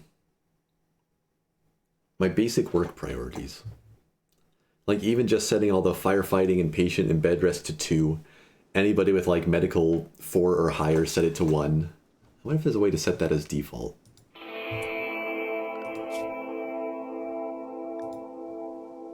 Instead of just everything is 3. Now before I do this, let's look at the map. There could be a mod for that. Yeah, or if it's even just something I could do in XML. But if somebody else has done it, that would be better. So what are we looking at? Here's the river. We got moving water, which I really do think moving water might block zombie spawns, in which case there's like... If you got the right map, you could almost do like a cave dweller thing. Like just carve out a colony along the river and live by torchlight underground, away from the zombies. And then you'd have a moving water entrance. That would actually be super cool, but that's not the map we have here, I don't think. You can research mushroom cultivation too, right? You still need light for it. Oh yeah, we even start with it. But I'm pretty sure, yeah, they take that light still. It's a shame you can't grow them in the dark. You could actually have a little dwarf fortress. Let's finish looking around though. I'm distracting myself. We've got an anima tree well away from anywhere I would like to start, which is unfortunate. We could dig through here and connect it. It's always seemed odd to me that they need light, right? Especially since, like, when you have caves on the map, which I didn't check for, but we got lucky. Don't most of them say they die in sunlight?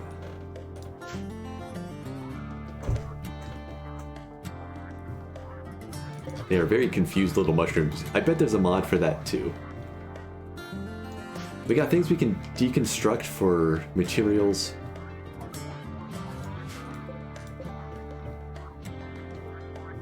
We can get some early stone blocks.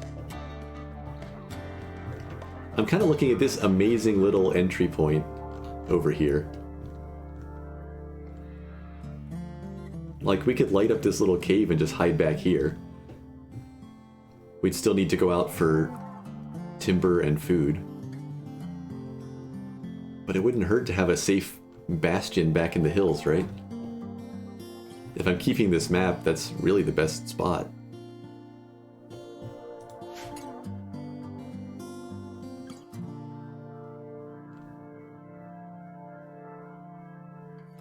Yeah, okay, let's keep it. Let's see if a little narrow choke point makes things easier. Figure out how to defend it. In which case, where's our stockpile going? We're farming here. You know what? I'm confident enough in this run that I'm going to actually plan things out a little bit. Farming out here. So we want food production next to the farm.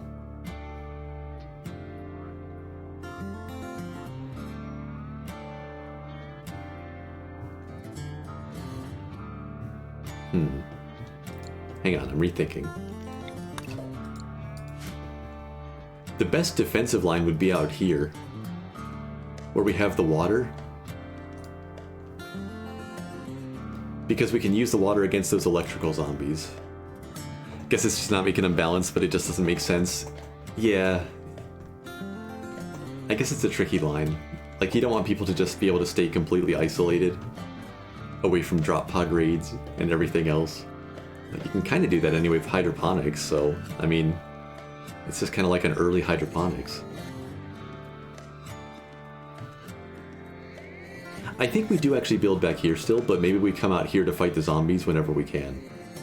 So maybe, if I can, I'll even put lighting all the way out here. And we'll try to keep zombies spawning on the other side of the water here. Maybe make mushrooms really low nutrition, since in real life they're very low calorie. That's not a bad thought. Yeah, they're just basically like fiber and air, right? Yeah, I think we build back here and we try to defend out to here, but then we can always just come back through. Maybe we'll get some Molotovs at some point and we can just ignite the place behind us. Alright, we're keeping it.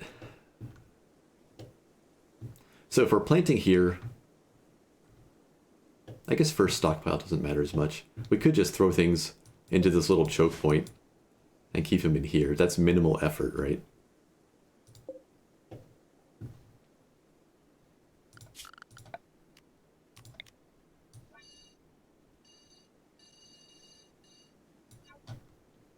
Throw it all on the ground there. Let's do that. We have pemmican for initial food. Allow everything. Start hauling stuff. Who's the best shot? Tranvis. Tranvis has shooting... Right, shooting 4 is our best. Well, you get one of the short bows. Gray, you get shooting 2. We're really this bad at shooting. This is not going to be good. Osai, take the Pila. Who's the best at melee of the other two?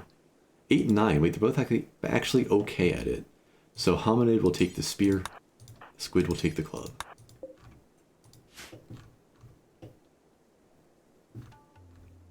It's an interesting potential base. This would be a good place to do what I did the time I did Royal Ascent with that window mod, and just kind of dig a bunker along the hillside, so if we had to fall back in here, you could have reinforced windows looking out to cover people's retreat. But that would be a long way in the future. I'd like to deconstruct this for the blocks and have a bit of stone fortification around this entrance. Or maybe on this side, here and here, a door, 2 windows. I think I'll queue that up even. And let's actually get to work priorities. This will affect how I build this place initially. We have one doctor who I think is antisocial.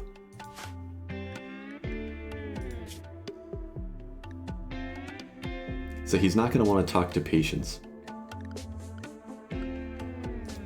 So we need another doctor. I guess you're up, Squid. Wait. Wait, Squid. You don't do social either.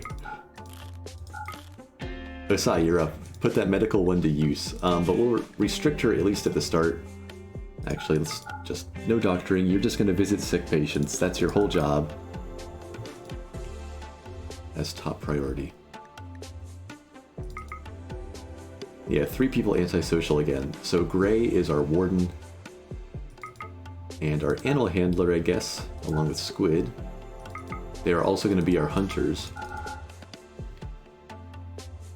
But Squid ended up with melee because he was a terrible shot.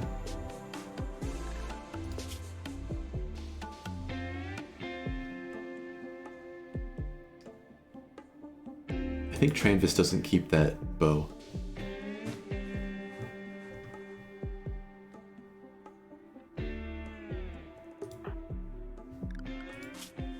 Okay, the bows are going to be our hunters to start. Gray and Squid.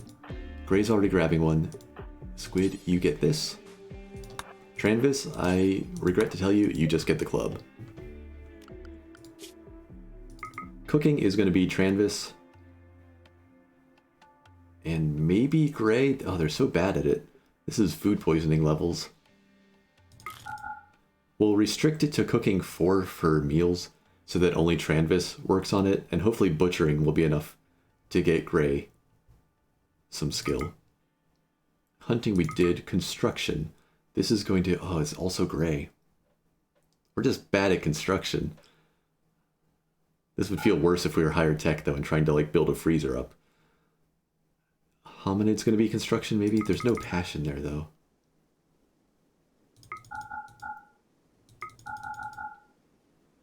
Gray can be backup for it. We have a lot of construction to do. Growing is Tranvis.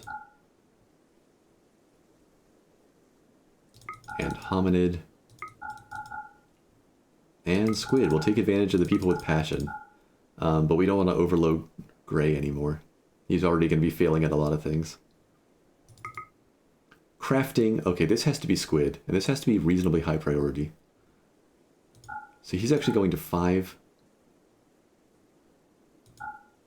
for these and handling, and priority 4 is going to be crafting. Art, if we survive long enough, will be Hominid.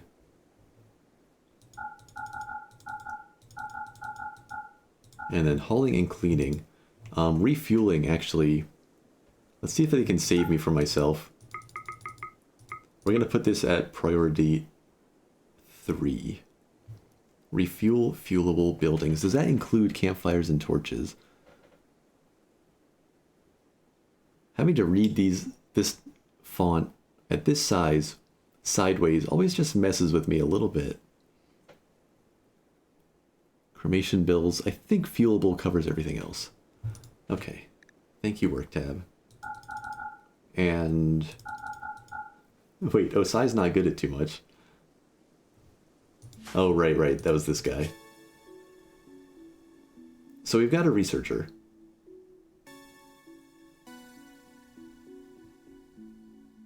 And we've got someone to fuel the torches up. Perfect. What else could he do if he's not doing those things? We'll make researching a high priority for him, even. We could have him crafting. If once we know how to make stone blocks, he could help with that. He's just actually terrible at everything.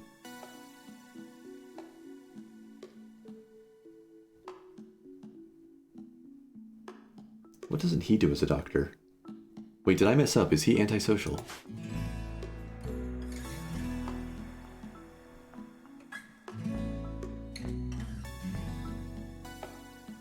He has penalties to it. Oh, no, it's just showing that it's bad. You know what? He's gonna actually train to be a doctor, just in general. He's got the time. I think we're good here.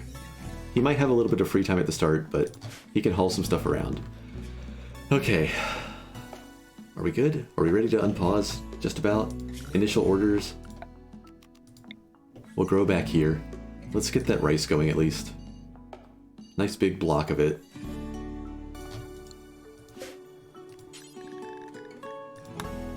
And let's get some corn going. Another nice block. And let's just leave it there. Deconstruct, build those, haul to the stockpile, hunting. There are a lot of big cats on the map again, and some smaller cats. And a snake. Okay, lots of things that are gonna murder us. Hey Kyle, it's very pleasant right now. We got alpacas to hunt this time. How far away are they? They're kind of far out there. Looks like two separate herds. I think they're worth making the trek. They give at least a decent bit of meat. And they're the biggest things out here that aren't predators or rhinoceri. It's also the tapirs. It's a lot of them this time. That'd be easy early hunting. You're first. But yeah, let's get these 3 alpaca as well. Any of these close by as well. Then maybe I should be hunting the further things while there's no zombies out. Just try not to go around the ridge. That's a long walk. Wait, that's fully connected, isn't it?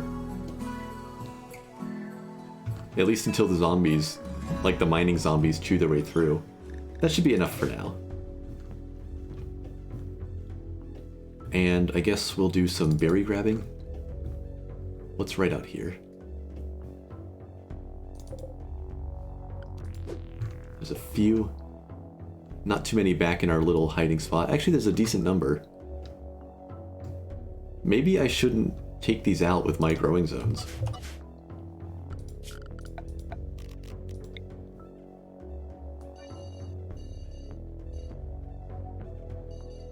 Let's do rice over here along the shore.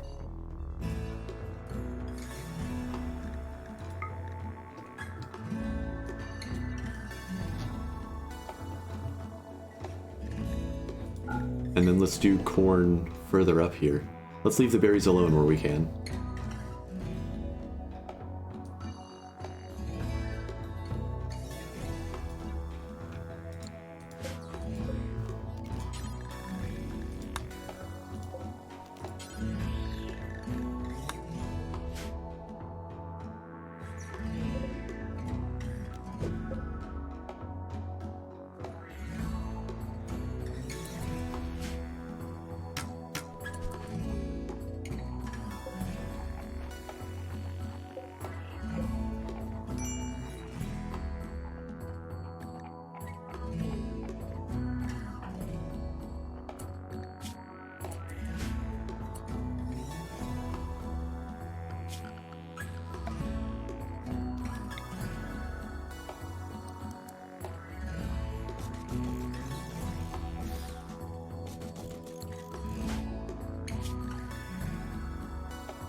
How long was that gone?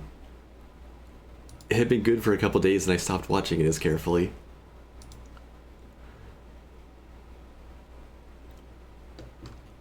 Is that why you guys were all saying that it was peaceful? Okay.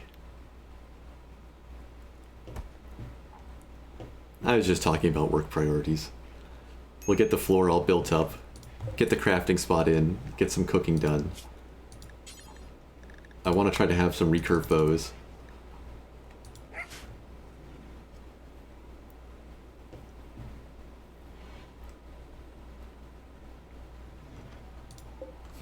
Squid has ditched his clothing and is feeling pretty good.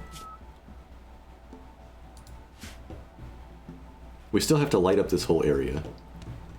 We have 500 wood on hand.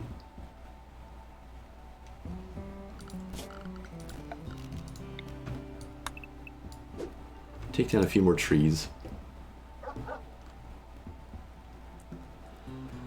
I use a third-party program that globally controls my mic and shows an icon overlay to indicate if I'm muted or not. The problem is, it's not muting. It's something with my audio in general. It just stops detecting my mic. And I go and I hit restart audio and it starts working again. But it's so infrequent. Last weekend I streamed and it did it like 2 or 3 times and it's been fine since then. And it's kind of a newer problem. I've had other audio problems where I'll get like a crackling that creeps in and I have to do the same sort of restart. It's just problems I'm gonna have to deal with until eventually I have a new computer, I think. I've changed and adjusted so many things that feel like they should be the problem. Is that with voice meter? It is with voice meter. Wait, we're throwing a party. Please tell me we're not throwing a party out here.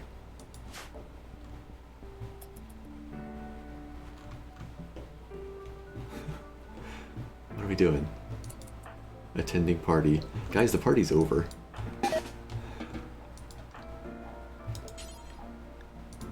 The real problem is I changed some stuff with sample rate to fix a different problem like a year ago.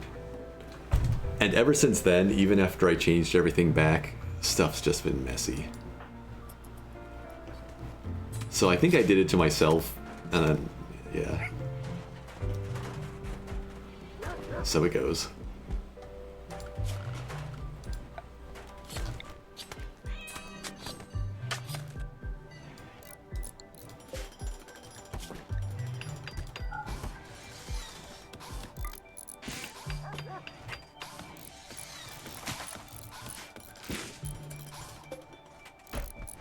For a beautiful short while, I had a great audio setup working, and I was so proud. Audio difficulties are so frustrating to troubleshoot for some reason. Most troubleshooting doesn't bother me that much. Something about audio, it's just like, I don't know.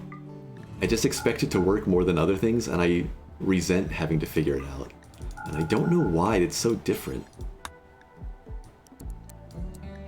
Cooking 5 was our best, I think. 4, oof.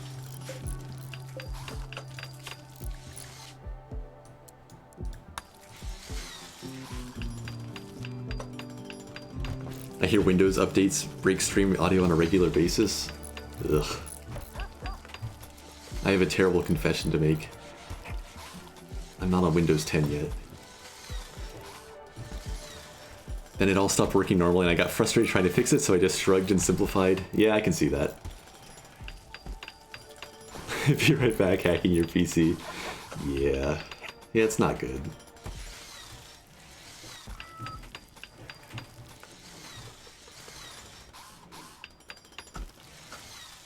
Okay, we're making meals. We've got some berries, we got some food. I just don't like the direction it's going in. I don't like this whole Windows as a service type thing.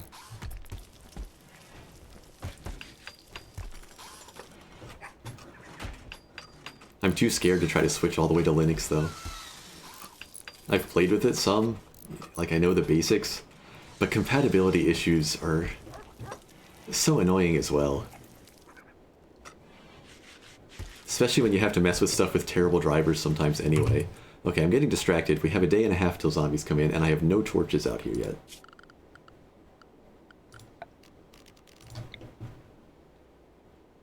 So we can't trust this green radius for complete zombie prevention. But where possible, I'm gonna use existing rock wall to cover our torches in an easier way. I'll probably have to put one out here in the middle. That's fine.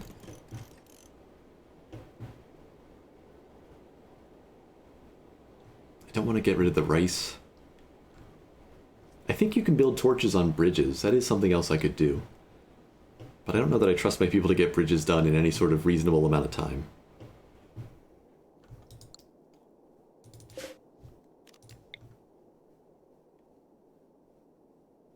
This is pretty well covered. Maybe I do have to build one here. Just sacrifice one bit. I'm realizing I just don't know enough about how light propagates around in RimWorld. I mean, I know it's pretty simple. We'll do that. Build one here next to the butcher spot, which is a decent idea anyway. Just keep selecting all of them so I can see about where the next one needs to go. This is going to be a lot of torches. Is there a light overlay in the bottom? I think there is, but doesn't it, where is it? Doesn't it just show lighting in general, so during the day? There's natural light. I don't know if there is just a lighting one. Beauty? Room stats.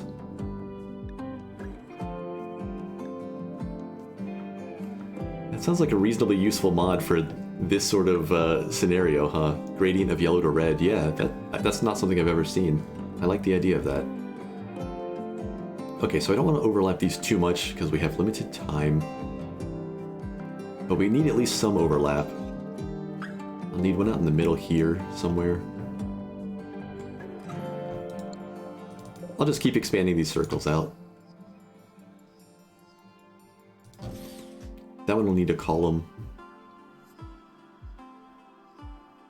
Don't get greedy. Overlap a bit.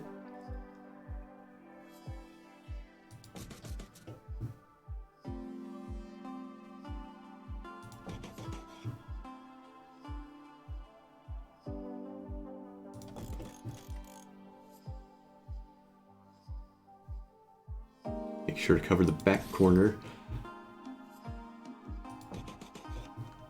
How's this looking? Pretty decent, maybe just two more out in the middle.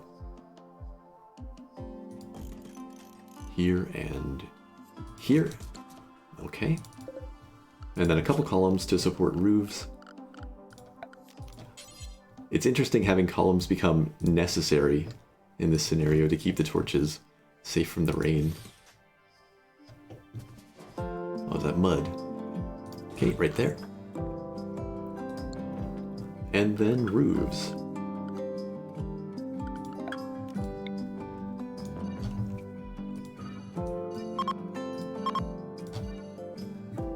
Yes, yes. Tree warnings, it's fine, they'll automatically chop them down. That's not the right spot.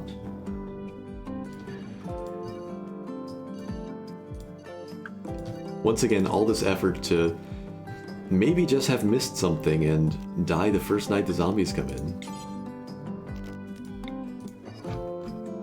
Okay, there's the main work priority for the next day and a half. Get all that lit up, and I think we're reasonably safe. I'm actually a little bit worried about this back corner. I'm not sure that's clear or bright enough. That one doesn't touch it, this one just barely touches it. I think we get every zombie piling up out of the ground right there. Okay, let's not floored. Structure? Bridges? I always lose track of bridges. Let's build a bridge tile right there. See how long it takes them to do that, and put a torch up in the back.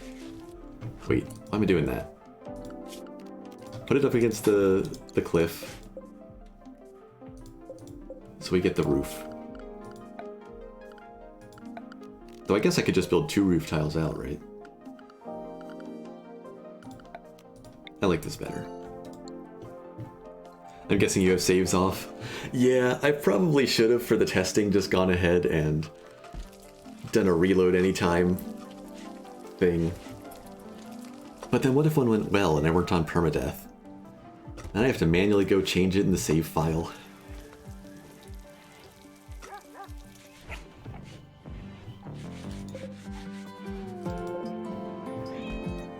Oh, we're making the recurve bows. Oh, we got a normal one. We got 2 normal ones. My crafter's doing alright. So, Tranvis was the guy who had pretend okay shooting.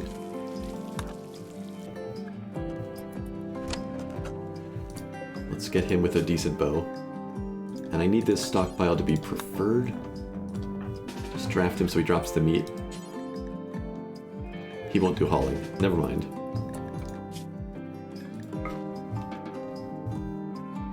Maybe with common sense. Sometimes it makes them do things they wouldn't do otherwise. Yeah, he's gonna bring all the meat over anyway. Exploit. Now you can cook efficiently, though. I was just gonna have somebody else haul it over. We're getting there. A group of travelers are passing by from the one faction that doesn't hate us. Don't quite have enough of any type of skin to make a bedroll yet. It's been a variety pack. Did they ever go get the alpacas? They did. I guess we have enough camel hide for 1 bedroll. They're just gonna have to wait. Okay, so we have a day and 7 hours till the zombies arrive. We basically have a day just to get these built.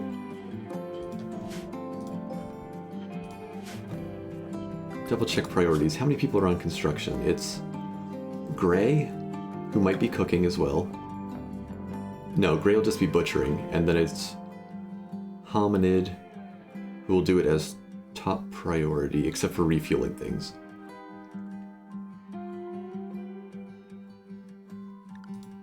Everything that I asked for hunted, they have hunted. There shouldn't be any problem getting these things built. Our interior, I think, is all on solid or constructed ground.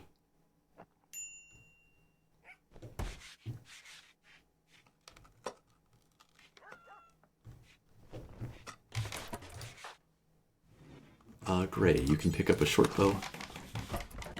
Oh, I guess that'll take longer if we keep failing construction. And again.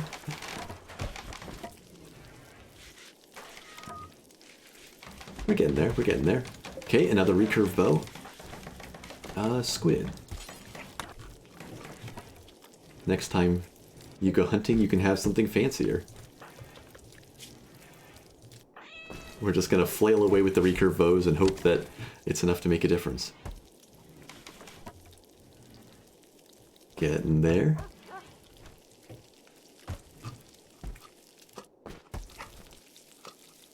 We've got meals, we've got weapons, we've got a fortification. I guess the bonus would be to run some fortifications further out and see if we can hold them at the water. But we still got a little bit to build in here first. Let's get that last torch queued up in that little darkest part of the field. Okay, that should be recurve bows for everybody then. Maybe.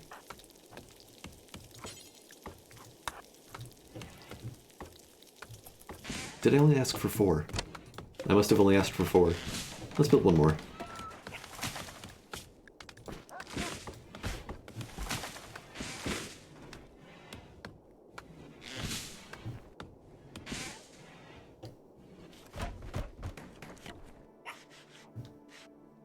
I don't know why, but I kind of believe in this band of misfits.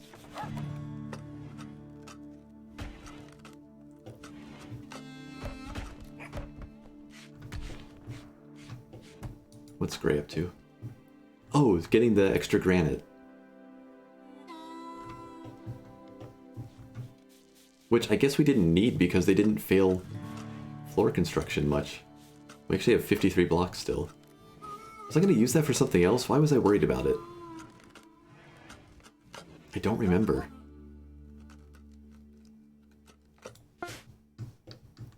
Or maybe we have that much because they've already taken down some of the doors. Hey, blocks are useful. We'll get around to them. Okay, now we have a bow for everybody, and they all came out pretty good quality.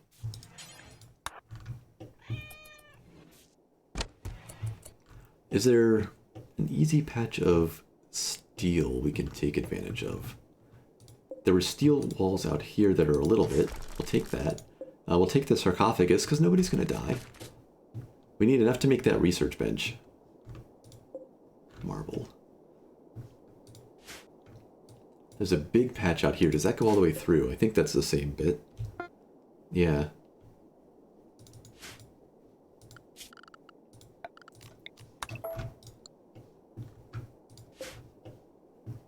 So we'll have to keep access out for metal.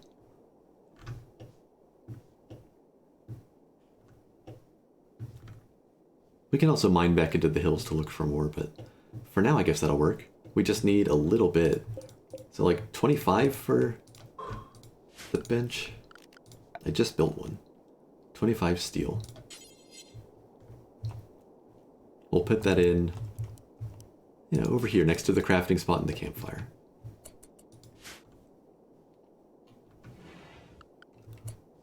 We're heading towards evening. Is there anything else we can hunt real quick? We got a bird, a pair of birds right out here that they're angry. We've got the lemurs. Lemurs just 2% chance to get angry at us. Yeah. They're not much meat for the effort, but they're very conveniently placed.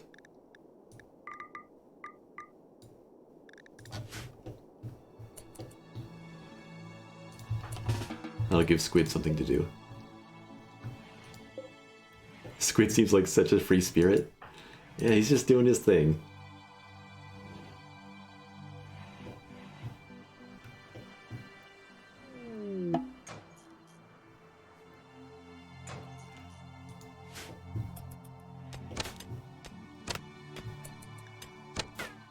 Group of visitors with some items to trade. Maybe they'll give us some fancy medicine again.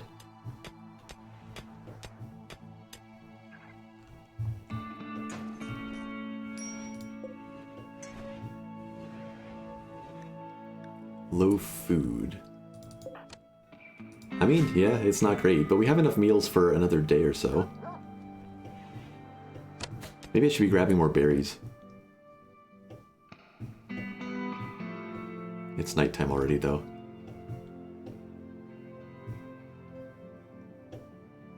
It's fine, we're hunting. Maybe we even hunt the cat.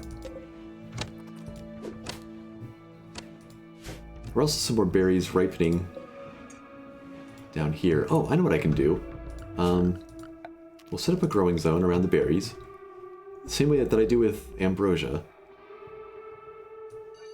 At least some of the time. Did that get all of them? I think so. And this will just be harvest only. There's a couple other bushes, but yeah. They'll get berries to supplement when possible.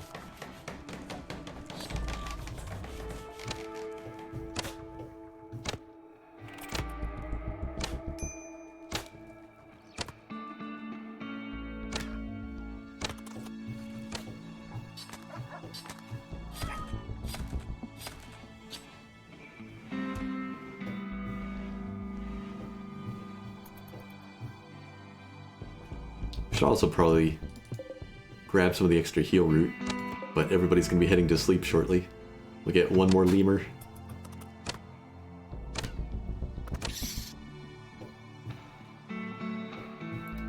Okay, so did we finish everything? This is a little bit late to check. Also, campfire fuel, 1.6 days, somebody already refueled it.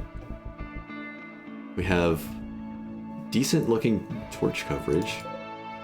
The zombies will tell me very, very quickly if I got this wrong.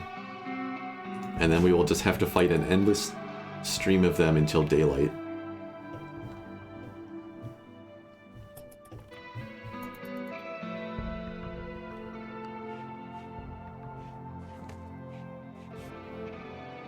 Alright, here we go. Also, research. I don't know if I want great bows or stone cutting first. I'm kind of leaning towards the stone cutting just because it's quicker. But I think those two are my first priorities.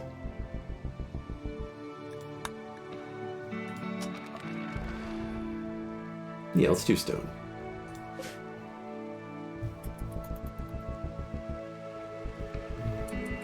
There's our visitors. Who's our social person? Gray.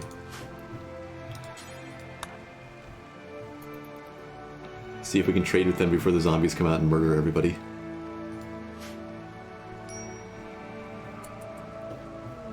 An elephant has self-tamed. Oh, you know what? Let's bring up that natural light thing again. And just see what I missed as far as like zombie spawn locations. So it's pretty much just the river for dark areas and our stone-floored dwelling. That's actually pretty useful for checking against at least like natural zombie spots. So if it holds true that they can't spawn under the moving water, I think we will actually have some extra time till zombies can come in.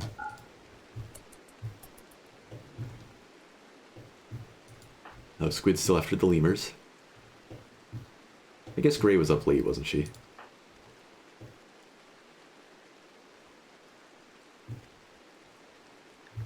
Where are we putting this elephant?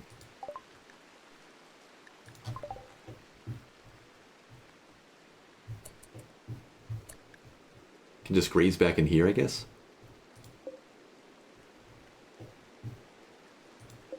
Okay, these are specifically bushes, not berry bushes. Let's start up the pasture area.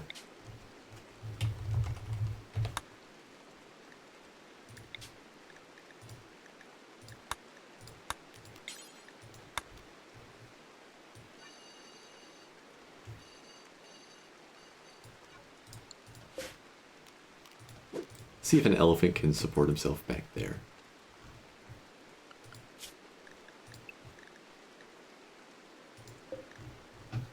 And it's been a while since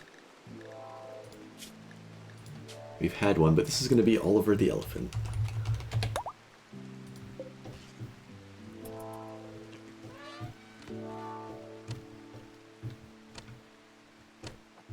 There have been a few incarnations of Oliver the elephant, and most of them haven't done too well. But I think one made it to space.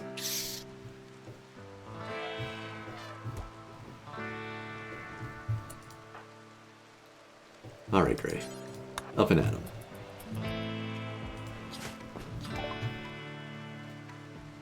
Let's see. We could sell our short bows. Can't quite afford an assault rifle, sadly. Sell Squid's tribal wear. Honestly, I think I'm gonna sell the short bows. Like, we've got normal quality recurve, why would we ever go back? But that's not a lot. We could buy a few normal medicine. That's not a bad investment. Save them for things like plague or infections. Let's take that safety net.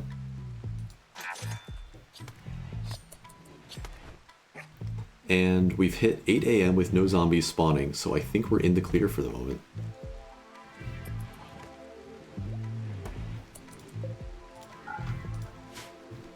So it's finally happened. We have a protected area back here. We have a house that zombies aren't going to spawn inside. And I guess there's nowhere else on the map where they can spawn right now. We've got an extra day. Let's hunt anything that's nearby. Let's take some of these riskier hunts.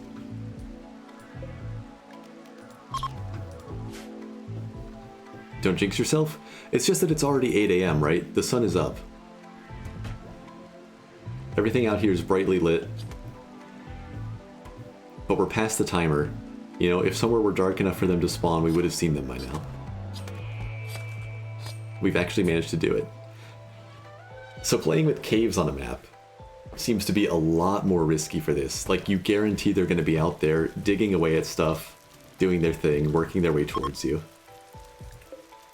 It's still going to be bad at nightfall.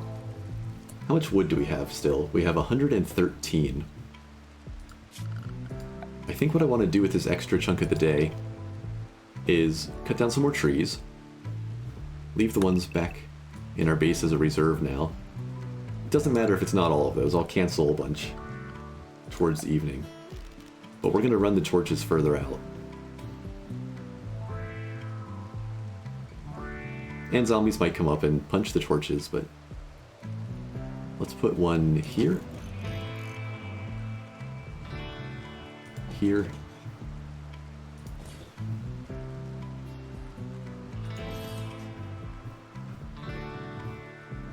At minimum that. And then the zombies will have to spawn a little further out, and maybe we can stand and shoot back here. Maybe I can even put another wall out here. I don't want to get too greedy.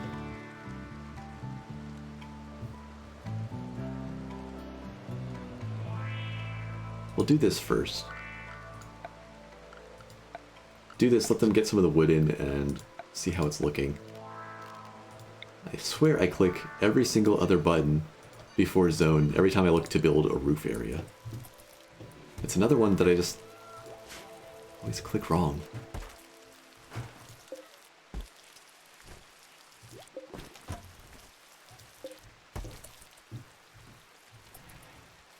That noise sounded like a trap going off, the construction failure. It actually threw me off for a second. Squid's hunting away at the extremely vicious bird. He's not having any problems so far, though. He's got that animal skill, even if he's not great at shooting, and his shooting skills should hopefully keep coming up. Currently it's awful, but so it goes.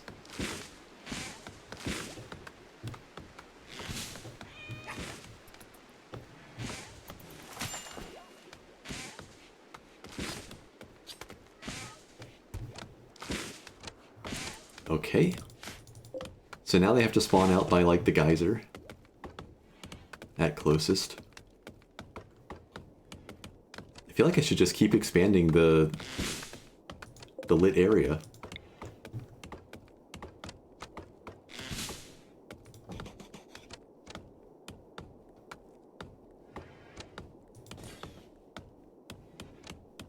Let's see what we can manage.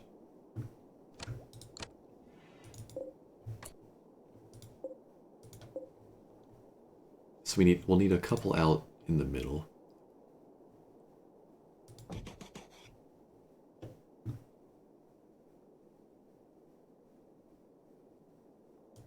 But if I can push them back across these ponds, that gives us a much, much nicer defensive area.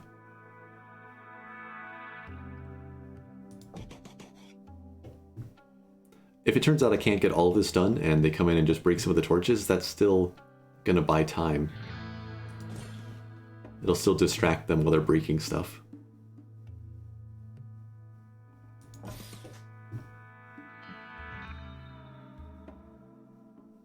think that's pretty good. Let's figure out which ones need columns. Oh, that's a hole in the middle. Okay. More structure. Not for those here.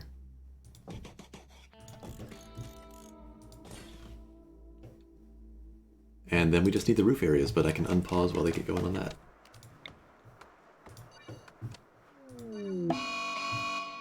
Cassowary Revenge. It had to happen sometime, Squid.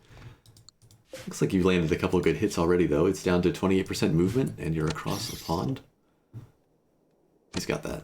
Yeah, no problem.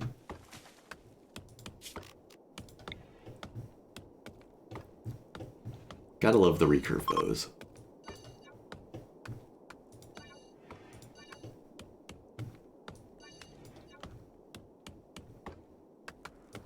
I think that's the full set.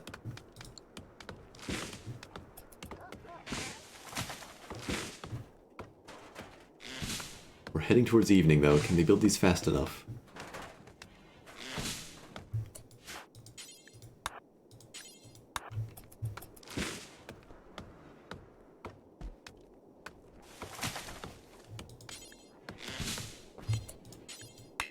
Oh, okay. You actually didn't carry enough over to the torch. I do always forget that the torches take 20 wood, though. That they take the same amount as a campfire, they just burn a lot longer. I think for some reason in my head they only take like 12 timber, and I'm not sure why.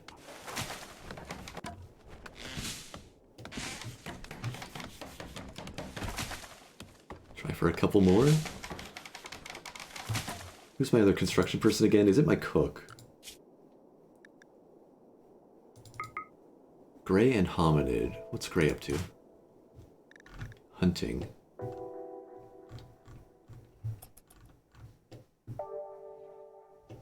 Okay, we need to get her safely back in, actually. The zombies are already out and about. Wait, they're right here. I just didn't hear them unburying because we've actually pushed them further out. Is it just Gray out on the map?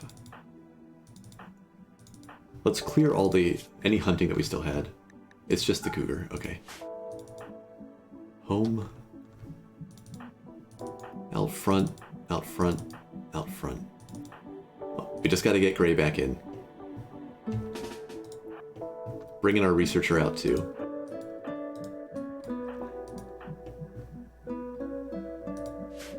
Let's just draft people for now.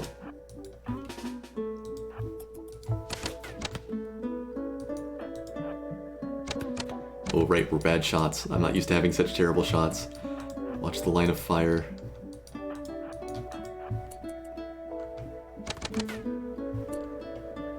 Just the one in the area at the moment. That won't last.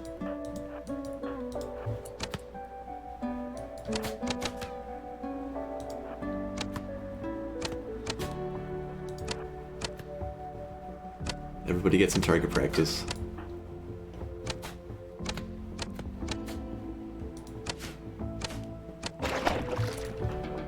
Hominid. Keep building torches. How's Gray looking? Okay, no zombies in the area. Yeah, so they don't spawn in the river or they would have been there all day. But they're all around out here. This was careless letting her get so far out.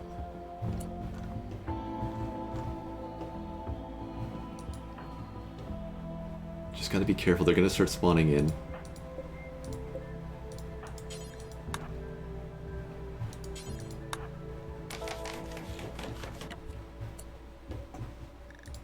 I'm also going to go into that pathing thing, and let's make them hate walking on toxic goo. We want to leave this guy available and let somebody... Who's my doctor again? Osai.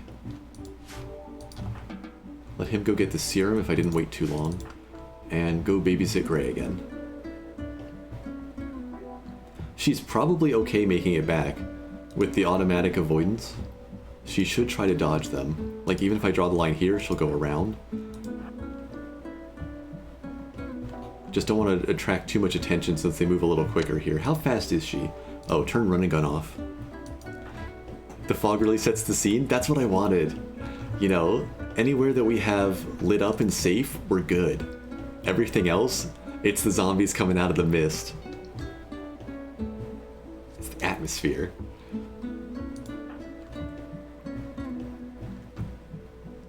There's one more torch that I wanted.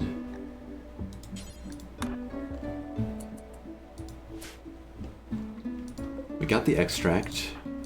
Okay, I'm gonna leave Squid and Tranvis out here to guard until Gray gets back, at least.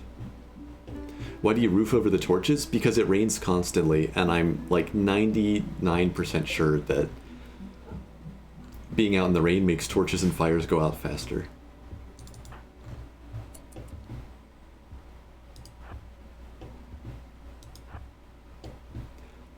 And the cloud forest, it's just constant. Foggy rain and fog and rain and... Wait, where are we going? I'm going the wrong way. She was going this way to hunt. I need to be bringing her home. We've gone the wrong way. Oh, Gray's gonna have a long, bad night. Oh, this map's confusing. I think I saw this narrow spot and thought that was the way home. That's not the way home.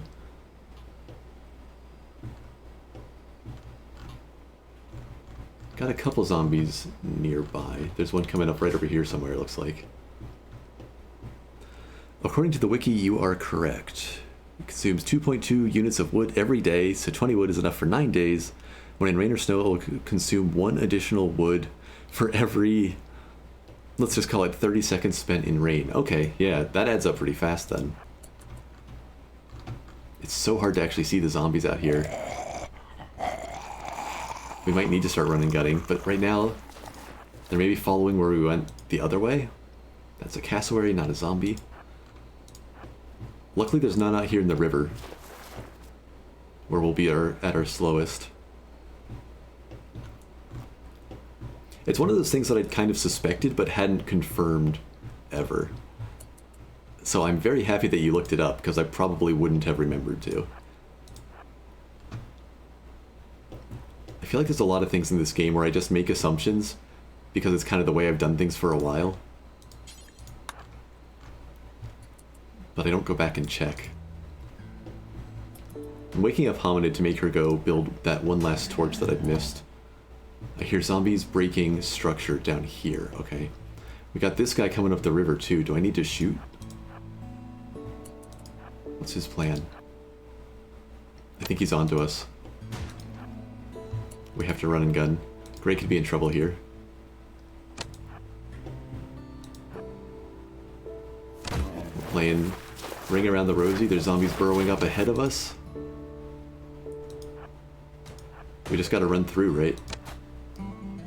They're a little bit slower in water, I think. Oh, I didn't want her to shoot that one. This guy is gonna be slower. We can bypass him. She needs to shoot the one who's chasing her. Why is that guy so much more aware? How are we doing down here? We got the last torch up. It's not protected, but that can wait till morning. I think we're okay. In case any follow her in, I'm still gonna stay drafted. But people can go to sleep pretty soon. Nice, she got him. Okay, no more run and gun. Get back to the light. There's the first event. They're well over and away from us.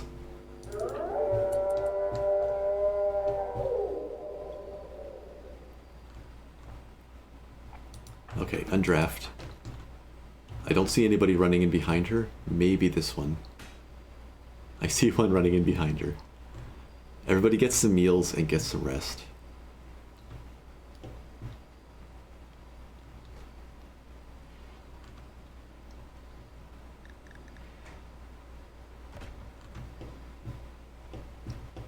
Somebody's already been resting though. Osai?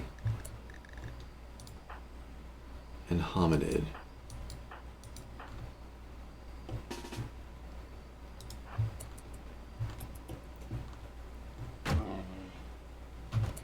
He's gonna go out and get some shooting in. I believe in him. I should have left the door open behind him though. Yeah, they'll get distracted by our torches. We maybe need a few extra people, actually. Let's not risk this.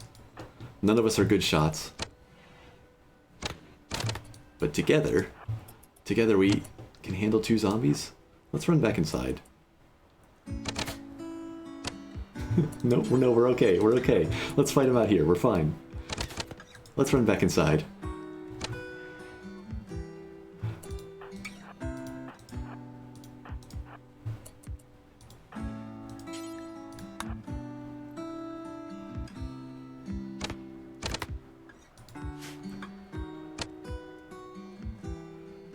Inside was a better choice. Inside was a better choice.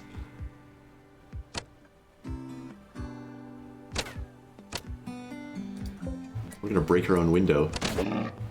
Why are we so bad at this? 5 hit points left? We need to back up. I'm rethinking my defensive plan.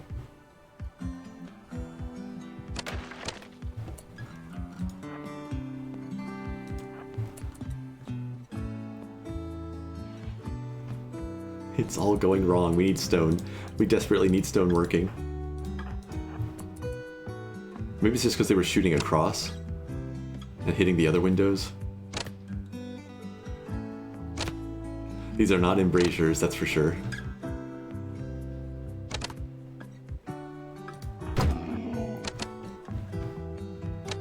We'll try to retake the entrance. It feels like daytime here with all these torches, but it's actually 3 a.m. Okay, let's be smart this time. In case we need to run out, the door is going to be held open. We're going to line up at max range. I'm going to go to a slower speed so I have time to react when he starts running at our face. They can't quite see him.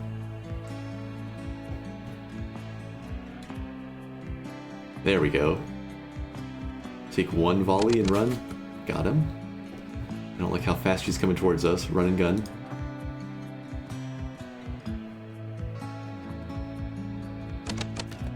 Accuracy penalty. She's not the most aware right now.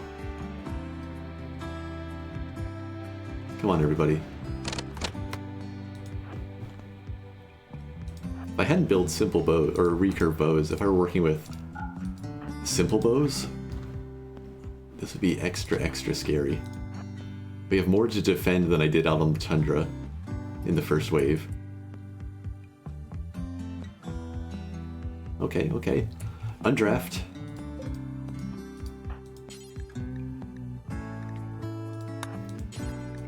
Try for 2. Hominid, I need you to do a little extra work before you go to sleep. Somebody's gonna have to stay up.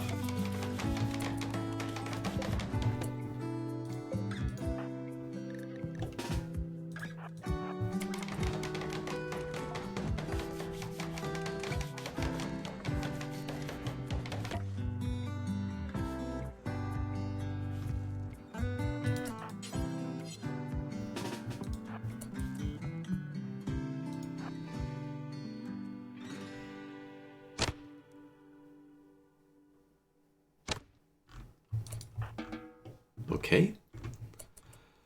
They're all following Gray's trail in is the problem.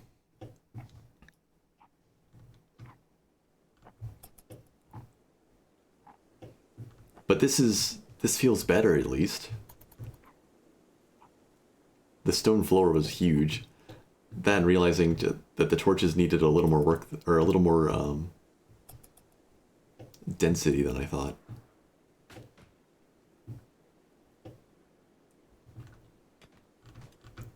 So, there are now 117 zombies on the map.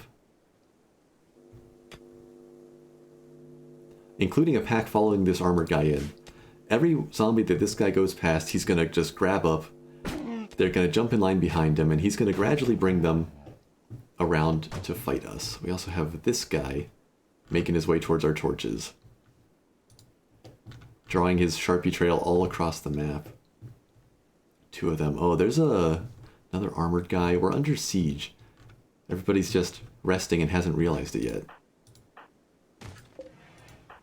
I need to wake everybody up. They can all get some food. Oh, they ran out front. They were going to chop trees. I need to cancel that. I said I was going to cancel that in the evening, and I didn't.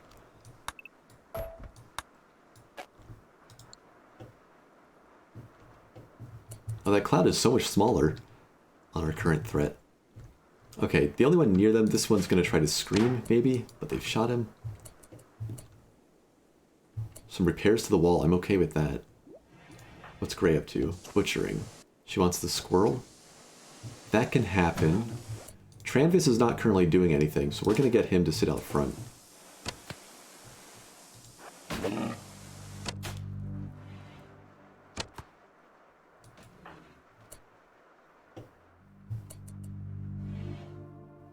Okay.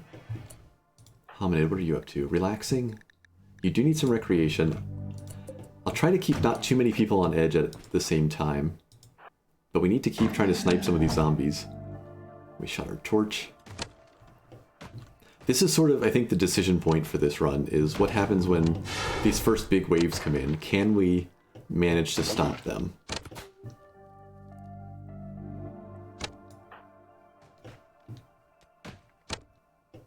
We're also losing some torches. So I really do need to expand, like, a new wall out further. These guys will take a long time to get rid of. Okay, everybody. You've had a little bit of time to yourselves. We gotta fight the zombies off now. These are gonna keep poofing, which just makes them take more and more time to kill. Turn running gun back on for Gray. Keep a little bit of distance.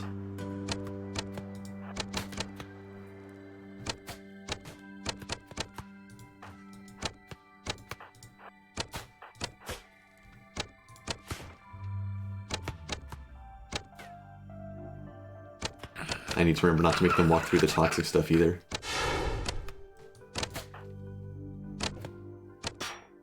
We'll drag this smoke guy over to the water. I guess I should have them stand close together so they can shoot past each other more safely.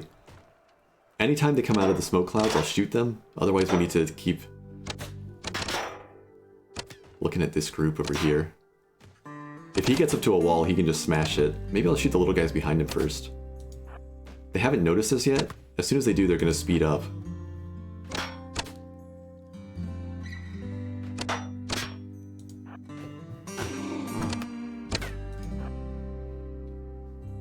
Okay, this guy's on the ground. We can knock him down now. No more smoke clouds.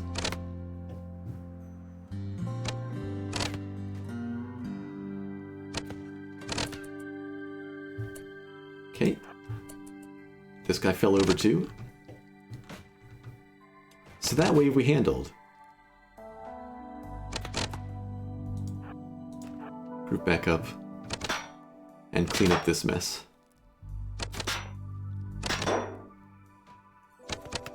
Some satisfying dishpan noises again. There's still more drifting in. We've got a couple more field trip leaders over there.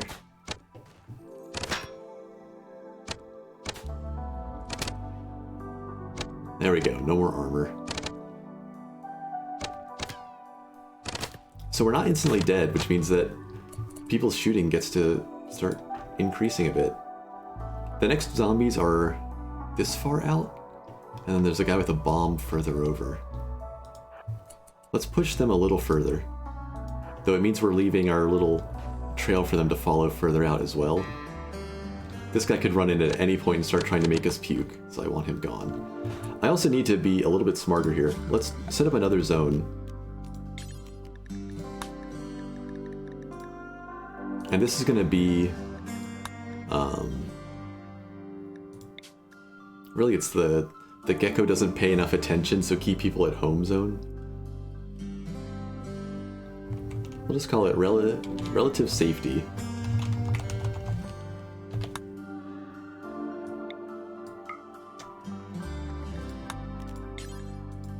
And I'm just going to assign people to this, so I don't have a repeat of, like, Gray running off to hunt. You know, somebody seeing something they want further across the map. Let's keep people back around these ponds or behind them.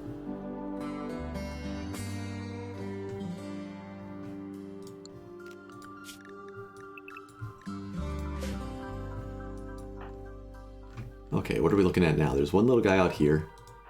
Let's go shoot him. This guy's still just drifting around back by the river, so we're not going to worry about him just yet. Okay. See if they can get a couple more extracts, maybe. But mostly they're going to need to eat and maybe get some rest. We also, I think we lost a couple structures or torches. We need another column over here. Okay, we need a tribe and a settlement name. I mean, it's progress, right? I didn't make it this far with the earlier tests.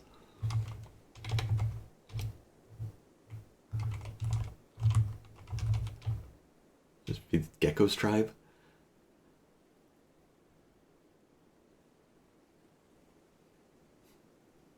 What did I call my last Cloud Forest run?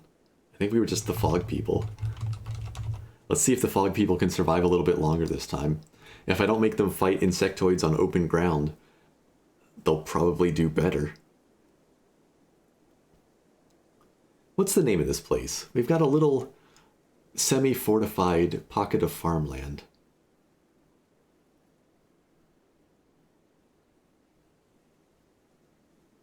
But I think we'll just call it Doomtown because it's probably doomed.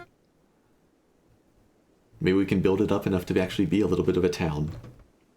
So I was going to check roof area. Okay, yeah, just build the things back where they had been. I've just forgotten where that was. And we've got a gap in our lighting over here now. Constant bludgeoning noises. It was something like that. We need to get those fixed up before dark falls. Yeah, near enough. Near enough. Whoop.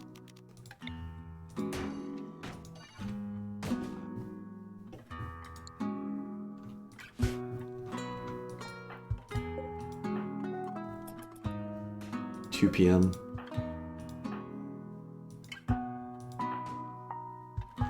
I won't wake them up just yet.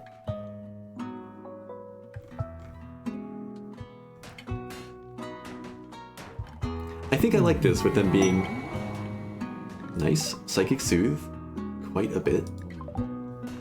I like this with them being slower when they're not running at me directly. Yeah, there's a ton of them out there. Yeah, they're causing problems and some of them are going to dig through the hills to get to us. But we generally have a little more time to deal with them.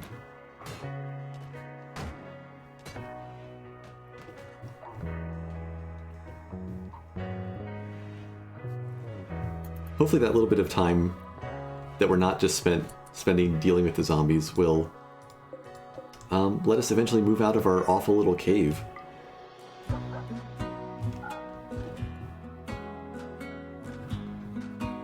Okay, you know what? We're coming up on nightfall.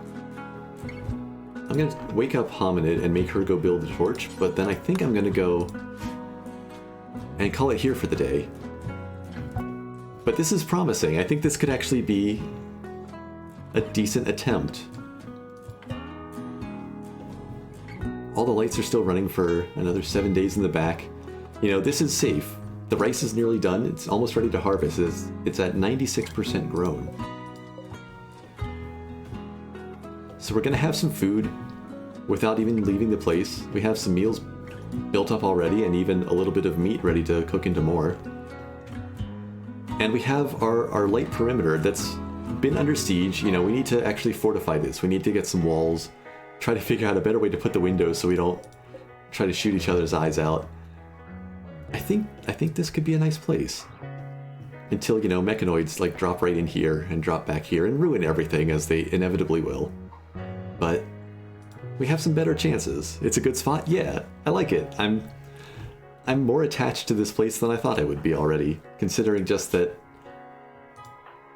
let's face it, compared to the last group that I just lost with, these guys were a little bit more terrible. They have some outstanding capabilities here and there, but they're awful shots. Tranvis has struggled his way up to 6 shooting. Osai's made it to 4. Squid spent all that time hunting and he's just now to 4. But for some reason I believe in them.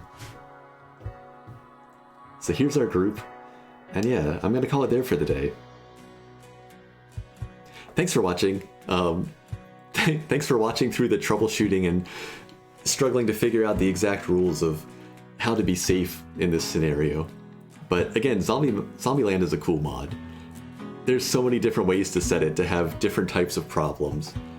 You either have them spawn as groups so they're just like one of the many threats in the world, or you do something like this, where the entire problem you face in the world is zombies. But where raids come in and maybe sometimes they just get eaten by zombies and then, you know, come running in again. Because they're zombies now. Long live Bubba the Cat. You know what? Last thing for the day.